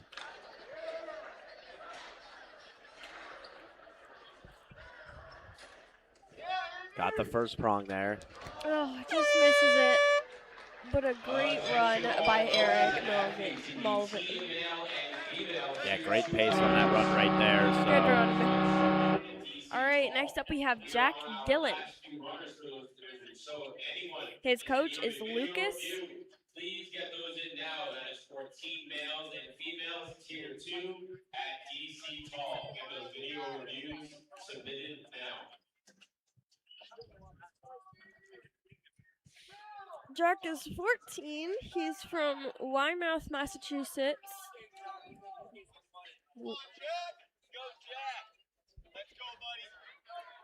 And he has got quite a lot of people cheering for him. He's got people cheering him on here. He makes his way to the, oh my gosh, second obstacle, and is already on to the third obstacle. He skips it. Oh my goodness, he didn't even lock that bar in place. Wow. He is just flying through this course. Taking an extra swing here, but that's fine. He has time to spare. Building up some momentum. Tacks off that wall, right to the door, or right to the shelves. Runs through the unstable boxes there.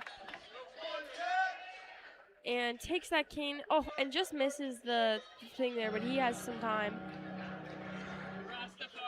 Building up some swing here, and he grabs that cane right into the last obstacle and finishes. Great run with 50 seconds. Yeah, that was a really fast run there. Blazing fast from Jack Gillen right there. Absolutely flying onto the leaderboard with that one. Puts him in 8th. We've seen a lot of fast times here today at this course through the first, now up to 4 waves here. Next up, we have Keenan. Keenan. I think it's just Keen. No, it's Keenan. Keen Goff. Keen Goff. Yeah. And he is from Camillus, New York. He is 14, and he earned the Pro Ninja Level 3 title. Yes. Yes.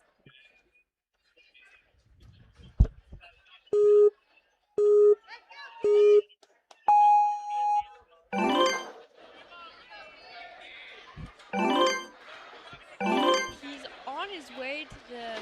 Oh, oh, and he just slips off. Thought he was going to save it there. We'll keep going around, though. He's not going to give up.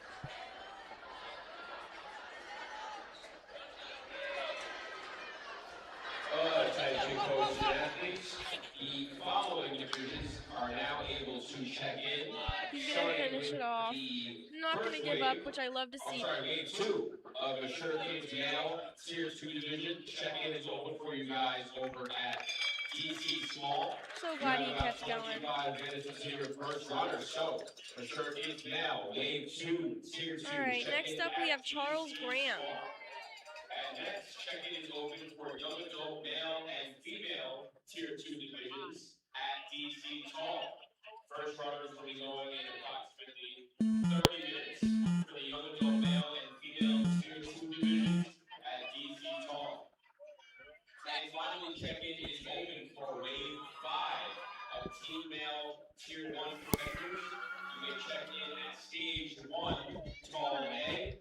First runners will be going in approximately 25 to 30 minutes. That is for Wave 5 of Team Male. All right, Charles Graham is 13, and he's from Monroe, New York. I think is it just Monroe? I can't. Oh, see Monroe. it. I lied. Okay. Sorry. It's okay. Monroe. Hey, town names are hard. Town names are hard to pronounce. He looks like he's ready to launch off that platform. Climbing up that bar. Oh my goodness. Tacks off that pad there and laches to that bar on his way to the shelves. Oh my goodness, and he links that line.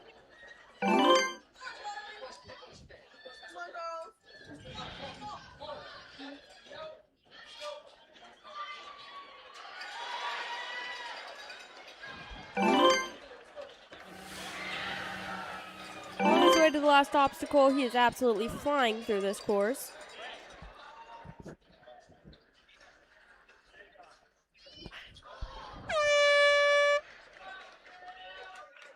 Oh, he just slips out there. But other than that, it was an amazing run from Charles Graham. Yeah, good run. Good run right there by Charles Graham. Able to get all the way to that octopus level, which we've seen many of these athletes in Wave 4 be able to do here in the teen male section. Next up, we have Camden McCoyce. He is 13, and he's from Finleyville, PA.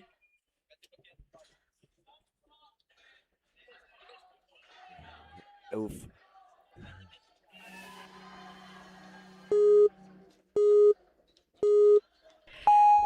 Camden is off the platform, on his way up.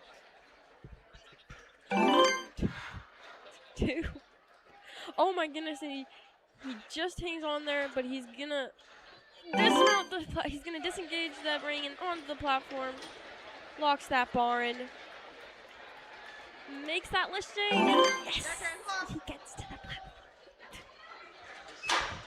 and on his way through the shelves. On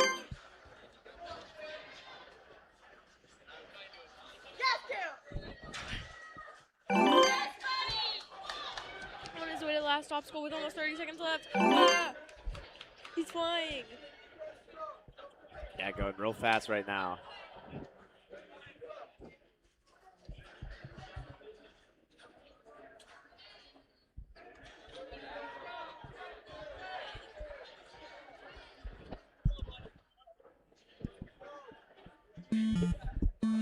He's got to go now if he wants to get this.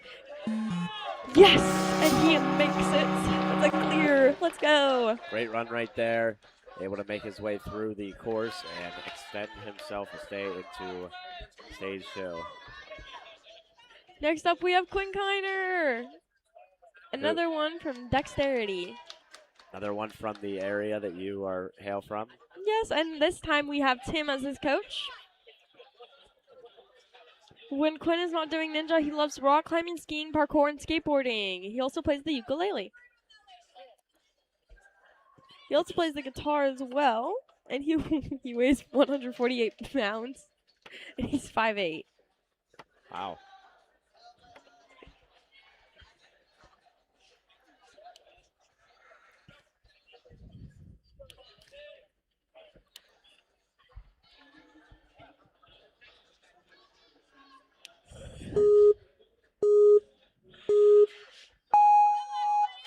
Quinn's really got to go fast if he wants to take that first place spot.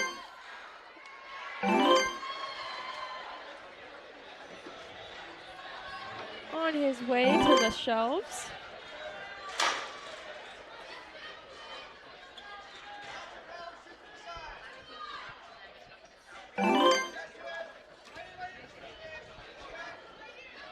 Luckily, Quinn's specialty is actually skyhook, so let's hope to see that he clears. He almost has 40 seconds left on the clock, and he is flying through this course. Grabs the cane. Yes, gets it into the octopus, and now he has one more left to do, and then he's got the full clear. He's got a bit of a circle swing, but yes, he gets it and leaves the platform!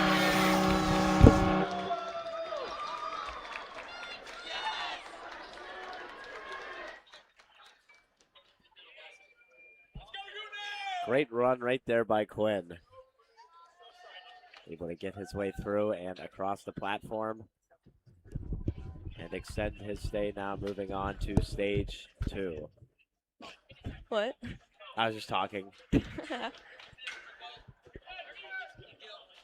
All right, next up we have Yonoshin.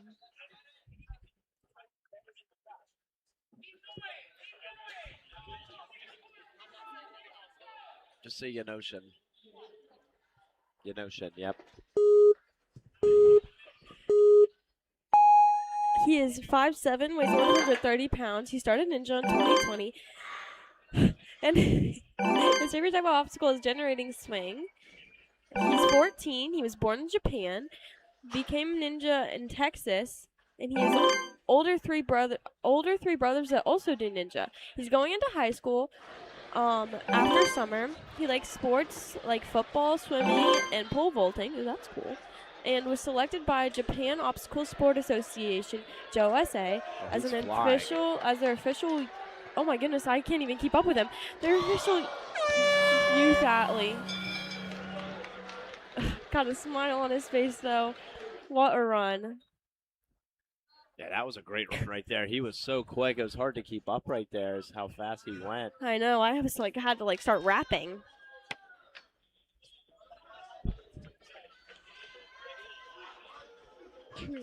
Next up, we have Niall. Niall, yep. Yeah, I'm there. Dunno. We're gonna go with that. He is. That does not seem right. 15 foot. Yeah, no, he's 15 feet tall. You know. Yeah, that's not right. And his wingspan is 15'8". I think that's supposed to say 5. Yeah. He's 5 foot. He's 5'8" wingspan. He weighs 64 pounds. Is that? I don't think that's right either. Don't think so. I mean, hey, anything's possible. He started Ninja in 2019. And he trains at both Vitality and Ascended Obstacle Training in Kingston. He enjoys rigging and building new obstacles. He is not... Oh, it looks like he touched the platform right there. Well, he's still going to finish out this course, which we love to see.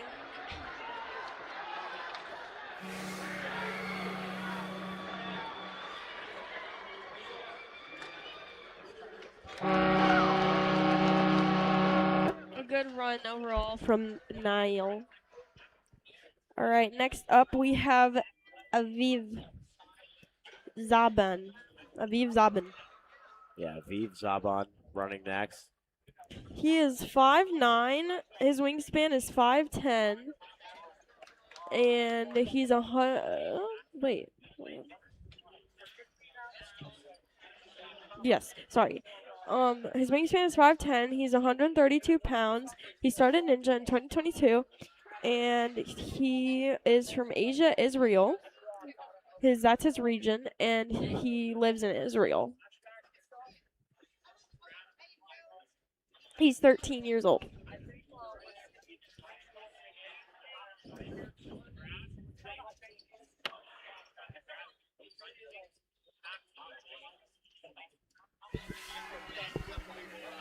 Yes.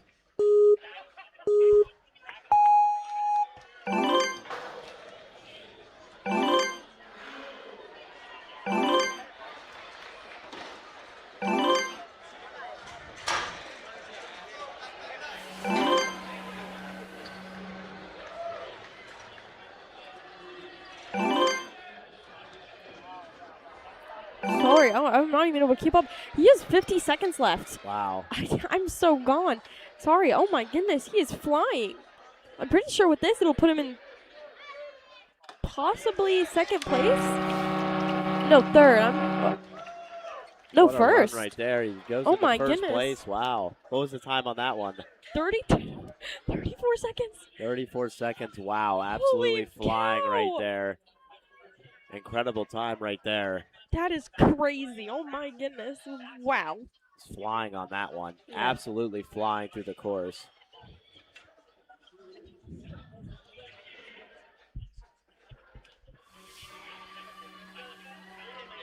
Next up we have Mason Manelli, and he is 5'1". He weighs 90 pounds. He started Ninja in 2017, and he likes climbing. And he's been doing Ninja for 8 years and also enjoys baseball and football. There you go. That's nice. Always nice to see athletes enjoy other sports, so.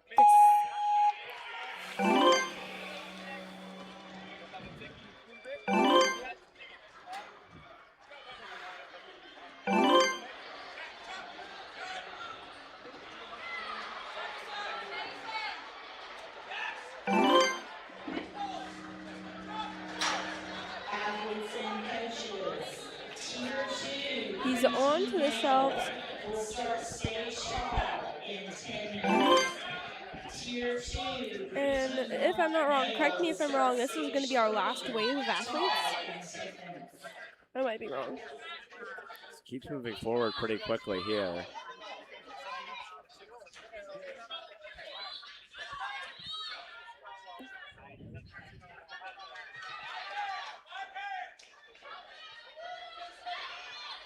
He's still on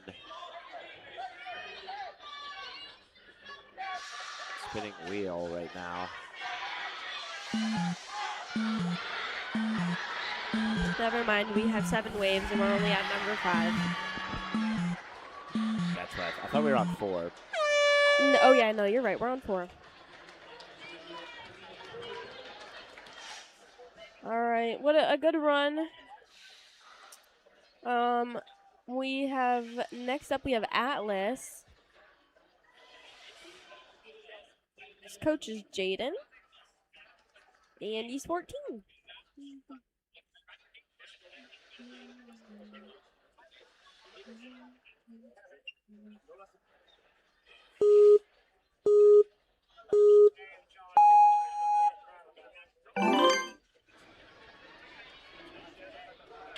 up the first obstacle.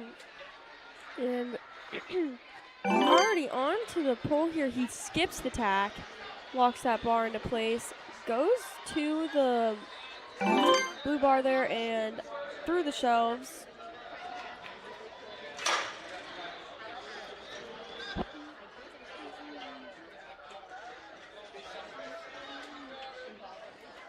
He has 40 seconds left to complete this course.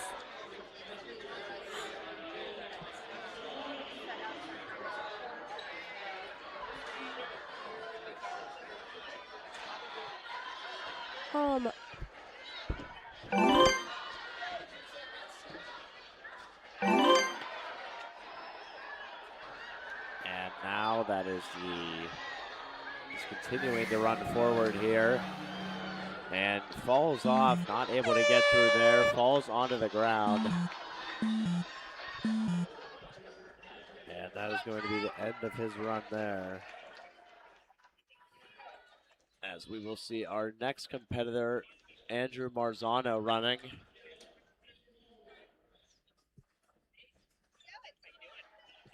And Marzano with 1:13 on the clock. We'll get ready for his run now. Marzano from Monroe, North Carolina in the U.S. Southeast region, getting ready to start his run here. Moving forward on from the pole vault onto the slider.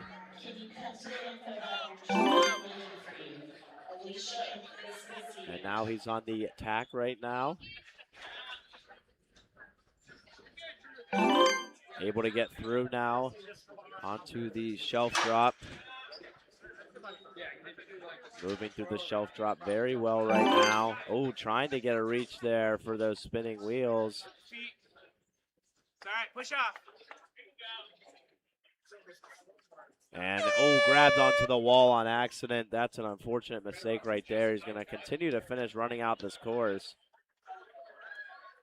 In stage one, you get to finish running out the course. You don't have to stop right away after you fail.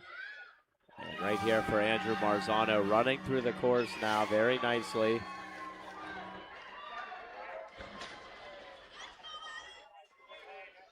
As he's finishing everything out. And that is going to be the end of his run right there.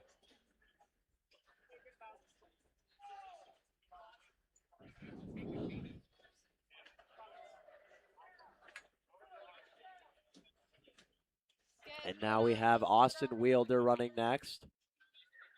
Started doing Ninja in 2016. And he is going to be competing here in his next section as he gets things started off here from Tall Stage 1A.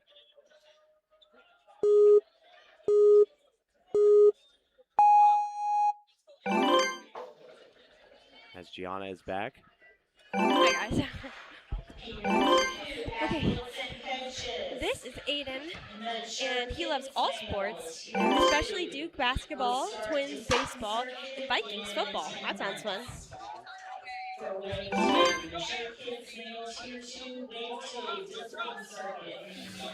And he started Ninja in 2016. Wow. That is a very long time to be doing Ninja, because he's only 13 years old. And he is flying through this course, by the way. Yeah, he's flying through the course right now at a great pace. 30 seconds to go, taking his time now, getting chalk and re-establishing himself. On to the last obstacle. He's going to have to reach up to get that cane. He's just got to place it into the octopus, and he gets it, links the dismount, and clears the course with 58 seconds. Great work right there. This puts him into 18th place. And he's one of the many that has cleared this course, and being able to clear the course here, great job, especially considering you have only a minute 13 to clear it. That was a clean run right there. We only have 9 runners left. And now we're on Logan Wyatt. He is 150 pounds. His wingspan is 5'5". He is 5'7". And he's 14 years old. For the past year, he's He's been doing the Grips Ninja. He's been going to the Grips gym in Southfield and training with teammates Ethan, Oliver, and Jack, and many others. Has really helped him push himself to grow in the sport. He says a huge thanks to all of the coaches at Grips: Phil, James, Dave, and Ryan, and Artie. He is flying through this course with almost 50 seconds left on the clock. He's really got to build some momentum here. And he's onto the shelf and on his way to the last obstacle. Sorry.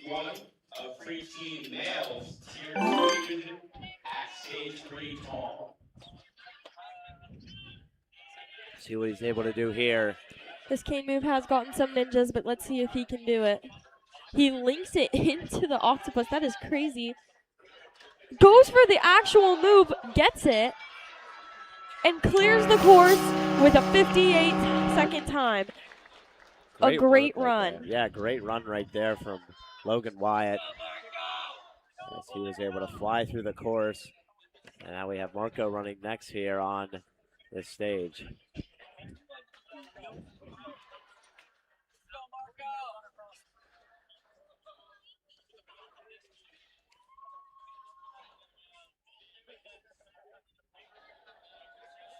Attention to all those in attendance. Just another word from the few of our awesome sponsors. All right, next up we have Marco.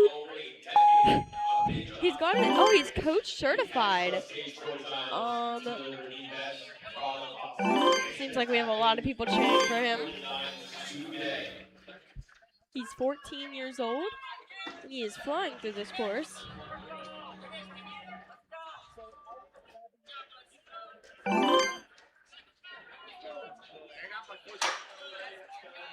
And a word from our very own Vance Walker. Vance Walker is a two-time American Ninja Warrior champion and the first WNL champion in the preteen division. He will be your all-week with a Build up some momentum. and will have shirts, hats, water bottles, and more available for sale. Oh, and he just slips off that, but he's going to keep trying. Scheduling events at gyms and for private coaching, so make sure you guys tap in with Vance today. He's got to generate some swing. He's only got 15 seconds left, but let's see what he can do. And another word from our friends over at Ninja Strong. Make sure you stop by the Ninja Strong booth, a family-built brand creating custom ninja obstacles and apparel for the next generation of athletes. Check out their latest obstacle designs, exclusive merch, and see what it means to truly find your strong. Tap in with Ninja Strong today. All right, next up we have Teddy Reese. Teddy Reese is 14 years old, and his coach is Levi Marchisel.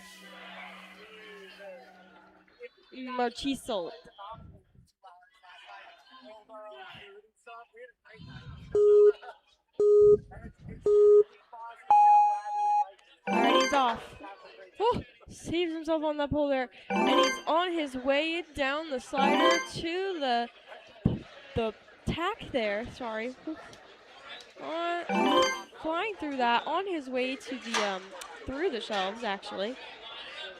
He's flying through right now. And attention all parents, coaches, and athletes, these are final check-in calls for the following divisions, starting with Wave 2 of Mature Kids Males. He's already on to our. If you have not checked in at Whoa. DC Okay. He's on the way to the last obstacle. Will be in a few moments. That is for Wave 2 of Mature Kids Males in Tier 2 at DC. So he's gonna have to really be quick here. He's got 20 seconds left on the clock. I know that's plenty of time. If you have not checked in there yet, please do so. Let's see what move. He grabs the ring. He doesn't quite go for the initial move, but he gets it regardless and hits that buzzer. A great run from Teddy. Great work right there for Teddy, able to get his way through. Next up, we have Charles. First run will be going in a few moments. That is for Wave 5 of the team. Charles Raymond. Division at DC Tall. Charles Raymond is from North Syracuse, New York, in the U.S. Midwest region. 7 more athletes to go, and the U.S. North Syracuse, New York teen, also 13 years of age here in this competition. He is on his way up the pole through the slider. This course is a pretty fun one. I think it's pretty flowy and I think it's really fun. Yeah. Is this one that we'll be competing on tomorrow? Yeah, but it'll be a little different for the girls.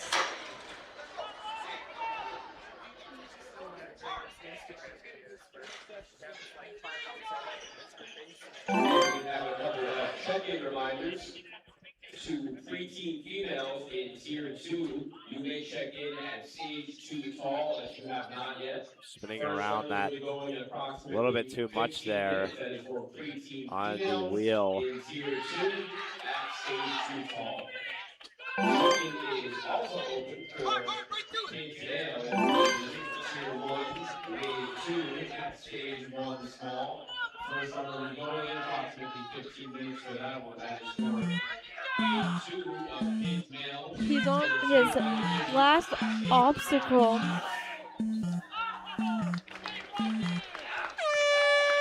Just runs out of time there, but a really good run otherwise. Yeah, really good run there by Charles. Just missing the mark right there.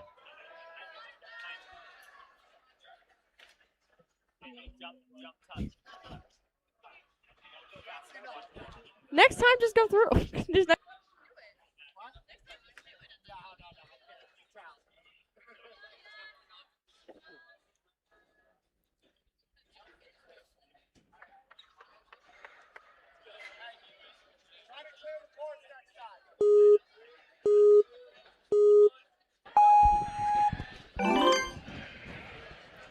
he links to that ring there.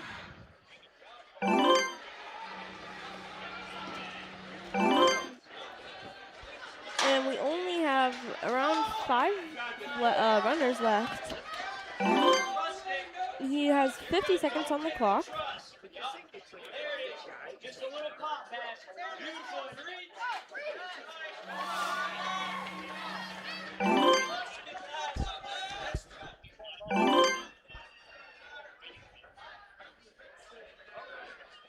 This is Sebastian, and he is from Winter Park, Florida, and he's 14. He's got to get the cane in there, and he gets it, links the dismount, and let's go. 48 seconds on the clock. What a run. Yeah, that was a great run right there. Really fast, and it's getting real speedy out here as we get into the later rounds of these waves. We have wave 4 and then 5 and 6 after this. So it'll be fun to see these next couple of waves here in motion.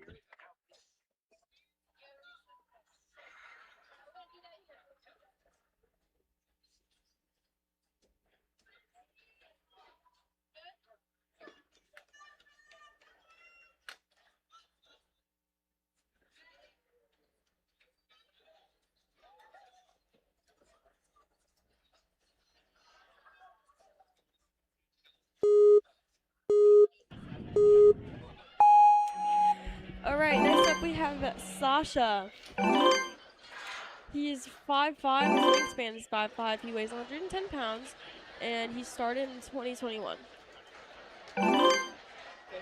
He is from Berkeley, California, and trains in Traverse Fitness. He is fully dedicated to the sport and is maxing his potential as a ninja warrior. He made it to stage 3 during his first trip to Worlds in 2025. He also completed the 2025 career season, reaching the finals at Modus. Fun fact, Sasha was born in Taiwan and lived there until he was 4, but is a dual citizen of the United States and France. A lot of information there as he's already almost at the end of the Yeah, I had course to right speak here. fast because he's like flying. And he gets that cane move and finishes out the course. Great to see that emotion too pouring out after he's done with it. What?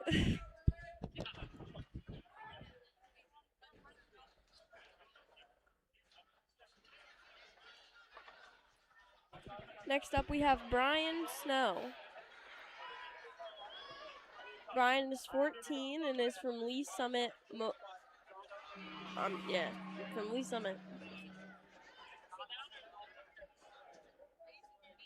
Huh? Depressed?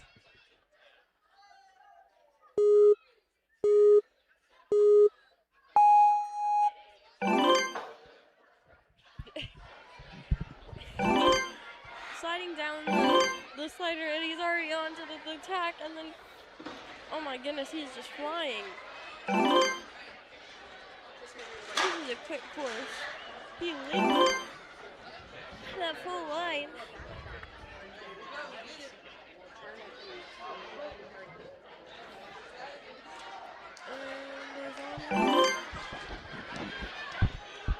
Is already on his way to the last obstacle with almost 40 seconds left on the clock.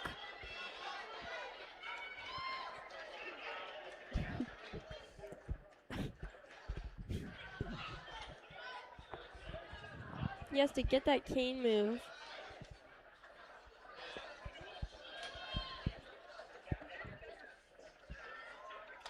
Oh, he just misses it.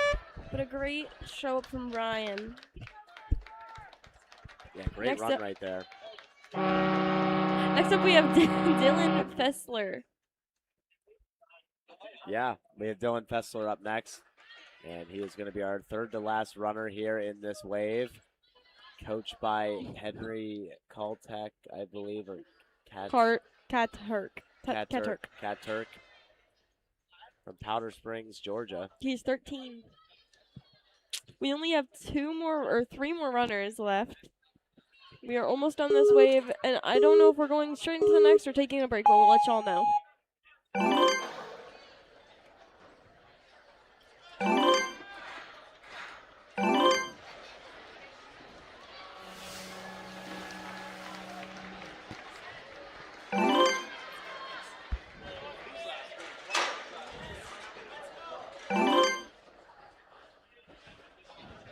He's already on to the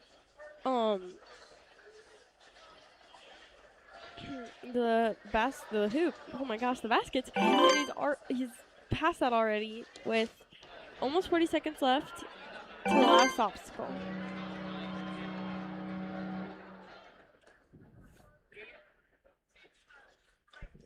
Yeah, at the last obstacle right now, trying to get through it.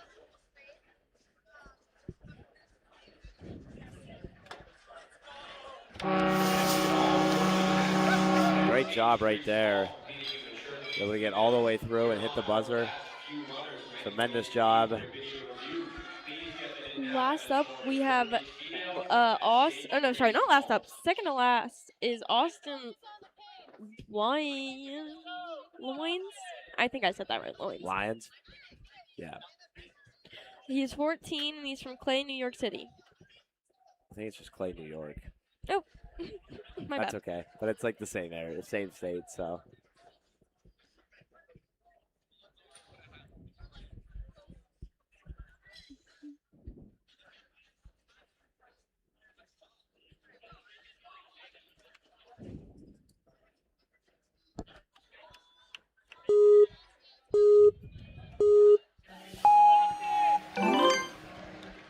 He's on his way to the slider. And oh my goodness, and he saves it. He almost fell off, but he got it.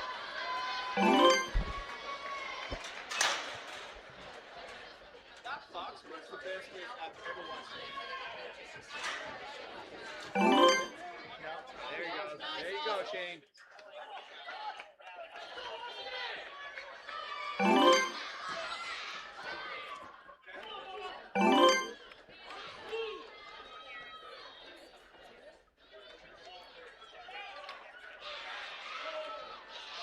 Coaches and athletes in the kids male division, please, if you have not done so already, check in at stage 1 small. As for coaches and athletes in the kids male division. That's clear with 53 seconds on the clock. All right, we're on our last runner of wave 4. This is Joseph Roizena. Yeah. Yep.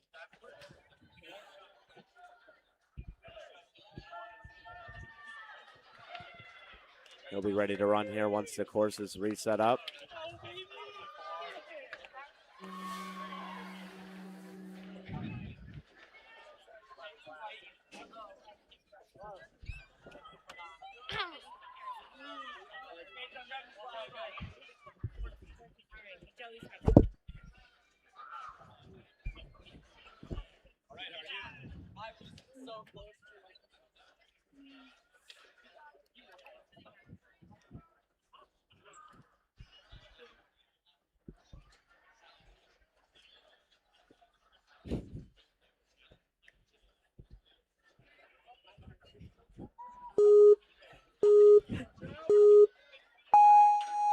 All right. Oh my goodness, he's already off to a great start.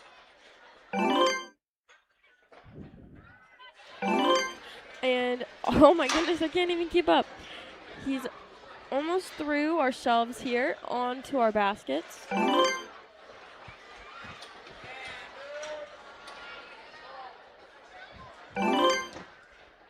Oh my goodness, he is flying. Oh my, almost 40 seconds left on the clock. He goes for the initial move on the cane tech. I don't know if he's going to do that with the second one. It looks like it. Oh, that was wrong. Yeah, just going to grab the one. I mean, that's safest. Better safe than sorry. Hey, 48 seconds, let her run! And that'll be all for wave 4, but we're going right into wave 5 because why not?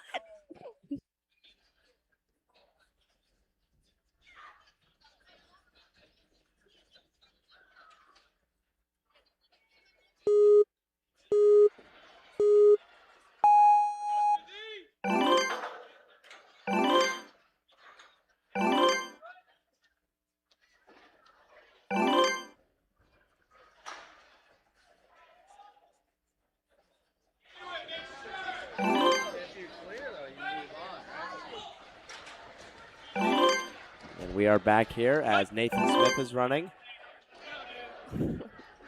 from Worcester, Massachusetts. Running a very quick time right here. And he is not going to be able to get through a quick time right there. He is going to drop down so fast. Started right away and got all the way around. As we're now in wave 5 here of the teen male division. Yep, no break needed. Nope. No pain, no gain. Nope, just right through my lunch. Right into the next couple of waves. Yep, we're behind, so this makes sense. Had to do the cameras the last times while I was eating lunch. I was told to not talk either while I was doing it. No, I told you not to talk while you're eating. Yeah, I know. I was trying to eat as quick as possible so I could offer my thoughts while I was on color. And now we have Itamar Efrat running here. Itamar from Israel. He is 13 years old, and he has a twin brother named Ariel, also competing at Worlds. And the twins have a popular YouTube channel with more than 650,000 subscribers at the _ninja_twins. Wow. And are also on Instagram. And the brothers train at Flash Fitness Complex in Israel, so big social media following here as they get things started. And Itamar's flying through right now. Stuck here for a second. Stops. And able to move his way through onto the peg now, the tack board. Tack board all the way through to the shelf jump. And is able to propel himself backwards and across over to the other ring. Down now to the block run. Block run flying across all the way to the octopus. And now grabbing one of the hooks. Able to hook himself on.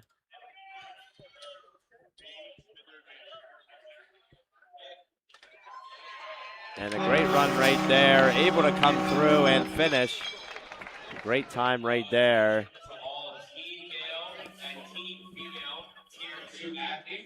Your award ceremony is beginning at 1:15, so approximately 15 please plan to head to the awards podium by then. That is for team males and team females. And now we have our next athlete, Zahor Israel Oved. And Zahor will be running next here in this Stage 5 competition. A rising star in the Israeli Climbing League, a prominent 13-year-old climber. He is moving through with ease right now at the start, going all the way through and ignoring the entire pegboard there as he is flying through right now. Checking all for you guys at stage 2 small. First run will be going in probably just under 10 minutes. And he is absolutely coasting right now all the way towards the octopus. 40 seconds on the clock. A quick time right now for Zahor as he is flying through this course right now here at the Tall Stage 1A. And flying to the finish line and hitting the buzzer. A great job as he did so many things well right there.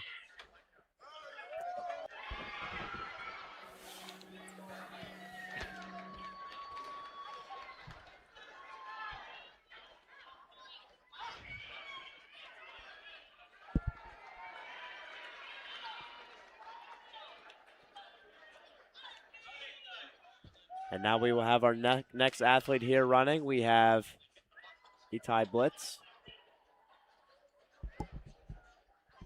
And Itai from Israel will be running here in the fourth wave of the competition. The fifth wave, excuse me, of the competition here for the teen males. He's absolutely flying once again, ignoring the pegs also as he's flying through the jumps. All the way around, flying his way through. Super quick there. And going through these spinning bridges right there and going all the way to the octopus. Oh, and he drops one of the pegs. There is a way to redeem this, but it's very, very hard.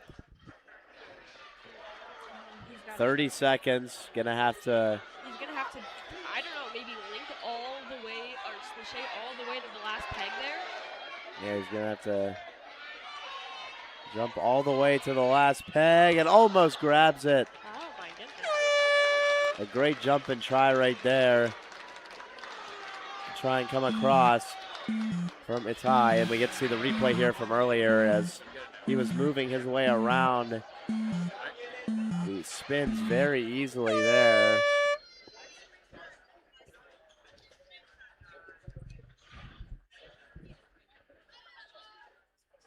Attention all coaches and athletes competing in the preteen female Tier 1 division. Your check-ins are open at Stage 1 Tall B. First runner will be going in approximately 15 minutes. That is for preteen females in the Tier 1 division. Check-in at Stage 1 Tall B. And now we will have Aaron Ginsler running here. And Aaron, also from Israel, running very fast right now to start. He's flying through the beginning parts. Flying across now as he continues to move through, moves through those shelf jumps all the way to the spinning baskets. Trying to waste absolutely no time here as he has 48 seconds so far. Able to regather himself and go across to the octopus.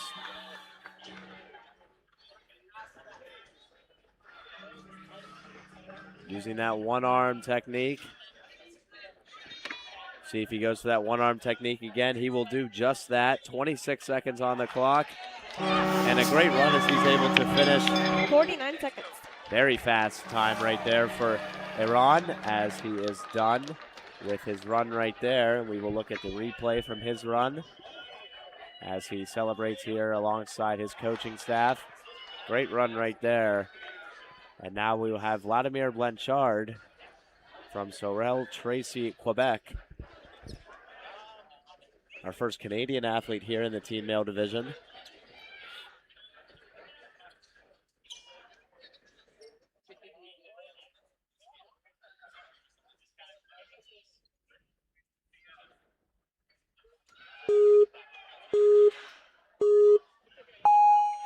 Vladimir getting off to a nice quick start here and quick pace as he's moving forward now all the way down to the tack board, all the way to the mini gatekeeper. Flying his way forward now to the shelf jump. 1, 2, and 3. And all the way across now to those spinning baskets. Using the wall in the spinning baskets to get his momentum. Flies across. And now through the block run. Block run all the way across now to the octopus. 33 seconds to go now on his run.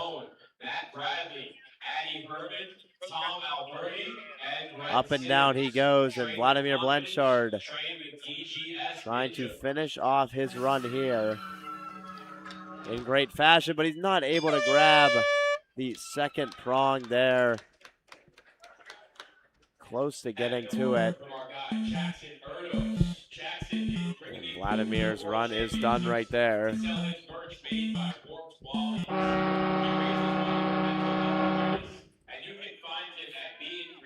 And now we have our next runner, Charles Venable, who is from Santa Fe, Texas.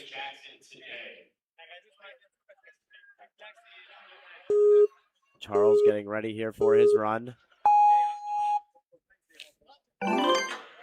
Already flying through the beginning stages here of this obstacle. And a word from our people at Series 1. Series 1 is the pioneering red. And Venable absolutely coasting right now through the jumps as he goes from the 1 jump to the 2 to the 3, all the way to the spinning basket, spinning his way around, using his momentum. And taking his time right now in the spinning baskets.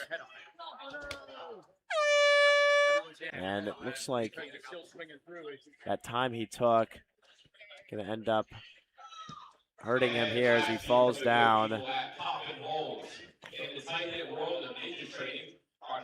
that is going to be the end of his run here time-wise. As he has one more prong to hit as his run to practice after his time is done. And that is the end of his run right there for Charles Venable. And now we will see Eden Shaver run. Eden Shaver from Edgewood, New Mexico.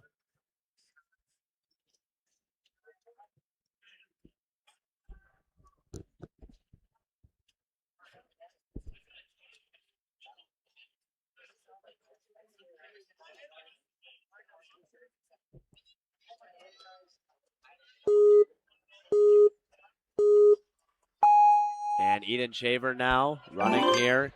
Wave 5 of the teen male division.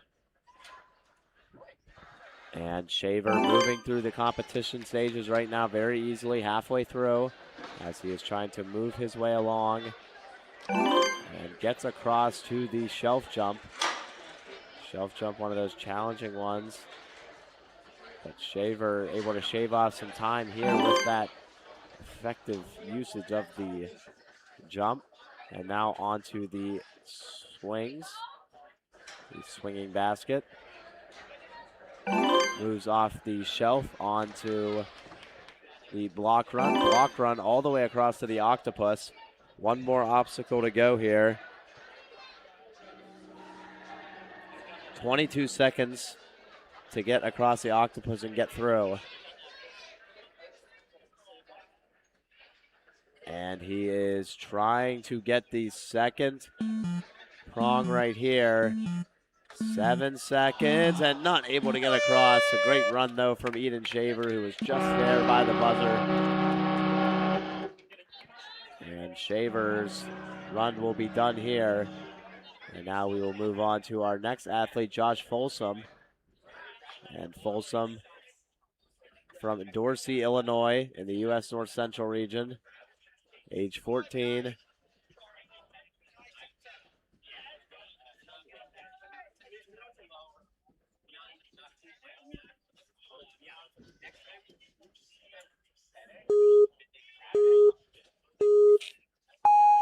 And now Josh Folsom here running.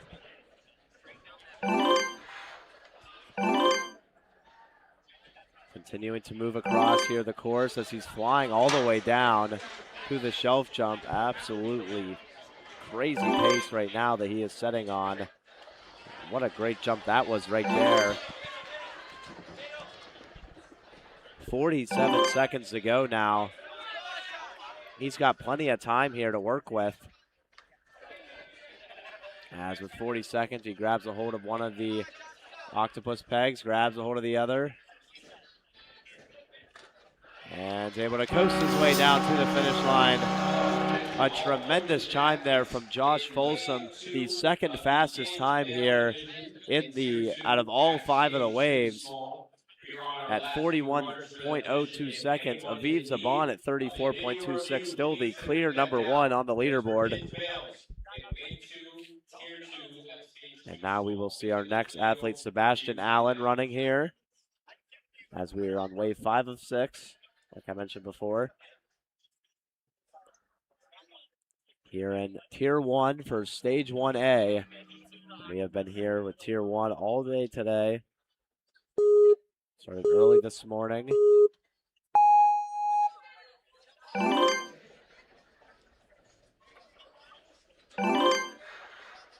And Sebastian Allen is continuing to hit all of his marks here as he continues to move forward.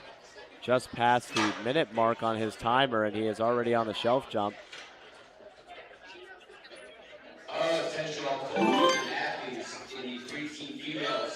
Flying all the way through.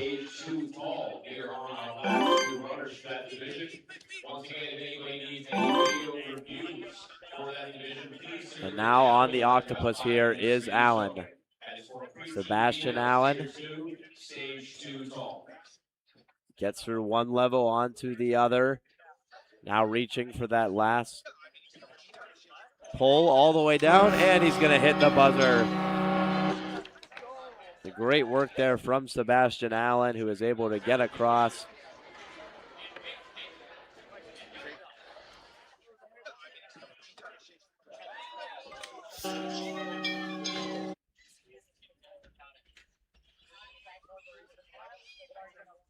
And now we will see Levi Marchessault, who is coached by his father, Josh Marchessault.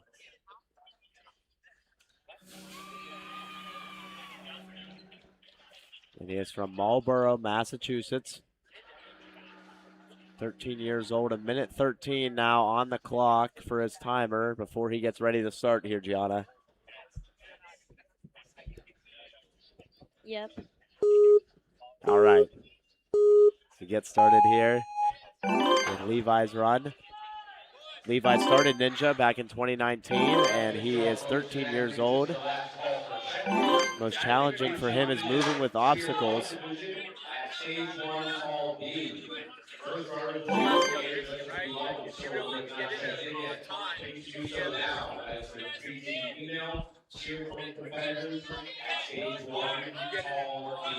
And Marchessault now moving through the course very nicely as he goes into the block running all the way down to the octopus. 35 seconds on the clock now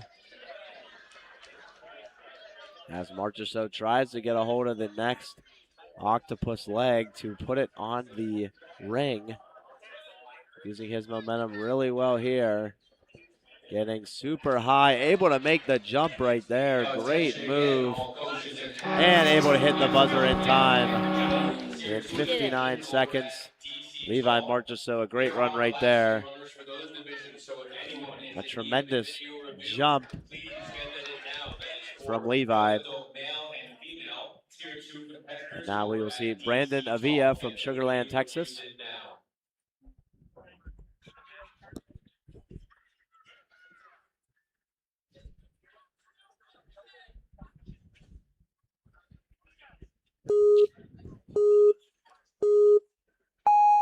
And Brandon Avila starting off his run here. Moving through very nicely here as he continues to fly through the course. And he is absolutely destroying the course right now. 55 seconds here on his timer left, and he's already going to go to the block run.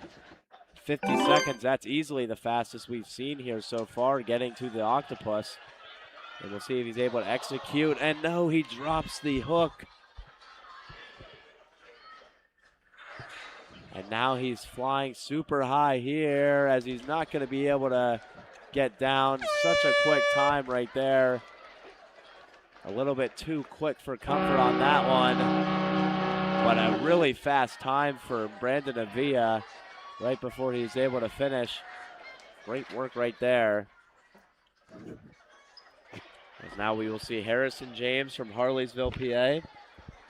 Yep. He's from Gravity Forge. I like the way, nice, you know, nice. Baseball. Huh? I like baseball. Ah, okay. Baseball is a fun sport. And ice cream. Baseball is a long sport, too. I'll be broadcasting the High Toms game later this evening. Starts at 6:30. Anybody that's interested in watching on High Tom TV as we get started here. Harrison James moving through the course. Oh my gosh, he's flying. All the way through, all the way to the shelf jump. Shelf jump all the way across now. Harrison James in the U.S. Northeast region.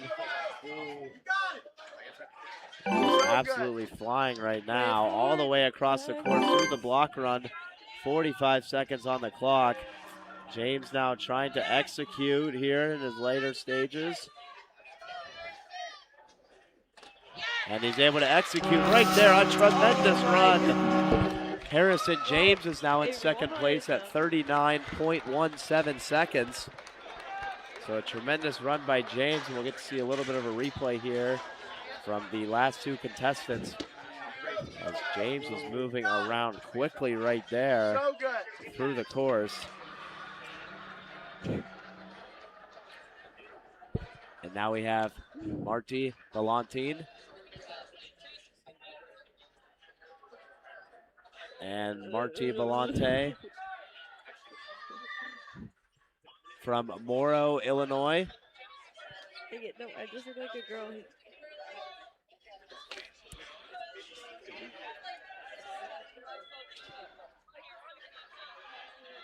And Marty from Morrow, Illinois, getting ready for his run right here. 1:13 on the clock. From the U.S. North Central region, wearing a bucket hat in this photo that he provided us. Absolutely flying through the course right now, as he is now coasting through the shelf jump.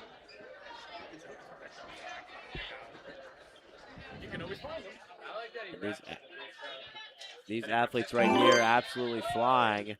47 seconds now. Marty Ballantine is now coasting here to the octopus, using his one hand to grab and then hook the other, and then do it once again. How about that for a time right there? Marty Ballantine tops Harrison James' time and is now 1 second behind the leader, Aviv Saban, here on the leaderboard. Absolutely quick time right there. Fast and furious. And now the last two competitors moving into second and third place on the leaderboard here in wave number 5. And Aviv Saban is right now in first place, like I said.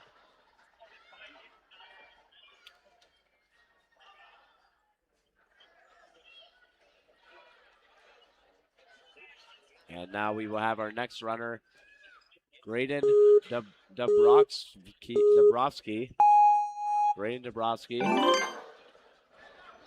from Turner, Oregon. And he is in the U.S. Northwest region. He's flying right now.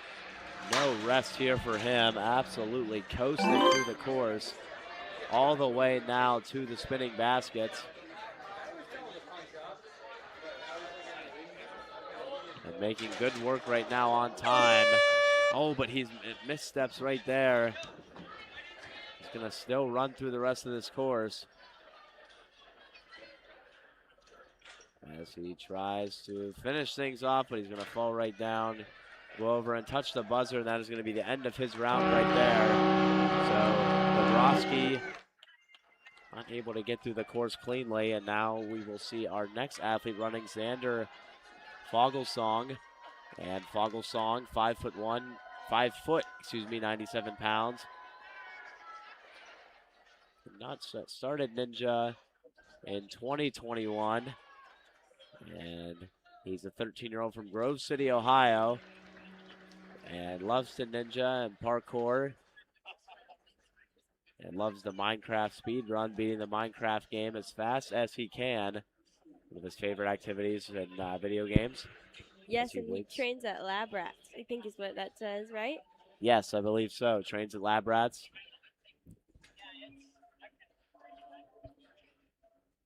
And he is about ready to get started here.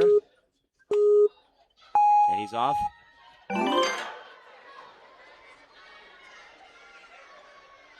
And Xavier Fogelsong now moving along quickly. He is now on to the shelf jump. Shelf jump is now transitioning over to the spinning baskets. A great job right there to move his way through. Quick work as he's now able to get through the jumps all the way to the octopus. 39 seconds to go now for Fogelsong. He is absolutely flying through the course. Yeah, going really fast right now. As he has hit one prong, now onto the second one. Oh, and not able to get the second one to go. What a great run regardless. That'll be the end of the run for Fogelsong. He's going to touch the buzzer. Great run from him. And Fogelsong's run is over, and now we have Jackson Woodland who will be running next.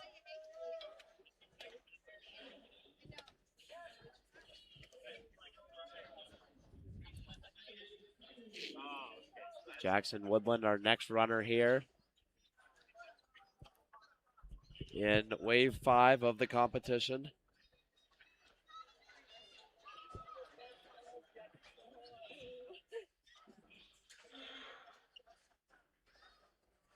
Jackson Woodland from Kansas City, Missouri.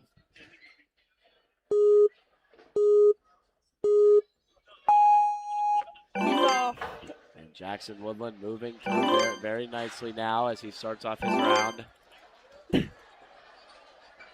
Quick pace. He is absolutely flying. Cruising along. Moving and grooving now as he gets through the spinning baskets. Kids are being introduced to all of these advances. All the way through the spinning baskets now onto the jumps, the block run. On from the block run now all the way through to the octopus. And now Woodland with 33 seconds to go on the octopus now. High flying.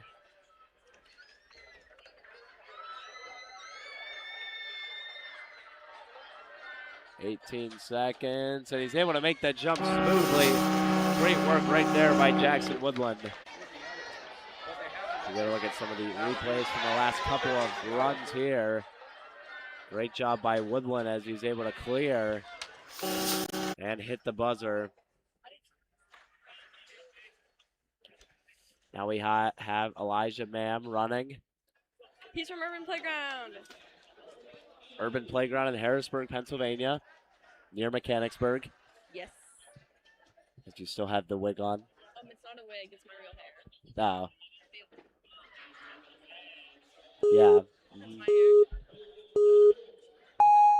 As he gets his round started here. Quickly moving his way through. A team from Harrisburg absolutely moving right now on this course. He's a very strong ninja for sure. And he is absolutely moving and grooving. 54 seconds on his clock. Oh my goodness, holy link. He is flying right now as he goes to the block run all the way through. Great run right here by Elijah Mam. 37 seconds on the clock. He's got just under 30 seconds now to go. Has some time to gather himself, propel, and hit the buzzer. A great run right there. A great run by Elijah Ham. And Elijah Mam moving forward and completing the course here. And now we have Omar German, who's going to be running here. Omar German from the Asia-Israel region. And his best accomplishment was third place in the European Championship in 2025, second place in the Israeli League as a competitor in 2025, and he was the overall Israeli champion in 2023. Oh my goodness. Trying to continue to propel himself forward.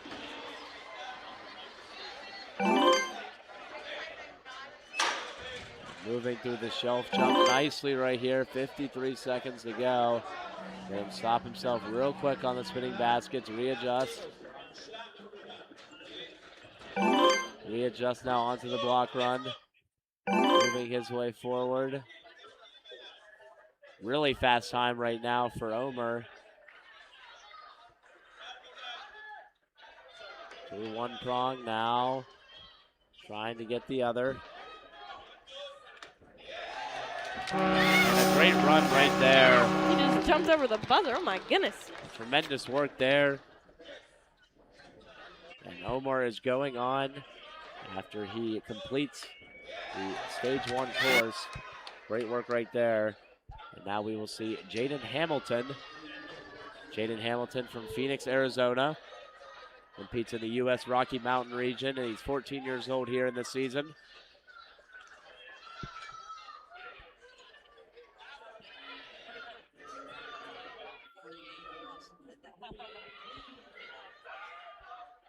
And Jaden Hamilton ready to get his round started here.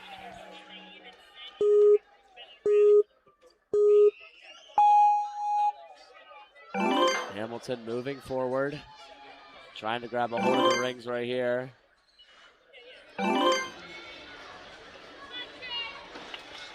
As he's absolutely flying right now, all the way through the course. Moving forward and through the shelf jump.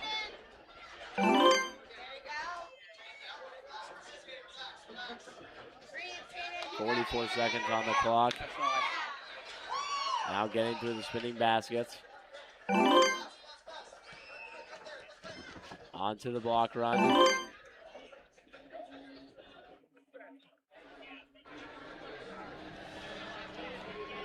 And Hamilton now on the octopus. Has to get through a couple of prongs right there. Good save on that one. Able to get through one of the prongs. And able to try and get it together on the other. Just didn't have enough. And that is going to be the end of his run right there. Jaden Hamilton with a great move on that run, but just couldn't finish the job on that octopus level. And now we will see Shane Osqueda from Mesa, Arizona, competing in the U.S. Rocky Mountain region. Shane ready to get things started here.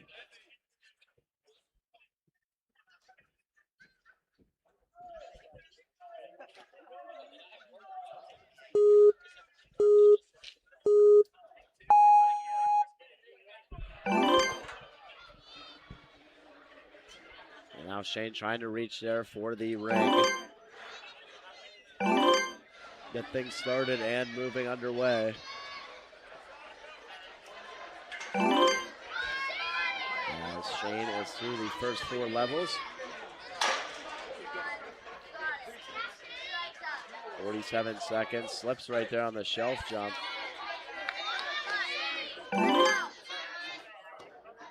Now on to the spinning baskets. Athletes and coaches. Dinner run on stage 3 tall preteen male. And he's been through now the block run, moving on to the octopus. 21 seconds to go. Has a little bit of time here, not much. Oh, he tries to get a hold of the first one. He's able to do just that.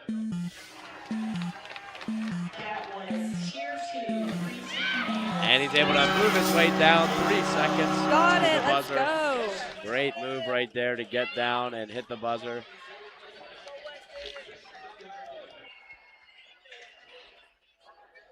Now we have Weston Hollingsworth, who has some cheering section behind us from Simpsonville, South Carolina. And he competes in the U.S. Southeast region, 14 years old in this season.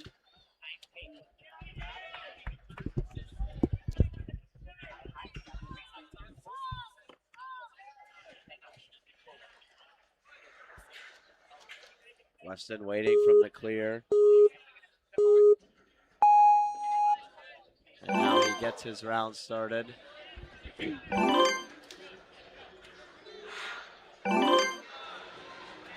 To try and move along, not even going to bother locking up the fourth obstacle as he moves straight into the shelf jump. And from the shelf jump up to the spinning baskets.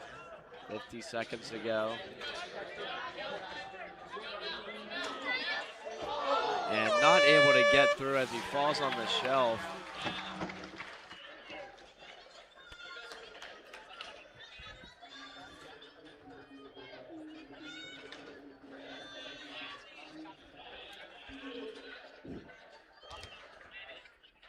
And Weston Hollingsworth's round is over. Unfortunate break falling on the shelf. Now he is done.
We are back here as we get things started off.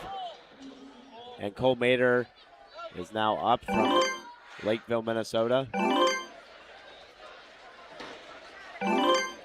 Able to move his way quickly after that small little hiccup at the beginning. Now through the shelf jump onto the spinning baskets. Oh, and he grabs the side of the wall. Unfortunate break right there using his hands. That's going to be the end of his run right there as he's going to come through and finish.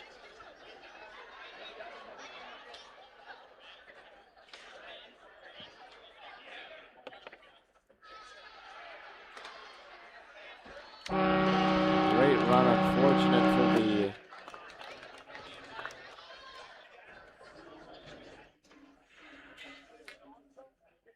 and that'll be the end of his run as now Isaac Kraft from Des Peres, Missouri.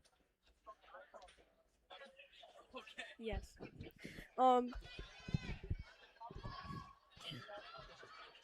He's 13 years old. I don't know if you already said that.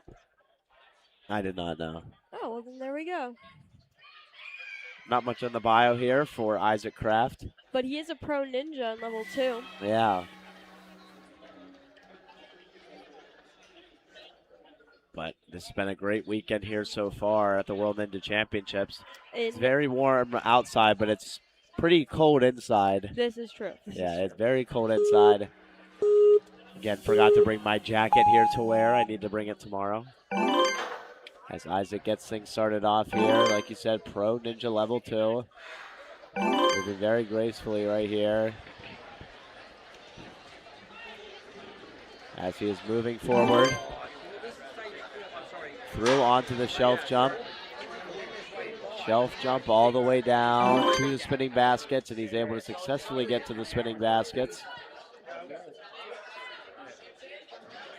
And the baskets over to the shelf. Moves out on the shelf, over to the block run. And makes it through the block run with relative ease. All the way across through the block run now to the octopus.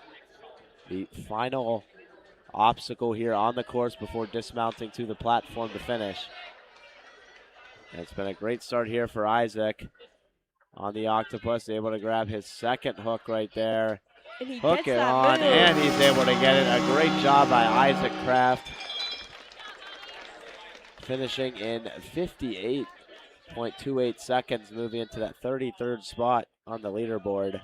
There's been a lot of quick times here today.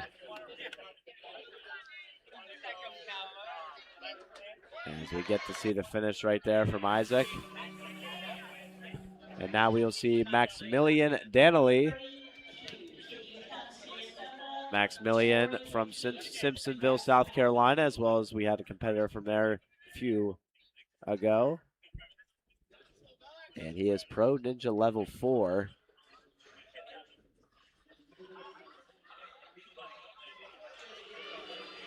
From the U.S. Southeast region here in the World Ninja League regions.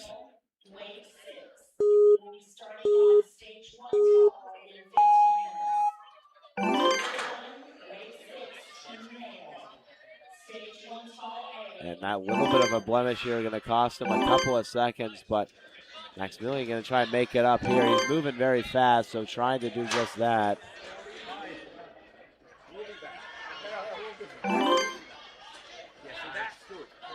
Great move right there to get through the spinning baskets quickly. Now on through the block run, all the way across now to the octopus.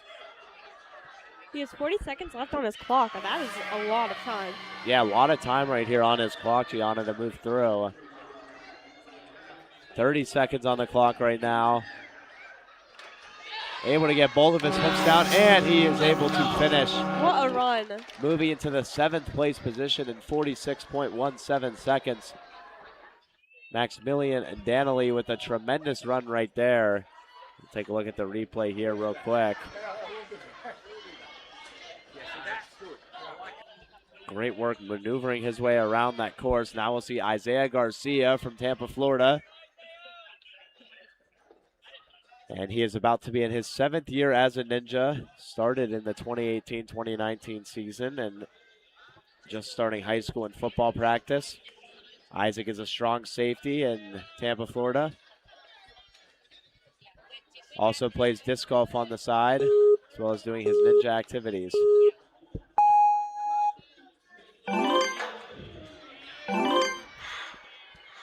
Very athletic start from him so far. He is absolutely flying through this course. I can barely keep up. Hasn't really taken a moment to kind of slow down with how quick he's going, but now he's going to slow down here on the spinning baskets. And moving through the spinning baskets onto the block run.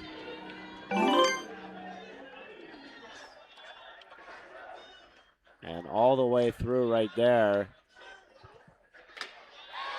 And a great overall finish right there. Isaiah Garcia, 36.94 seconds.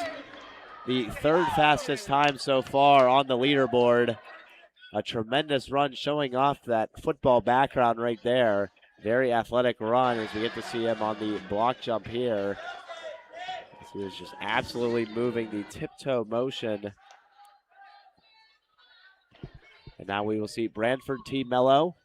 7 athletes to go here in tier number 5 before we move to tier 6. And after tier 6, we will be back on after a break for the elite female section.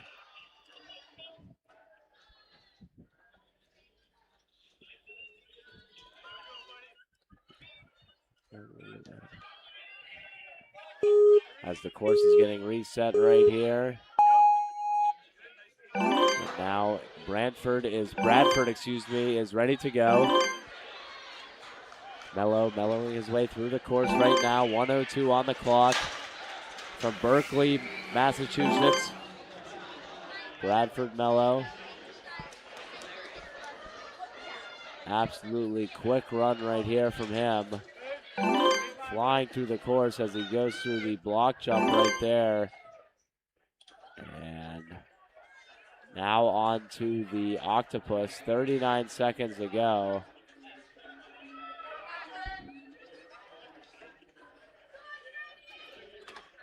And coming down to finish is Bradford Team Mello in the 7th spot now, 43.60 seconds. A great run from him. Absolutely flying out there on the course. A lot of these most recent ninjas have been really doing a great job at going fast, which is the name of the game here in stage number 1. Want to go as quickly as possible.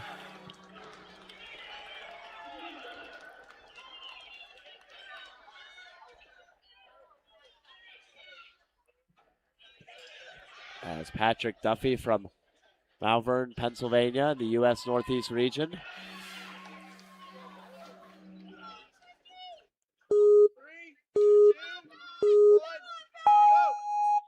And he is off.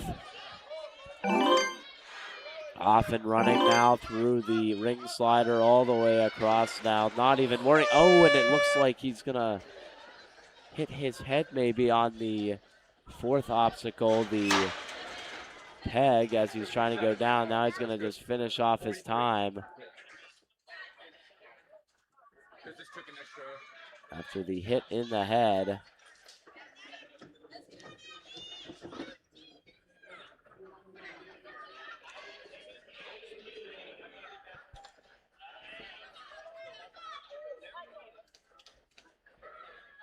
And he is going to finish off his course right here. Great run right there, just an unfortunate break on that one. And now we will see Grant Goodson running next. His coach, Raymond Rodriguez. And he is from Charlotte, North Carolina, the Queen City, as they call it. Only about an hour or so, just a little over an hour down the road southwest.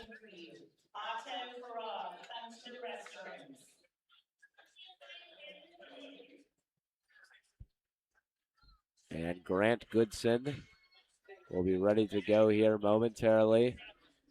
Everything's counted down. And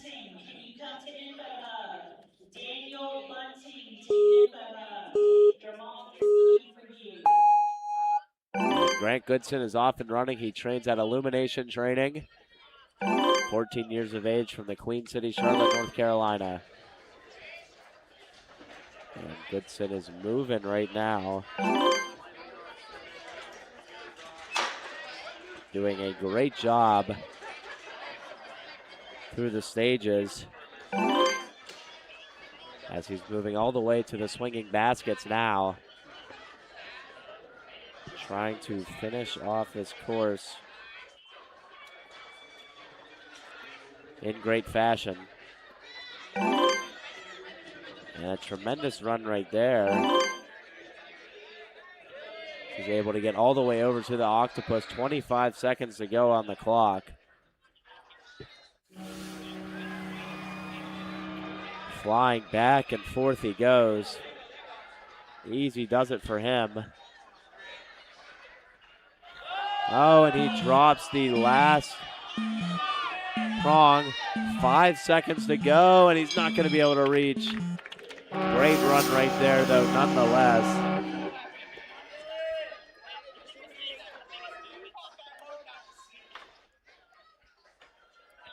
And now we have 4 more left here in the stage before we have 1 more tier. Then we will have a, I believe, hour break in between, as we have the elite females that will be starting around 3:45, 4 o'clock.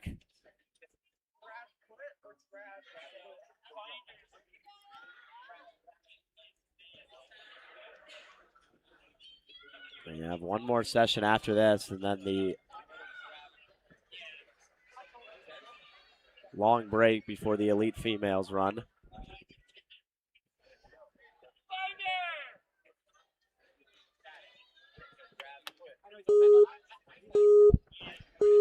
And Dylan Pfeiffer starting his run right here.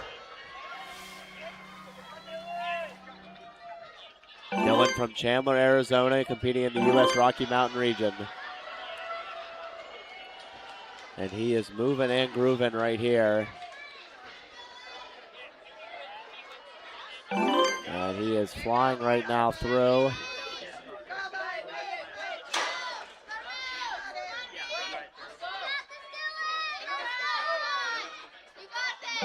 And now he is moving on those baskets.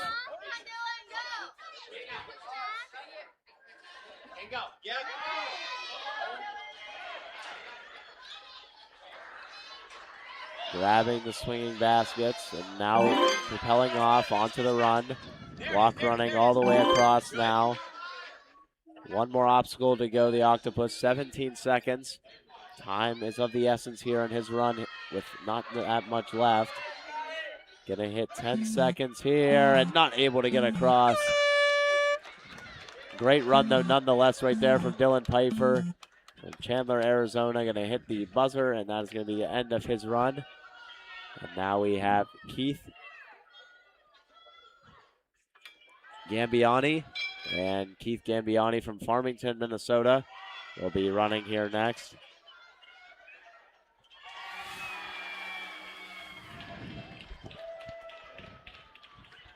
And his run now will be getting started here in the next couple of seconds as Malia will count down his starting run.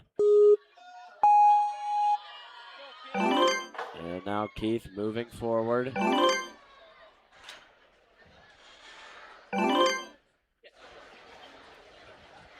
And Keith with a tremendous run here so far in this run. All the way down. Here we go, Keith. 48 seconds to go in his run. There you go. He's using his momentum on the You got it, baskets. Keith. You got it. You got it. Pull through, pull through, pull through. And he's still not committing on that basket. Trying to figure out how he can move across, and it seems like he's getting kind of stuck on the basket now. But he's able to make a nice jump over across. And 19 seconds to go. That jump might help him out here as he has 15 seconds to go on the Octopus.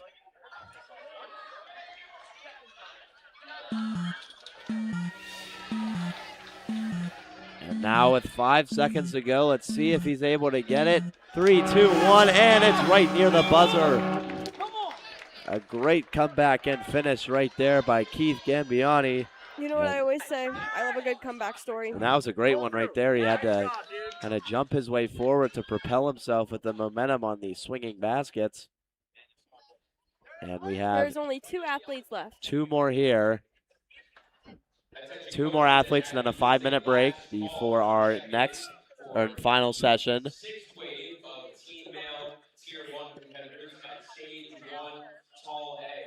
If you have not checked in yet, please do so now. First runners will go in approximately. And Michael Reed from Lake St. Louis, Missouri will be our second to last runner. Our first to last runner here is Michael Reed competing.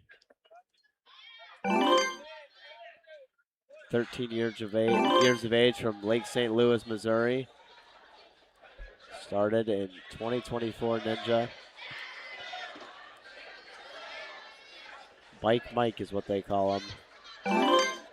He's moving forward, 47 seconds now.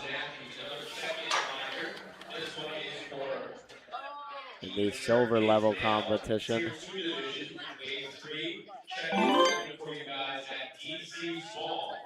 First runners will go in approximately 5 to 10 minutes, so make sure you check in quickly and get ready. 27 seconds to go.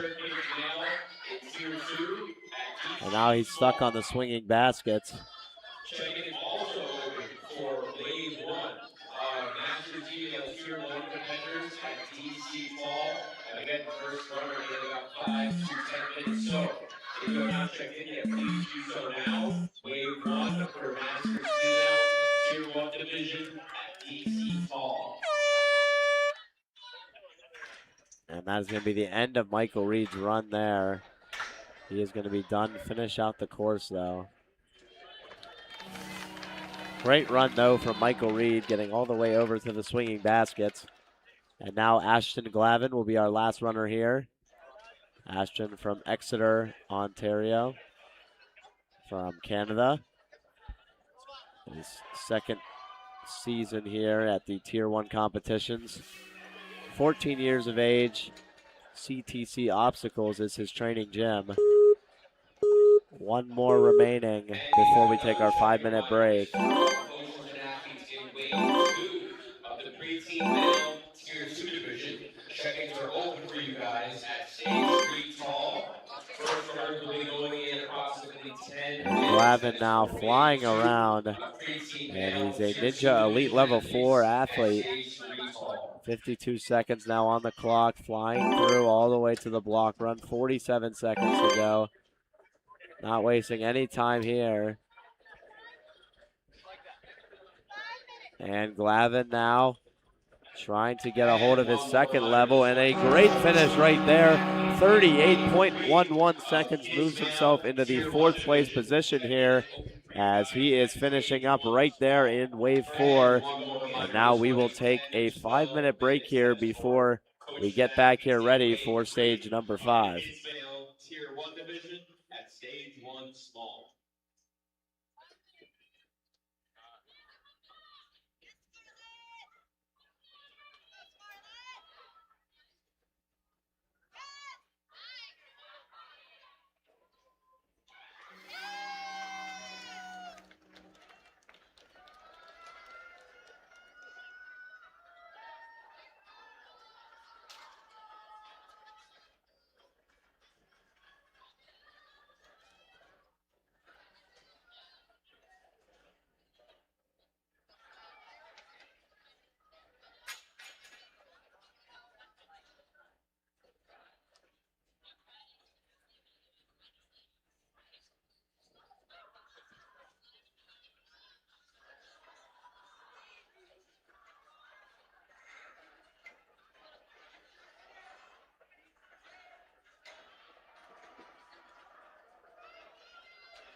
Attention coaches and athletes, check-in is now open at the following division, starting with wave 3 of kids male tier 1 division at stage 1 small. If you have not checked in yet, please do so now if you are in wave 3 of the kids male division, tier 1 at stage 1 small. First runner for that is going in approximately 5 to 10 minutes. If you have not checked in yet, please do so now.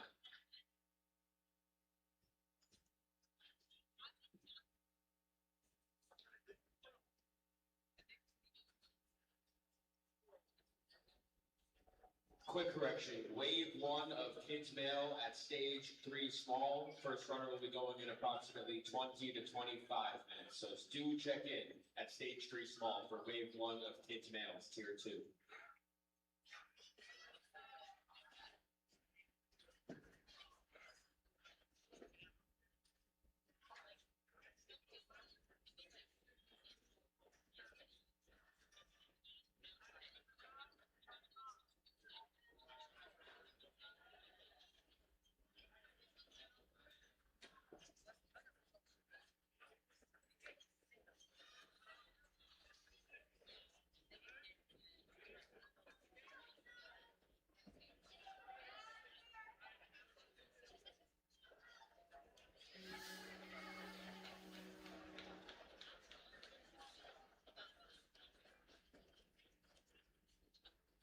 Attention to all parents, athletes, coaches, and all who came to watch those competing in mature kids female, the tier 2 division.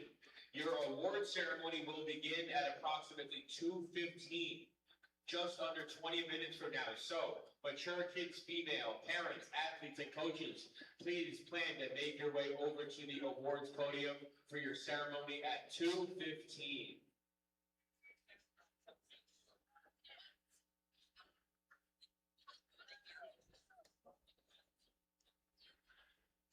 is another reminder to all athletes and coaches that check-in is open for you if you are in wave 1 of the preteen females in the tier 1 division. Check-in is open at stage 1, tall B. First runners will be going in approximately 20 minutes. That is for wave 1 of preteen females, tier 1 at stage 1, tall B.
All right, we are back here as we get things underway. It is going to be, oh, the run order just went away here for a second.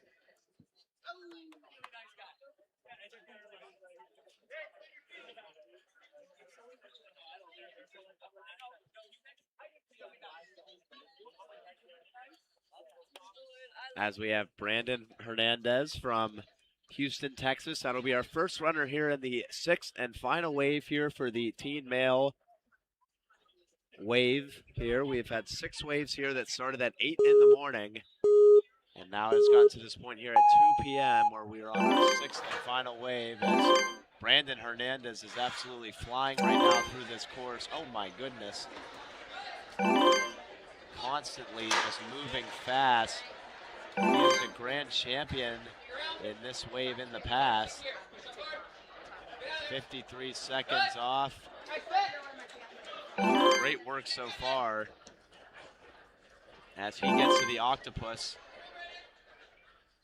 He has been absolutely quick here to start off this run. And the grand champion off to a great start right now. And great work right there and a great finish. Hernandez moves into the 7th spot on the leaderboard after that stage 1 run. So great job right there from Brandon Hernandez, a Houston, Texas kid. You can see a replay of his run right there. And now we will move forward to Finn Lionetti, who is from Pittsburgh, Pennsylvania. Doesn't say what school district he goes to. Pittsburgh, PA, there's a lot of schools, but he finished 3rd place this year at the Midwest Region standings and qualified for Worlds with his 4th place finish at the Midwest All-Star competition. He also qualified for the head-to-heads last weekend, so he will be competing there. That's so cool. Finn is going to be competing here in stage 1, Tall A here, and he is absolutely flying right now. Finn competes at Steel City. Competes at Steel City, the city of bridges, as Finn Lionetti flying right now. Absolutely quick pace here as he continues to move through. 46 seconds on the clock as he gets to the octopus.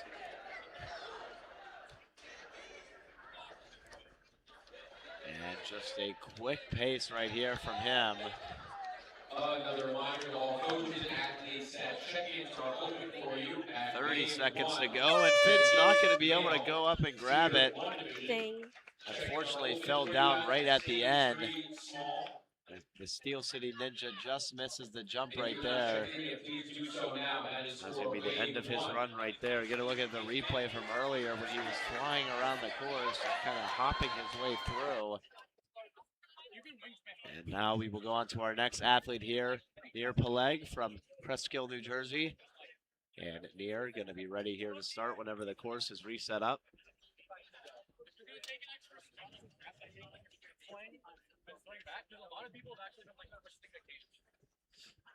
And Nir Peleg now getting set.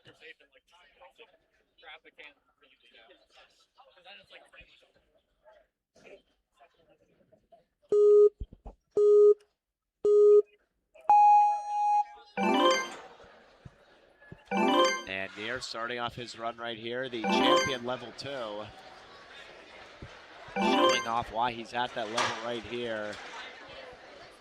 Just an absolutely quick-paced attack here for him to start off his round.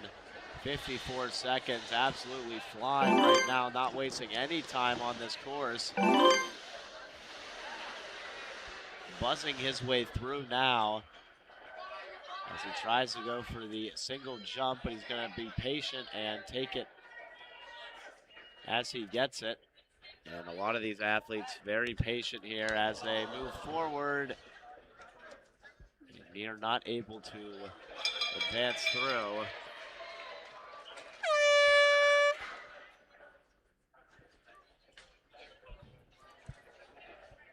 And Nir looking at the course right now. Last 2 competitors not able to get through. Nir Peleg and now Peleg Levy will be running here. Peleg Levy started running in 2021 as a ninja. And he is from Nez Ziona, Israel. Competes in that Asia-Israel region. And he is 14 and a half years old. It started as a hobby for him whenever he was a ninja, and it quickly became a part of his life, leading him to pursue the sport at a professional level. He joined the Prime team at Ninja School and was the 2019 Ninja Warrior champion. And he's highly dedicated and strongly believes in his craft. As he is moving along quickly here through the first 4 obstacles in under 10 seconds. Yes. Quick pace right here as he moves forward. He is absolutely flying. Oh my goodness. Yeah, he's flying right now. Airmail right here as he goes through the course. Some could say Air Jordan as a note to Michael Jordan from the state of North Carolina. And Peleg now moving through on the octopus. One more level to go. As he's able to grab a hold and dismount right there. Great jump right there from Peleg Levy, who is now finished with the course, completes it there in great fashion. Just an overall clean run from him. And now we will see our next athlete, Gavin Gerard from River Ridge, Los Angeles, or River Ridge, Louisiana. The U.S. South Central region. I was born in Louisiana. Oh, really? Where? New Orleans. Oh, wow, nice. River Ridge, Louisiana, a town in the state. New Orleans, the capital. And Gavin Gerard now getting set to start his run here in wave number 6. Oh, and that ring is falling away from his grasp, but he's able to grab it real quick. Able to adjust himself nicely there. Fly his way through all the way to the shelf jump. From the shelf jump all the way to the spinning baskets.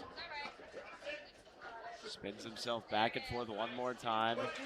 He's able to transition now down toward the block jump. Block jump all the way across now to the octopus, the final stage for him. Oh, and he loses the handle on that one. And now he's going to try to make that long jump here, and he's not going to be able to. A great run, though, from Gavin Gerard, who does a backflip after he's done. Yeah. Shows off the athletic ability on that one.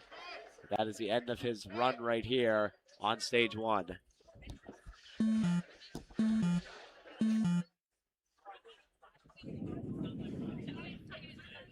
And now we will see Egan O'Sullivan. And Egan O'Sullivan, a champion level 2 runner. Ooh. Who is from San Francisco, California. San Francisco, where Full House and Fuller House were filmed, if you've ever watched the show. That's so cool. I watched Fuller House. Yeah, and it was filmed there, and so are a lot of other movies and TV shows, as well as it being home of some of the biggest media companies in the world. And O'Sullivan crushing the course right now, 55 seconds through. He started Ninja in 2020. He is 6 foot tall, 165 pounds, so at only 13 years of age, very big for his age. O'Sullivan, 36 seconds in time here as he tries to finish off the course quickly, and that's going to be the end of his run here. Great run from Egden O'Sullivan, moves into the tied for 10th spot here at stage number 6 in the order board. If you have not checked in, please do so now. You have about 5 minutes until your. And now we have Trustin Surdy from Fayersfield, California. A couple of California kids, and Truson is a gold level 4 member. California, a long ways away here from North Carolina. In California, they deal with earthquakes a lot more. Here, they deal with hurricanes. Not all the time, but I mean, sometimes they deal with hurricanes. More common in Florida. Not as common in North Carolina. Not common in Pennsylvania. I mean, the eastern side's more common, I guess, but. And Trustin getting his round started here. Absolutely flying as that check mark sound continues to. He's doing great. Flow here. 13 seconds into his run now, onto the shelf jump. 1, 2, and 3. Now moving over. Nice countdown. To the next section. Oh, thank you. As he moves over from the shelf jump, now back across. And down through the spinning baskets and across to the octopus through the block run. 30 seconds to go. That's all he has left is the octopus here. 22 seconds to go. One more hook. And he has his last hook to go before he gets everything started and finished. And he is able to hit that mark. A few seconds left to spare. He's able to get across. A great run there by Trustin Surdy. And Surdy able to move on here at the World Ninja League Championships.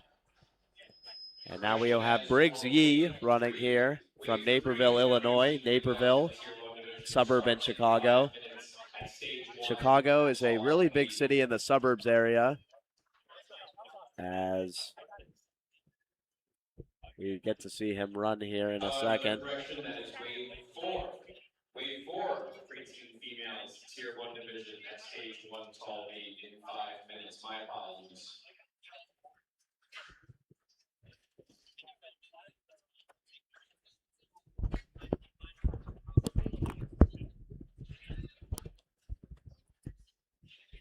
As now Briggs Yee gets ready to run here. The Naperville, Illinois man from the North Central region. Yee is what the rapper Kanye West goes by now, after he originally was Kanye West in his music, now goes by Yee. That's been, I think that changed like, I believe 5 years ago, I want to say, but hasn't been that long. Anyways, Briggs Yee starting to run here. And Briggs Yee now moving forward. He is a grand champion, so knows how to run these courses very well. And now he is on to the shelf jump. And he is moving so fast that our green checkmark sounds have not even been able to keep up. That's how quick he has been moving, as well as all these other athletes who have been great here today. Now the block jump successful, and now the octopus is the last stage here for Briggs Yee. Briggs trying to get a hold and move his way forward. And Briggs is going to finalize his run right here. Tremendous run. His coach Danny O'Donnell gives him a high five, and that will be the end of his run there as we take a look at the replay before we move things along. So great run right there. And now we will see our next athlete, Logan Cummins, that'll be running. Cummins is coached by Tracy Cummins, his mother, it looks like. And he is Pro Ninja Level 4. So these are the top athletes here in this teen male competition in the 6th wave. Yes. And he is from the U.S. South Central region. He is from Lucas, Texas.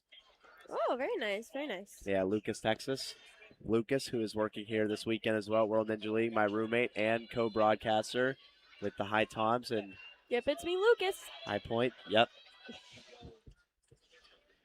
And he is a 2-time UNAA world champion, a natural at parkour and flipping, and he thrives on tough tech obstacles. So we'll see what he's able to do here. And he is moving forward. There's a lot of yelling here at the stage behind us, so something big must have just happened. As Logan Cummins is moving forward here, quickly going through the shelf jumps all the way across now, and moving his way forward now to the block run, 50 seconds on his timer. This is going to be a blistering time if he's able to get through the final stage. A quick start here as Cummins trying to grab a hold of the next level, and he's not able to. A great run from Cummins, who just wasn't able to turn around that hook.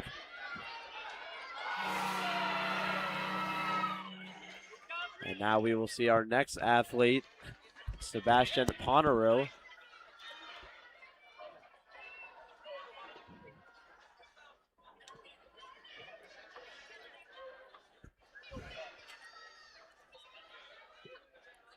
Sebastian Poneru, coached by Kale Boyer. First name Kale, also one of the the head wrestling coach at Penn State University, Kale Sanderson, who has dominated the wrestling landscape of things. He has won 11 straight national titles as the head coach of the Nittany Lions. Off topic, that's where I go to school. So now we will see the runner Sebastian Ponaru, started Ninja in 2021.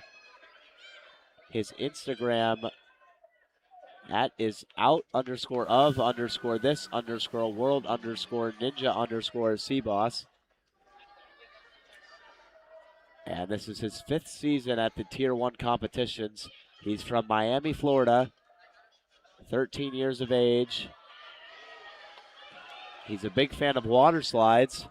I'm pretty sure every person is a fan of a water slide. Doesn't matter. There's a big water park, Wet n Wild, that is in Greensboro, North Carolina.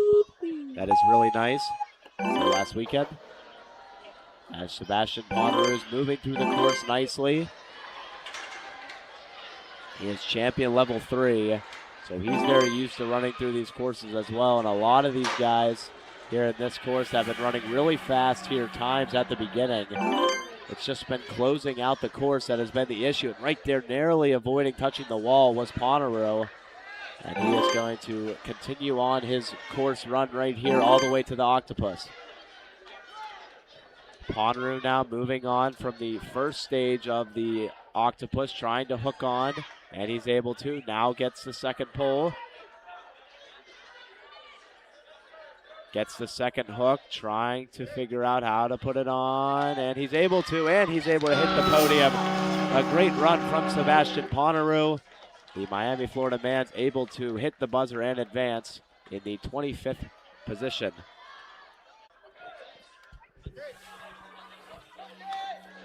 And now we will have William Sparrows, who will be running next.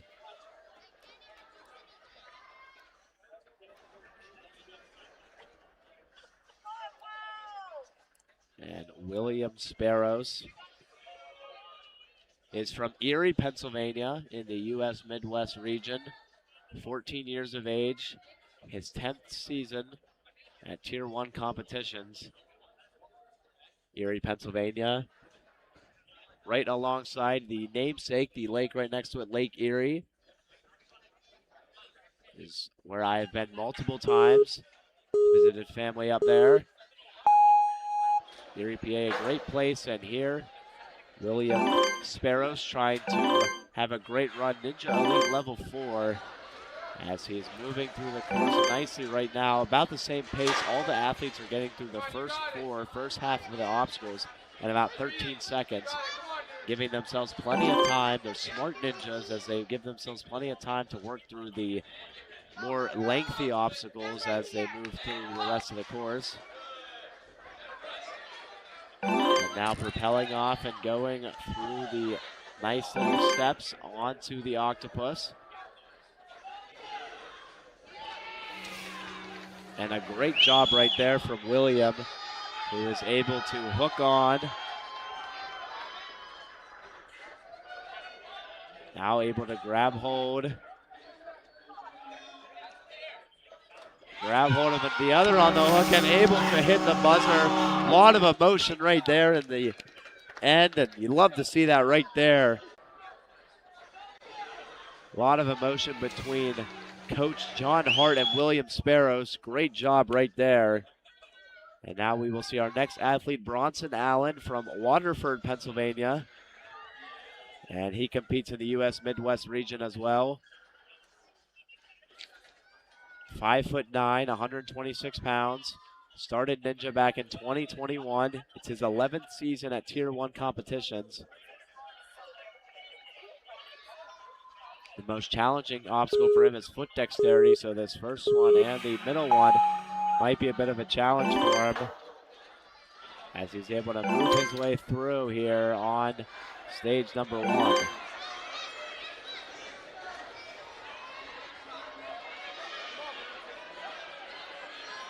Bronson Allen moving very efficiently right now. Now as he gets through the jumps. Shelf jump on the way now to the spinning baskets. Great job here as he moves from one basket to the other, moving down through the shelf, but he's able to propel himself down to the dismount. Dismounting now and walking across.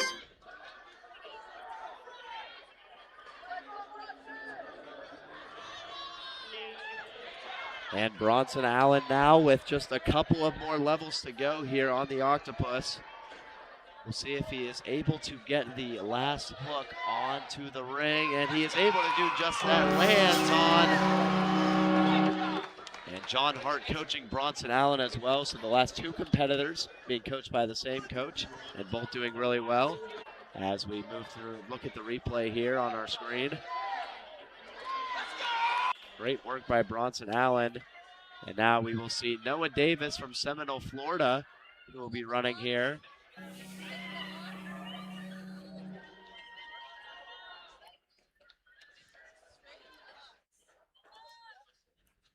And Noah Davis will be running here as he gets ready to go. Davis from Seminole, Florida. His favorite activity is ninja, and he trains at Jungle Gym. 20 athletes here to go in the final stage, final wave here from the World Ninja League Championships here in Greensboro, North Carolina.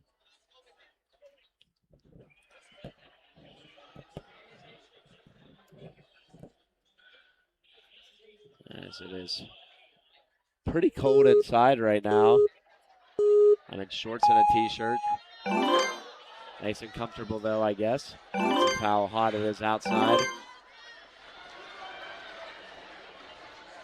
Davis, his favorite activity, like I said, ninja, and when he is not at the gym training, he is coaching or working out. So really impressive at 14 years of age. And he got second place at regionals and is super excited for Worlds, as he's already moved on here 42 seconds to go to the Octopus. And Noah Davis doing a great job right here. Yes, he's able to move on quickly and right to the podium. Great job by Noah Davis. A blistering time right there, putting himself in 6th place. One of the fastest times, I believe the fastest here in the 6th wave. So Noah Davis, hats off to you, sir, with a tremendous run. And we'll look at the replay here real quick before we move on to our next athlete. Great job to Davis.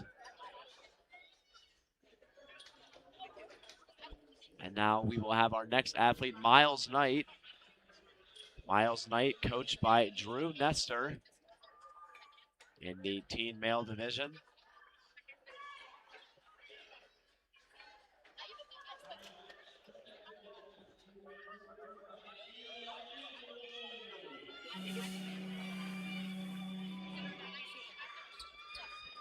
And Miles Knight is next up on the board. I haven't updated it yet. And there we go. Miles Knight started Ninja back in 2018, so this is his 8th year doing it. So he's been doing it since he was 6 years old. From the U.S. North Central region, he's from Sioux Falls, South Dakota, in the middle of the heartland of American soil. Not much out there in terms of housing developments, but there's a lot of American pride. As Knight is moving through quickly right here, absolutely flying through the course. Miles Knight, absolute firecracker here on this course as he moves through 44 seconds left, a blistering pace for him as he moves to the Octopus. Tries to get a hold of the Octopi's legs, gets the other one. And now he's going to coast down.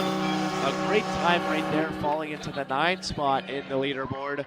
42.12 seconds. And a great time right there from him.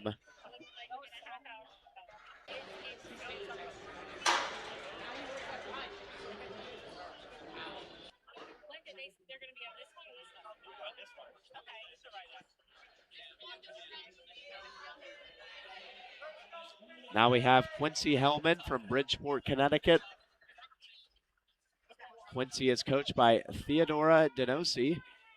And Quincy is a Ninja Elite Level 4 athlete In his bio, it just says, "I like cheese," which is interesting. That's all it says.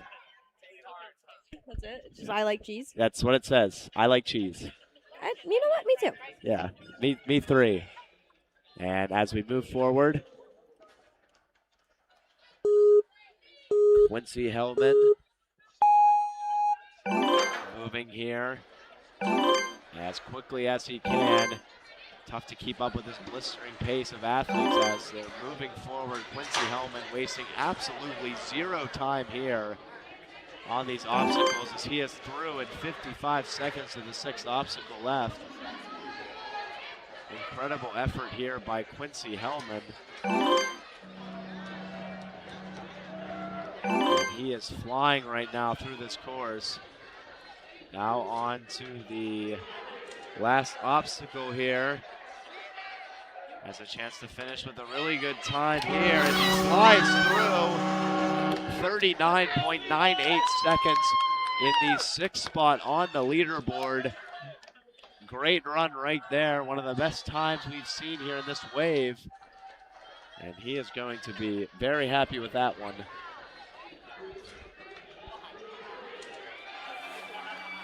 Great time right there. And now we will see Levi Meeks from Houston, Texas.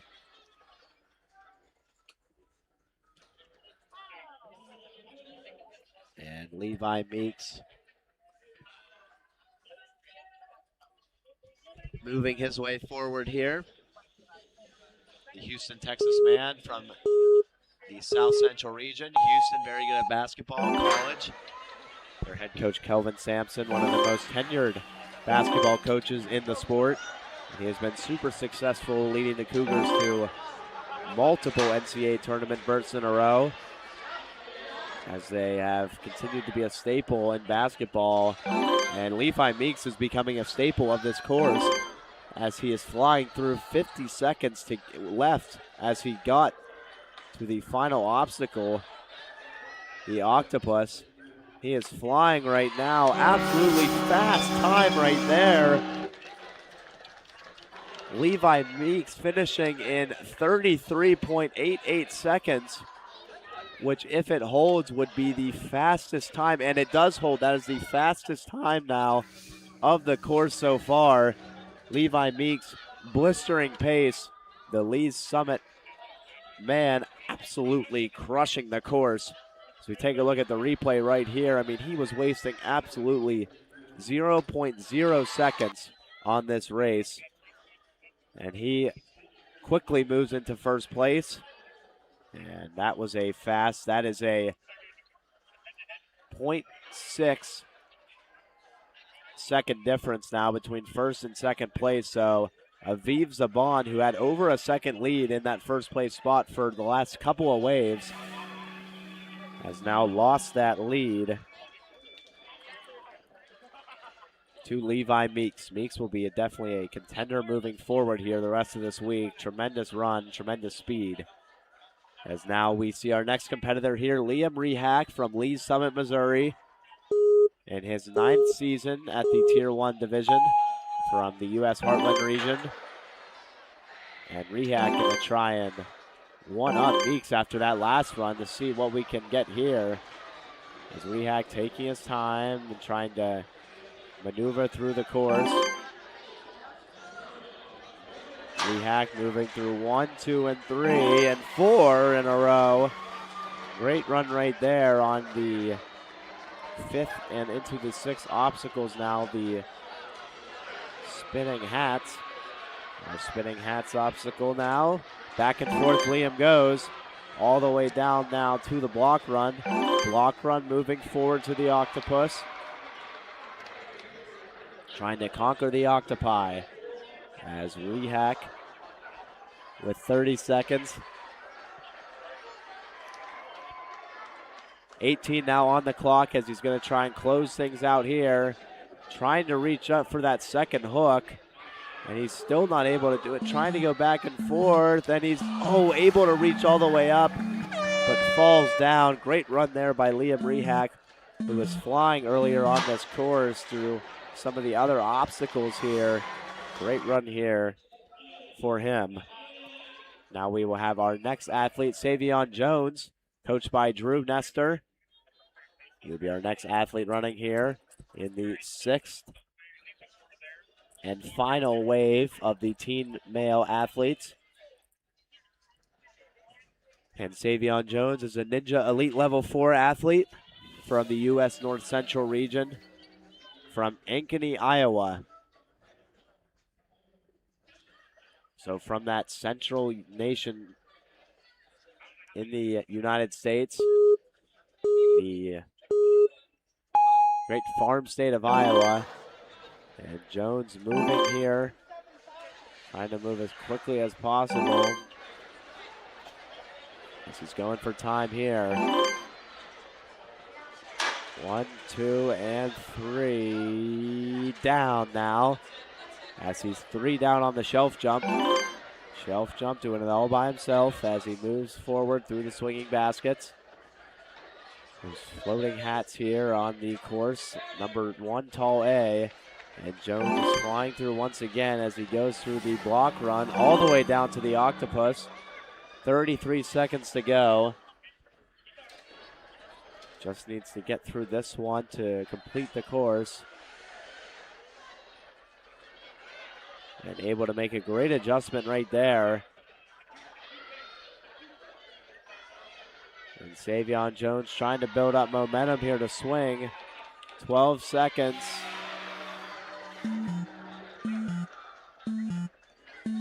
Able to make a great move right there. Get down and dismount for the finish. Great run from Savion Jones right there, who's able to get across. Big time run and finish there. Here's the hook on his first ring that he needed. And now we will have Ishan Shatria from Scottsdale, Arizona. We have 14 athletes to go here from the 6th and final wave here at the tall stage. Tall stage 1A. We also have tall stage 1B right behind us. We've had competitions going on constantly back and forth as everything is now moving. And Ishan starting off, he's from Scottsdale, Arizona, so he competes in the Rocky Mountain region. And 14 years of age.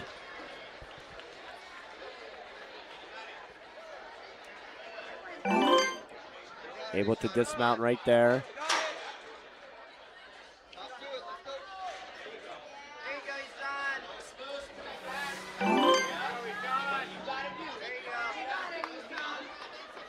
And Ishan now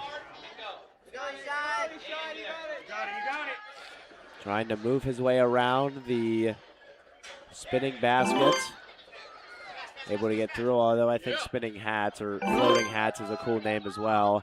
As he moves across, 22 seconds left.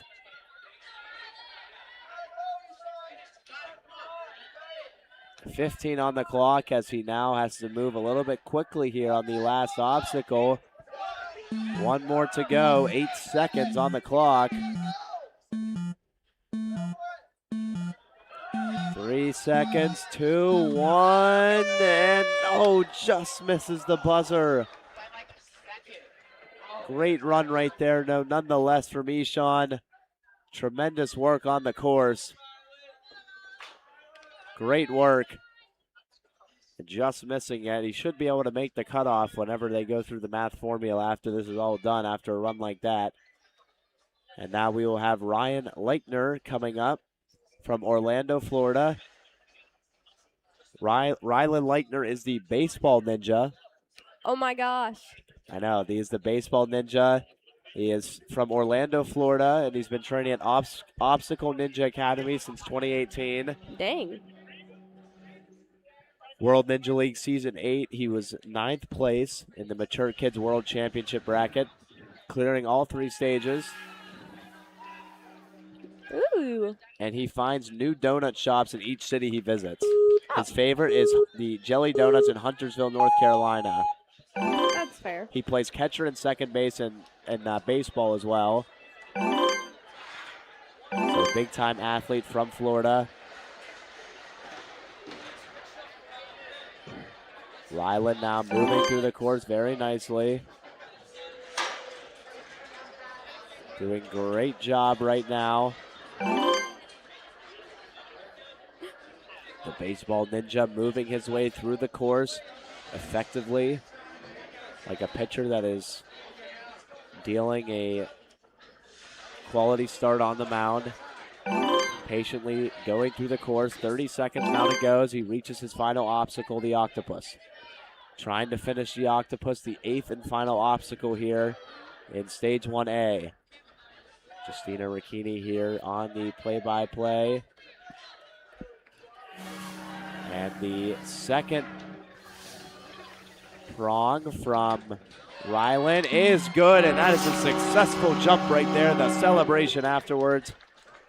Yay! Great job by Ryland, who was able to get down. And he is able to finish the course. So we looked at the replay right there.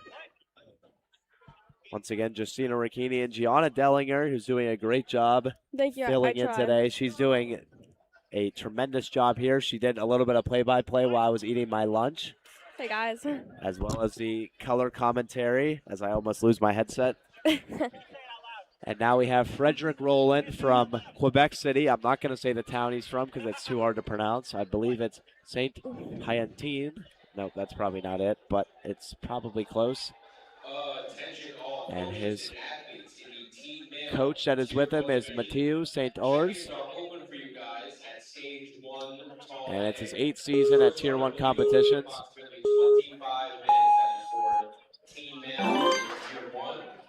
And he is flying now through the beginning of this course. 1:02 on the clock. One hands it right there as he's able to come across. Check-in is also open for coaches and athletes in Wave 4 of the Kids Male Tier 1 division. And Frederick moving his way through the course very nicely right now. He's able to go through the block run there effectively. Now onto the octopus. 36 seconds. He's doing great. He's doing a tremendous job right now. Oh my goodness. And able to bounce off the first couple levels and right to the finish line. A great run right there from Frederick Rowland. If we look at the replays here, he was able to kind of just one-hand effort swing across earlier in the course. As now we will see Griffin Foot running.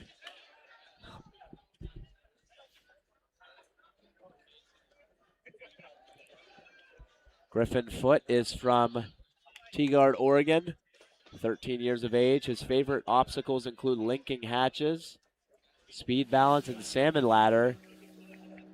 Outside of Ninja, he plays basketball, soccer, and also is a climber. A lot of big things you can climb these days. Okay. There's, you know, it's random. Mount Everest, Mount Vesuvius. What? You know, all the different buildings you could climb. There's a guy that climbs buildings that's on Netflix all the time.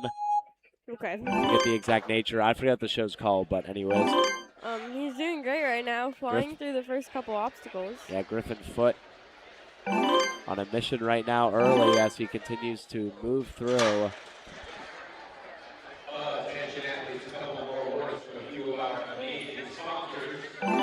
And Griffin Foot moving through fast right here. 46 seconds now as he gets to the block run. Tiptoes his way across to the octopus. Griffin Foot is a grand champion. So knows how to run these courses very well. Even if he's not the fastest here early, he knows it's stage 1. And then he can make up a lot of time moving forward. And that's a great run right there into the 17th position. Griffin Foot getting it done here at this stage. Great run right there from Griffin Foot. As now we will see Alex Schaefer. What the? Was that you? That was a whistle from somebody. That wasn't me. What? Huh? No. That was actually someone? Yeah, that was somebody whistling, yeah. That's crazy. Yeah, that was not me. That was not me. Alex Schaefer is from Cranberry Township, Pennsylvania. Shout out Cranberry. That is where the Pittsburgh Penguins practice their hockey in the practice facility, the Mario Lemieux practice facility. But back on the topic of Ninja, he practices at Steel City and is right now flying through the course in the first couple of obstacles. The Pittsburgh PA kid flying through the course. And he's been competing since season 6. This is the first year he's competing in the team division at 13 years old. Schaefer back and forth. He's a grand champion. Moving his way up and down quickly. Now over to the Octopus, getting some chalk from his coach before he gets this next round started. 29 seconds. 25 seconds as he takes his time, goes for the finish, and a great run right there by Schaefer. He was able to extend his stay there after completing stage 1. A great run for the black and yellow. Of the mature kids male tier 2 division at DC Small. First runner in the division will be going in approximately 30 minutes. And now we have Jacob Hartman Bimbo, who is from Franklin, Massachusetts. And in 2021-22, he had a perfect season, New England Ninja Association, with the New England Ninja Association. And he was 5th place in the preteen male series in 2024. And finally, check-ins are open for the preteen female tier 2 division. His Instagram bio, all_heart_ninja. So Jacob Hartman Bimbo, he's trying to use all of his heart here on this one. And at the champion level 3, he is flying right now. This is impressive as he's continuing to just not even slow down for a second. He is flying. Trying to even... I can't keep up. He can't even consider slowing down right now. Oh, no. Absolutely flying, and he went too fast right there.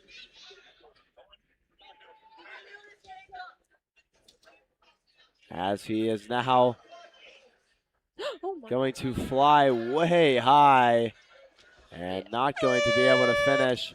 Was going so fast at the beginning, but then lost that speed whenever he knocked off the anchor needed for the ring.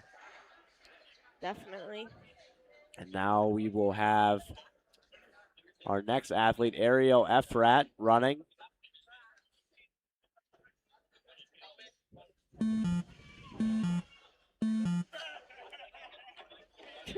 He's warming up right now. And Ariel Efrat is competing from the Israel division.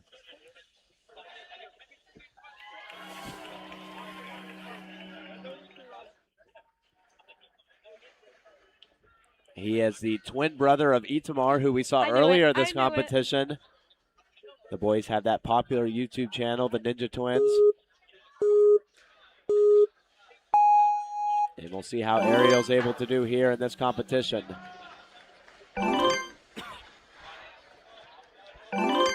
He is flying through the course right now. Our head ref Malia trying to keep up with him as he continues to coast his way through the rest of the course.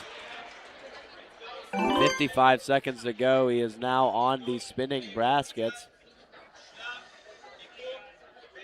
As he's moving his way forward, coach filming his journey along the way as he moves forward. 42 seconds.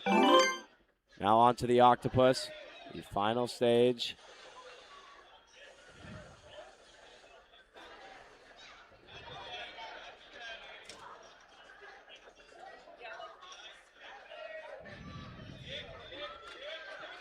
And a great run as he goes flying off the podium.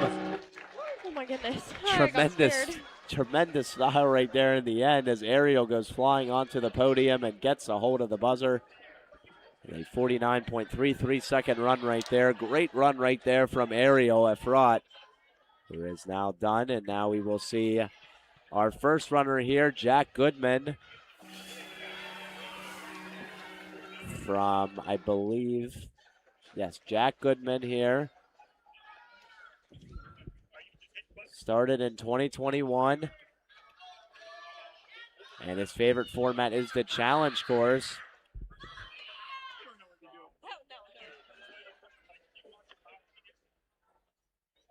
And he has been doing ninja since he was 10 years old and has really enjoyed the competition aspect of the sport.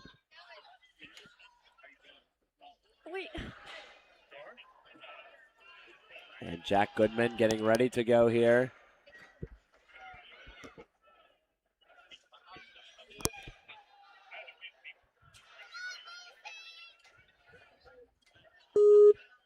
As his time is about to get started here as everything's reset.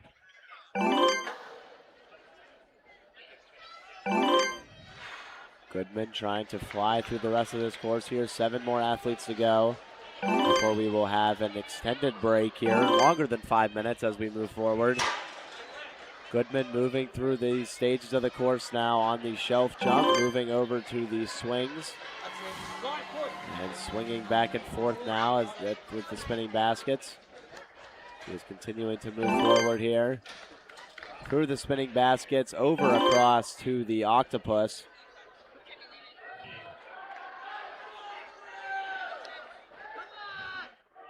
Able to get across to the first octopus ring. Now going from the first to the second one. And he's not able to get across, fell off. Great run though by Jack Goodman. Nonetheless, he's gonna go over and hit the buzzer. Great run right there from Goodman. As now we will see Drew Hoy from Edmonton, Alberta. Edmonton, the Great White North up in Canada, over near Calgary and Vancouver. Vancouver. Those are cities you know where they are on the map, right? No, no. No, not even a little bit, or? All I know is that Louisiana is the boot state. Yes, that is right. There you go. I mean, it is where you were born, so I mean, Yeah. I feel like you got to know that at some point. Drew Hoy, 13 years old. He has been training at Fitset Ninja Edmonton since 2022. And Drew is known as the Flying Squirrel at his gym. So the Flying Squirrel trying to scurry his way through the course here and finish off a great run before he gets started. Highlight for him was winning the CNL Western Regionals 11-12 boys division in March 2025. He also plays the piano and the trumpet. He is going really fast. Oh my gosh, I can barely keep up. All the way across here in just under a minute before he gets to the shelf jump. The Flying Squirrel is pickering his way through this course. He is flying. Absolutely flying right now. Living up to that Flying Squirrel nickname as he continues to coast through this course. Absolute stallion out there right now. And just misses the second jump. Flips off. Unfortunate right there from Drew, but Drew with a completely fast time right there. It's going to help him out a lot as he moves forward in this competition. And now we will see our next athlete, Colton Davis, running here. Colton Davis, coached by Sam Folsom. We're on our last 5 runners for the team male. Yes, we're on our last 5 runners here for team male of the day. We've been doing team male runners here since 8 in the morning. And it is about to be 3 p.m. I know. So I'm a that's little 7 tired of hours seeing with their teen faces. males. Just kidding. It was a little bit of, there's a lot of stoppages and course fixes that had to take place earlier in the first couple of waves that caused a little bit of delay from our end. I know, yeah. 30-minute delay. We're now back up to schedule. Exactly. After we kind of ate our lunch right on the, right off the mic, but we were still working. And now Colton Davis, who is a grand champion from St. Louis. In Ultimate Ninja St. Louis, he competes, and oh my goodness, he is absolutely flying right now. Going all the way through these spinning baskets. Absolutely flying right now. And he is continuing to fly through as he goes across now all the way through and finishes. What a time right there from Colton Davis, running into the first place spot. The grand champion showing off his skills right there. Oh my goodness, what a run into the first place spot. Absolute firewall of a run right there. Next up we have Zachary England. And he's from New Orleans. Let's go. Louisiana. Terrytown, Louisiana, nah, not from New Orleans, but I mean in the same state. Louisiana. He's from the boot state. And he is 5'10", 146 pounds. This is how you know he's cool, because, you know, he's from Louisiana. He's from Louisiana. His wingspan 4 inches plus over his height. As Malia waiting to make sure that the course is set up for the next competitor. 4 more to go here. Zachary England now getting set to go.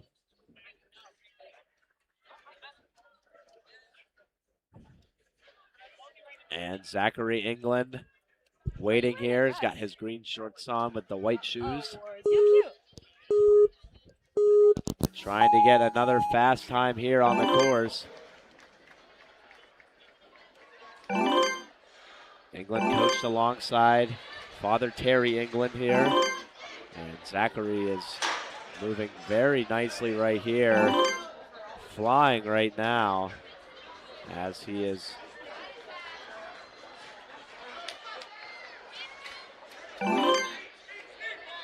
continuing to go through the course quickly here. And Zachary England from Terrytown, Louisiana, 38 seconds to go.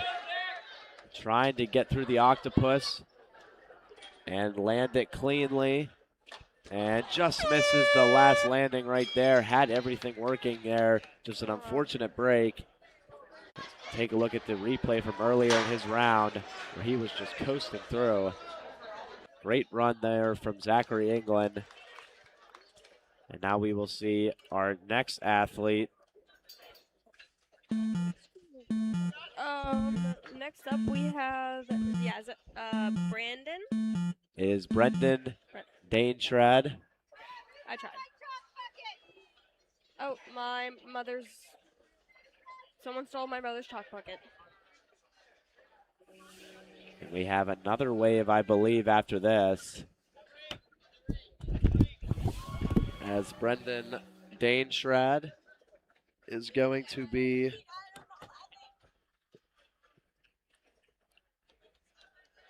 running the next wave. So I apologize here. We have 7 waves.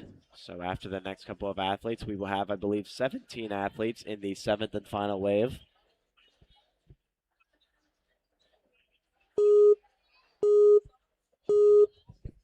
Here comes Brendan.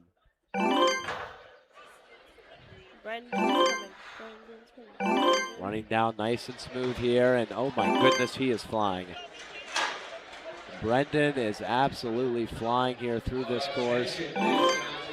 Taking a small little breath here as he is absolutely coasting here. 50 seconds to go, and he is now going all the way to the octopus.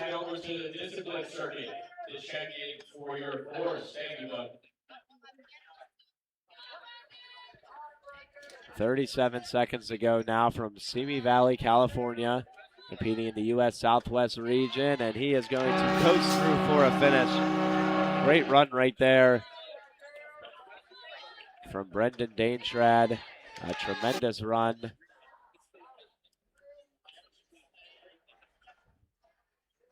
And now we are going to have Mitchell Fry. I like that last name. Who's going to be running next. Yeah, great last name. It's not spelled F-R-Y, like the fries that you eat. I mean, technically F-R-I-E-S is the plural version of fries. So, I mean, I guess it is pretty close. It's like in the middle between the plural version and the singular version of the word. Indubitably. Yes. Oh, wow, that's a big word to use Thank you. on a broadcast. A natural right here. As we wait for the course to be reset. So we have 20 more athletes to go. 2 more athletes here in this final stage, and then we have 18 in stage number 7. Been sitting in this seat now for quite a while as Mitchell Fry is going to try to heat up the afternoon. From Chanhassen, Minnesota. Oh, and he flies a little bit too quickly. Oh.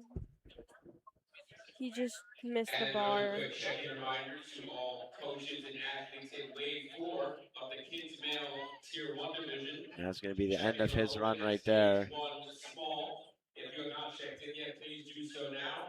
First runners will go. And that's going to be the end of Mitchell Fry's run. So please make sure you So now the clock will have to be reset here for our next runner, Isaiah. Stage 1 small.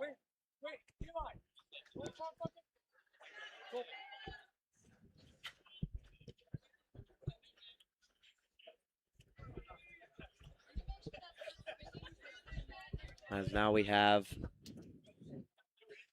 Isaiah Duncan running next.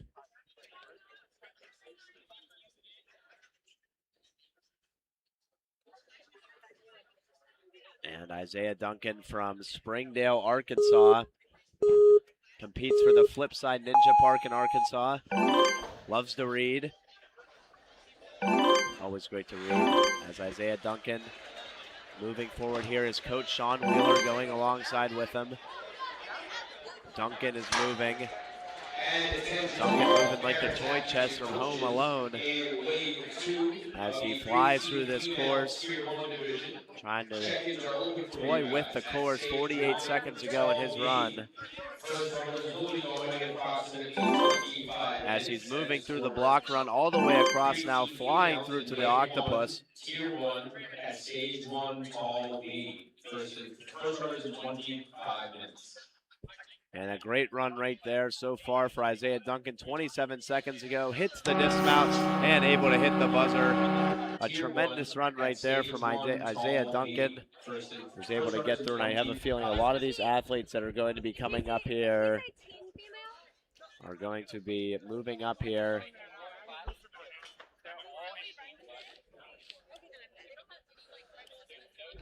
And now we have Eli Stafford, who will be running next.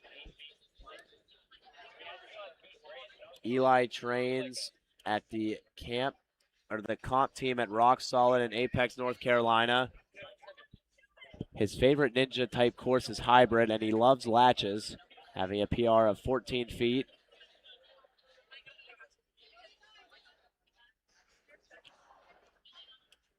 And he likes to rely on that good grip strength as the course is fixed and ready to go.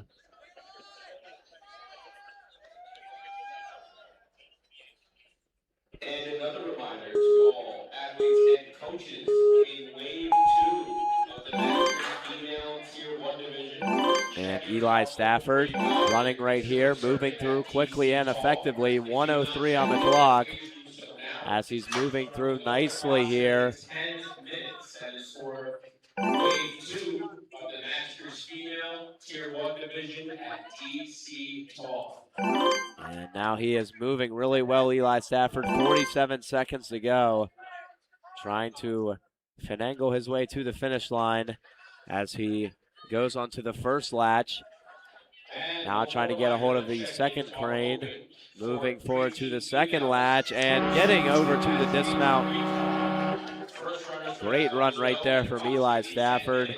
Moving into the 9th place position.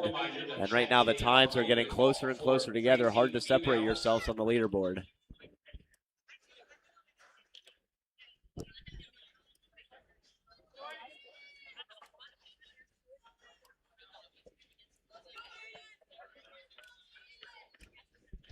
As now we will see Aiden Collins running.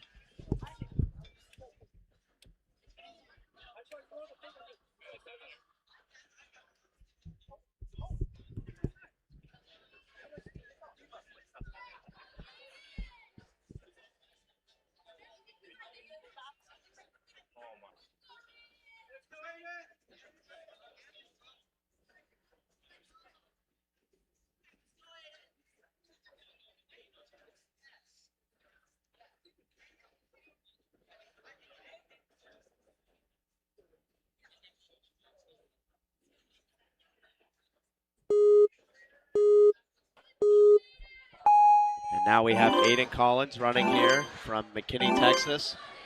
Collins is running really quickly after the small delay. And if you were wondering about speed right here, Aiden Collins has got the speed. He is absolutely flying, torpedoing this course right now as he jumps forward all the way to the octopus section. Fast and furious right here. 46 seconds. And he is flying to the finish line. Oh my goodness, 30.01 seconds. Aiden Collins with an absolutely terrific time right there. You want fast, how about that fast? If you take a look at the replay from his time, I mean, he was wasting no time right out of the gate, just absolutely flying on the course. So that time of 30.01 seconds is going to be tough to beat. Competitor would have to go sub 30 to get there here in this final wave, wave 7 of the competition here with the teen males. And there's only, right now, we only have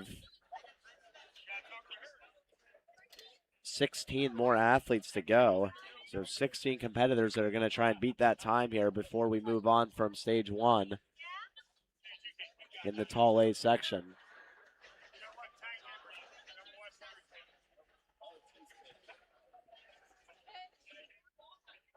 It's going to be Jagger Plaxton running here. And he is from Pinellas Park, Florida.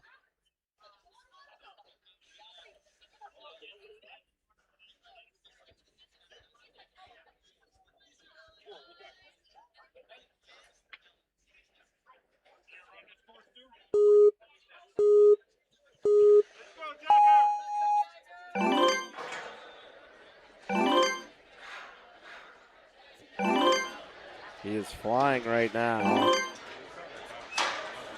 as he is continuing to move through these obstacles.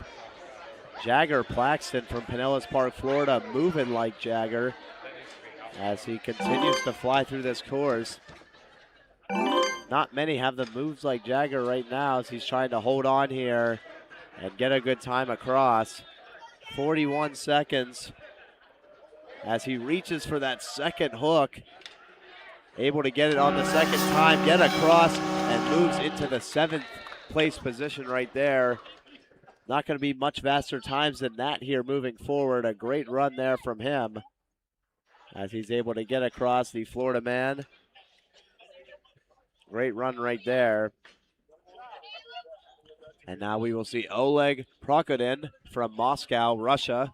So it'll be our first Russian here.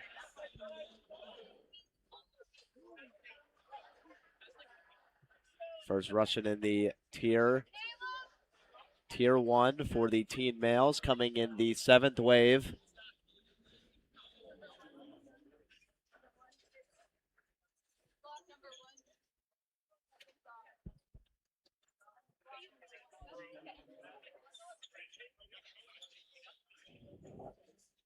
And Oleg waiting for the course to be reset.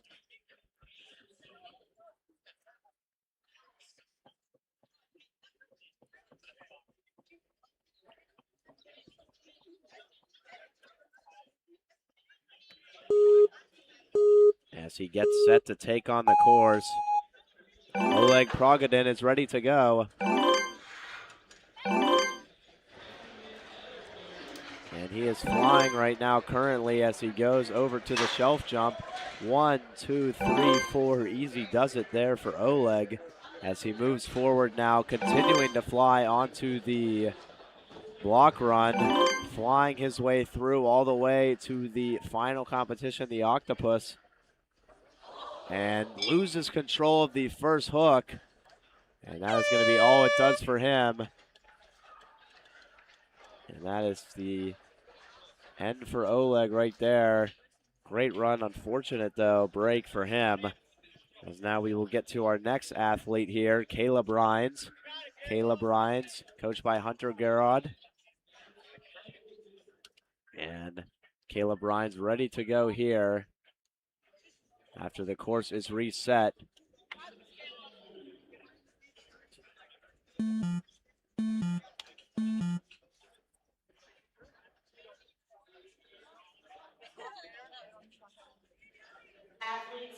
coaches. Tier 1 preteen female is starting stage 1 on Tall B in 5 minutes. Caleb Rhines waiting for the course to be reset here. Tier 1 preteen female starting stage 1 Tall B in 5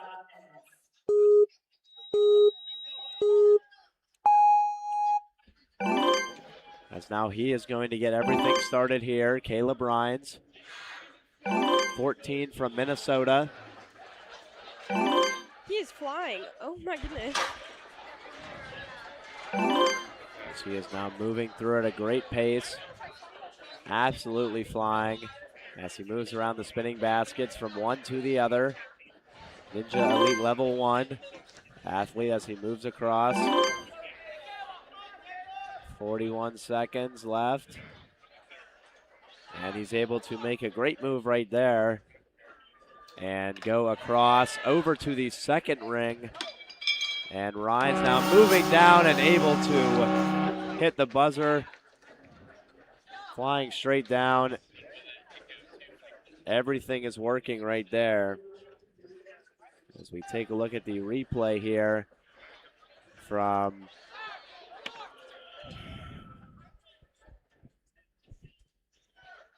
and now we have Hunter Busink.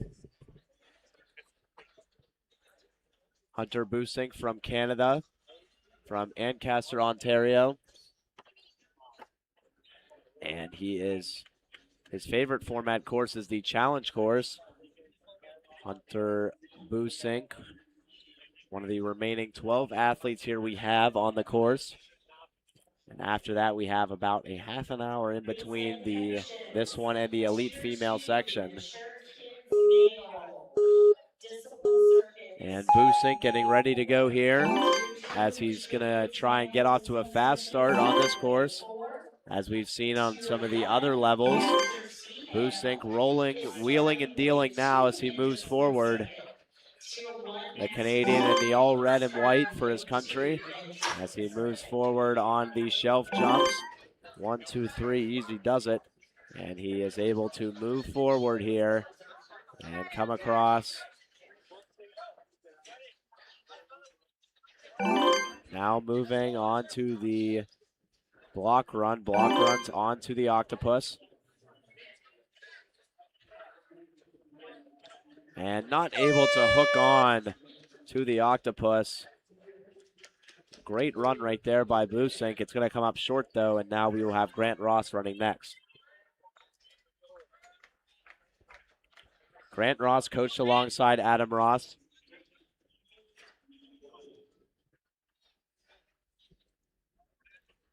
From Dallas, Texas.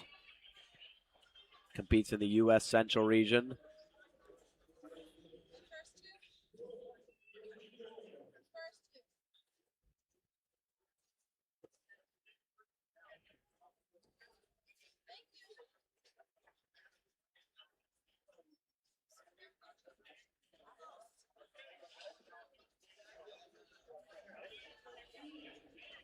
Grant Ross coached alongside Adam Ross as he's waiting to go here.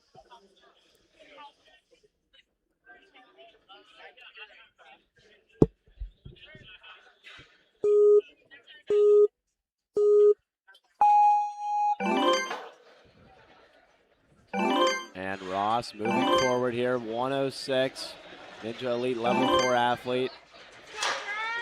Really experienced here as he is flying through the course right now. Stopping briefly at the spinning baskets.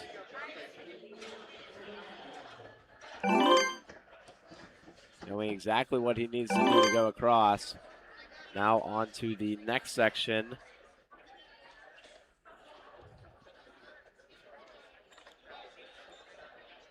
And trying to finesse his way forward.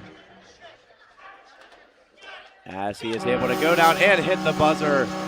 A great run right there, putting him in that 17th position for Grant Ross. A great run, a very effective run here at this stage of the course, and he was really moving on the one side earlier in this course. And now we'll see Holden Cook from Gilbert, Arizona, coached by Caleb Demmons.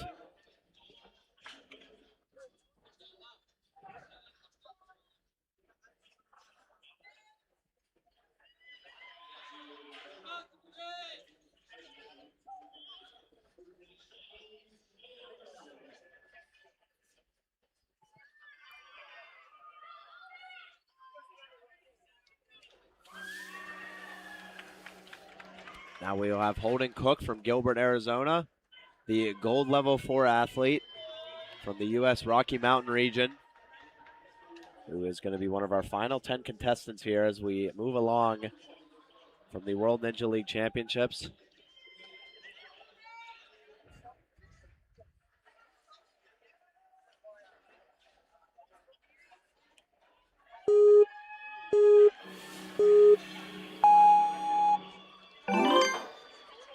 And Cook now moving forward and effectively here. Well, he's going to try and get this done here in very good time. Moving everything forward. Now through onto the spinning baskets. Moving his way forward here through the spinning baskets. And he's able to get through now to the run all the way across to the final obstacle, not final octopus, the octopus, the final obstacle, with 26 seconds to go. As he's going to try and hook himself on here to the first, and then try and build up momentum for the second one. And able to get the second one and gets across. Great run right there. A lot of emotion as he runs off as well. Great run right there.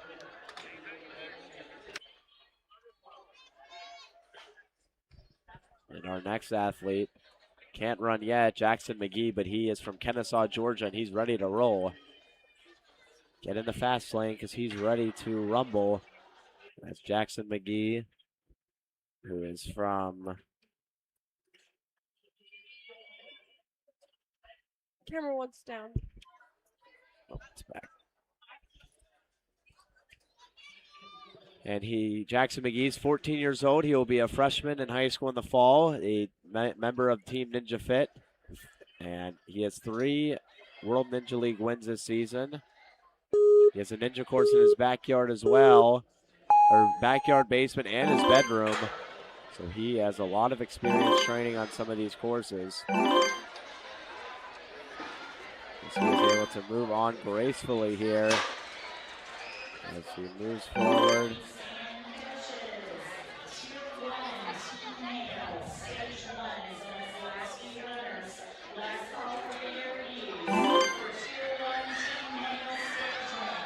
And Jackson McGee is flying right now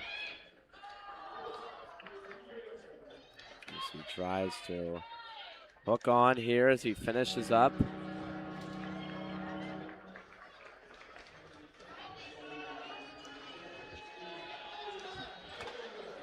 Able to hook on right there and finish.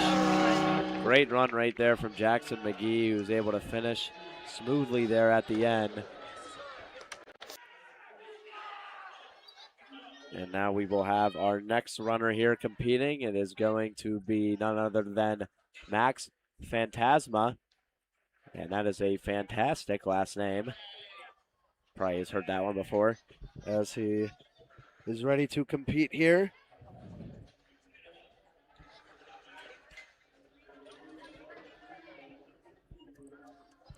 Max Phantasma is a Pro Ninja Level 3 athlete from Lee's Summit, Missouri.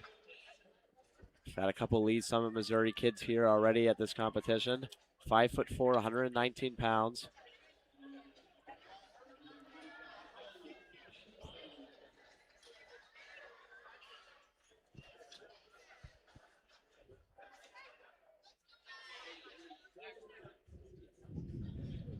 He competes with Motus Ninja Warrior.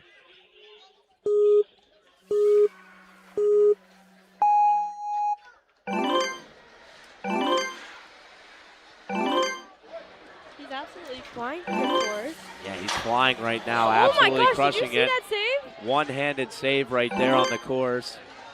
We'll look at that replay after run is over. Max is able to get through here, 52 seconds. Incredible saves right here.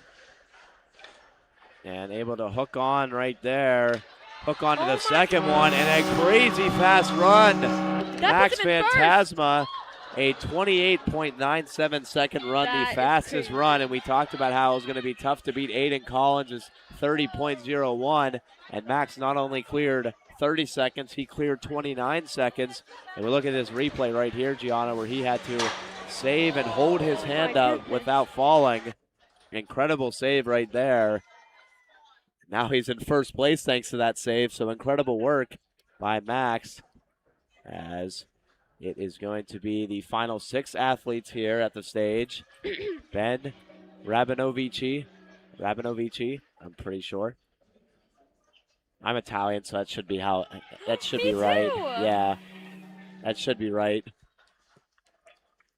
Ben Rabinovici is from El Cerrito, California, in the U.S. Southwest region, as he is getting ready to go right here.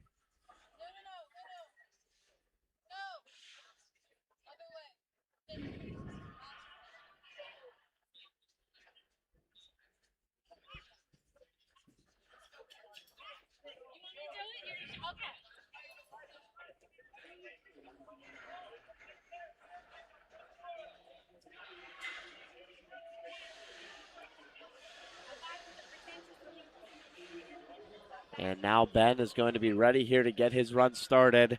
3:19 p.m. Eastern Time. As we get underway here from another run. Ben Rabinovici watching that last run attentively, and he is taking notes because he is going really fast here, Gianna.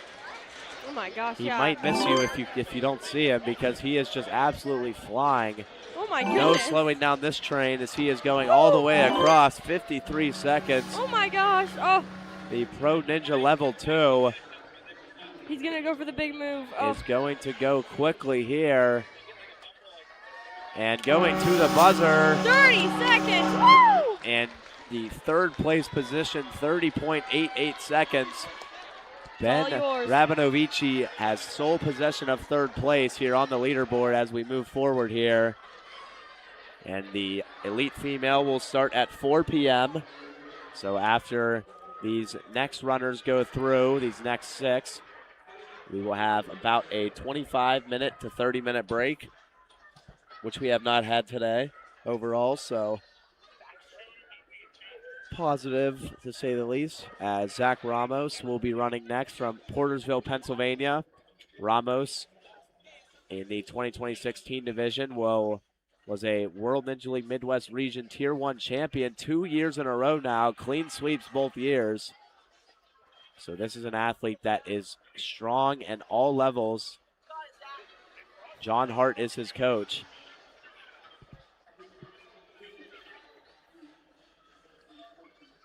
And coaches, Tier 2, Stage 3 is down to its last few runners. Tier 2, Stage 3, preteen male. Video review, last call, preteen male, Tier 2, Stage 3. And now Zach Ramos is going to run right here. 1:09 on the clock. We'll see how fast he's able to go. And Ramos is coasting right now. The 13-year-old is moving with a purpose here as he coasts down all the way through, getting some chalk here from his coach. And Ramos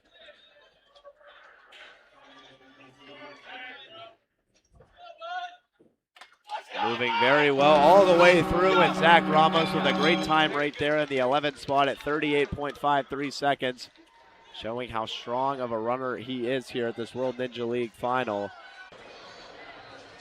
As we look at some of the replays from earlier here throughout the course. Last 2 runners. And now we will see Will Vaz from Chappaqua, New York. 5 runners left here.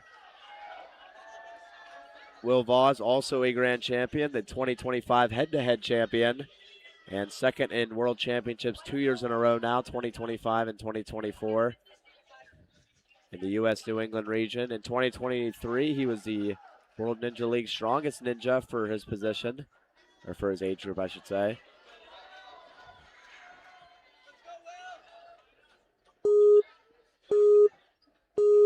A lot of chalk on his hands as he gets ready to go here. And he is moving and grooving right now. Flying through, like I've said before, might miss people if they if you go get a snack too quickly, because these athletes right here are moving very, very quickly. Will able to fix his position on the swinging baskets. Now running across over to the final obstacle here, getting some more chalk at the octopus. Gets the first one.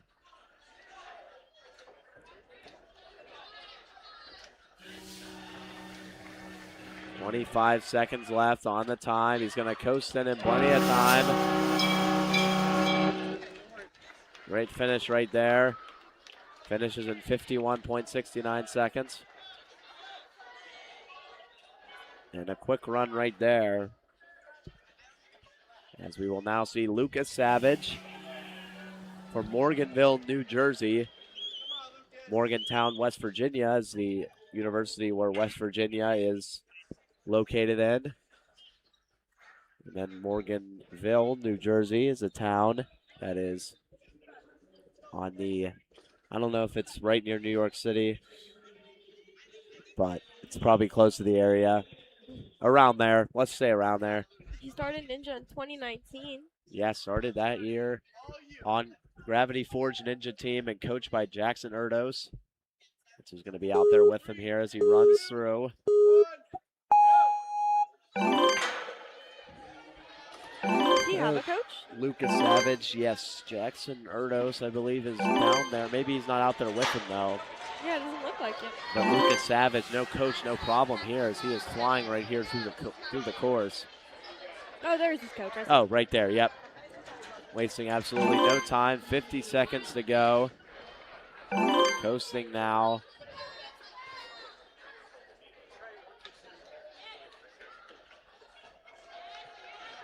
Coasting through this final section here as he's going to coast into the finish line at the 8th place spot, 36.74 seconds.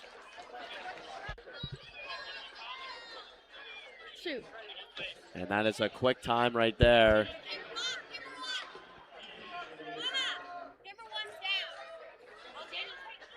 And that is going to be the end of his run right now.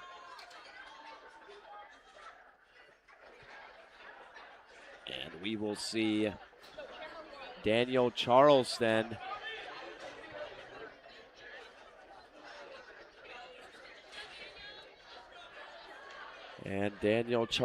getting ready to run here. Final 3 competitors here before we move on to a 30-minute break or so.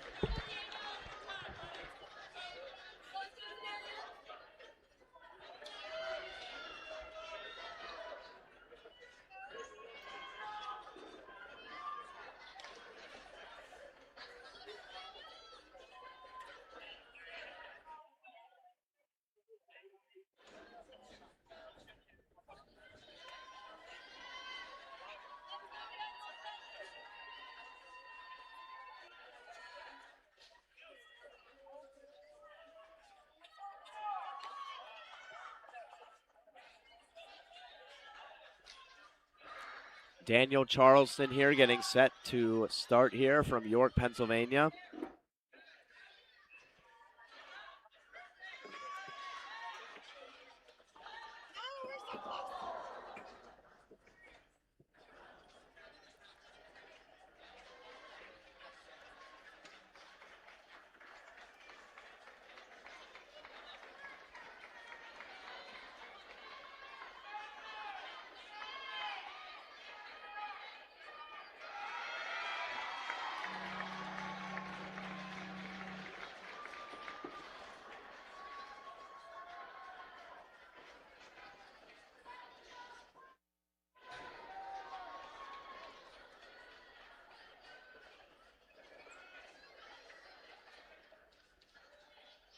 Had some technical difficulties with the cameras, but we're all good now. Yeah, all good now as we're getting set here for the last three athletes. Daniel Christensen, Bodie Snow, Bodie Straw, I saw something random there, and Gavin Shields. Those will be our last three athletes here. And Daniel Christensen moving here nicely. As he's moving across here. 103, bouncing around. Daniel Christensen not wasting any time right here as he flew through the 4 and 5 sections. 52 seconds now as he's coming down the home stretch. Catch him if you can from York, Pennsylvania.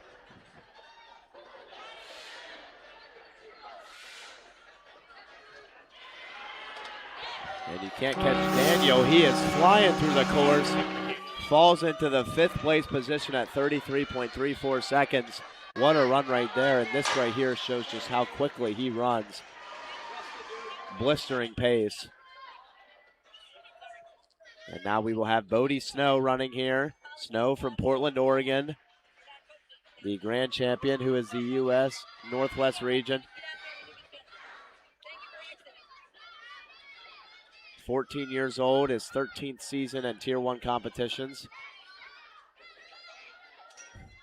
And Snow, after we reset the course, will be going, and then it'll be Gavin Shields, who will be our final runner.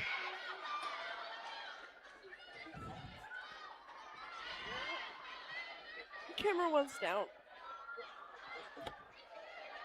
Yeah, camera 1's still down. As we get set to move through here, Bodie Snow, one of our final two competitors here, moving through as quickly as he can. Oh my goodness, there's no slowing down him right now as he's going down from side to side.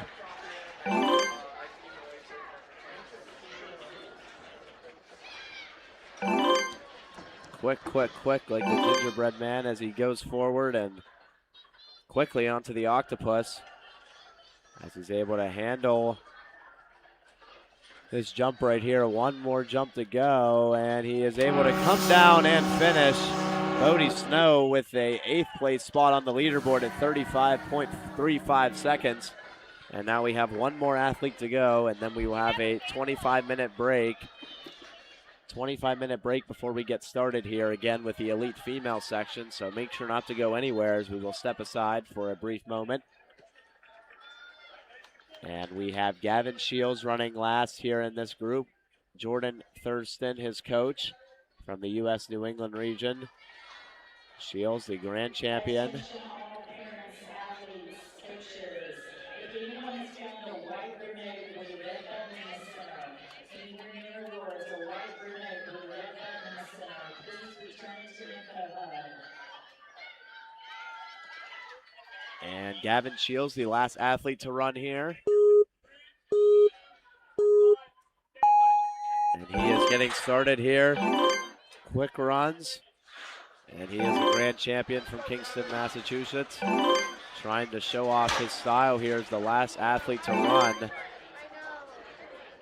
And an incredible time and pace right now.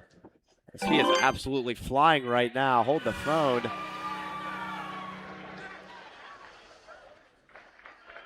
As he is coasting into the finish line, and he finishes off with a 1st place finish. Gavin Shields, 27.17 seconds to finish things off in 1st place on the leaderboard. What a tremendous run right there from Shields. And we will be right back here as we will be having the elite female section coming up momentarily. See you later.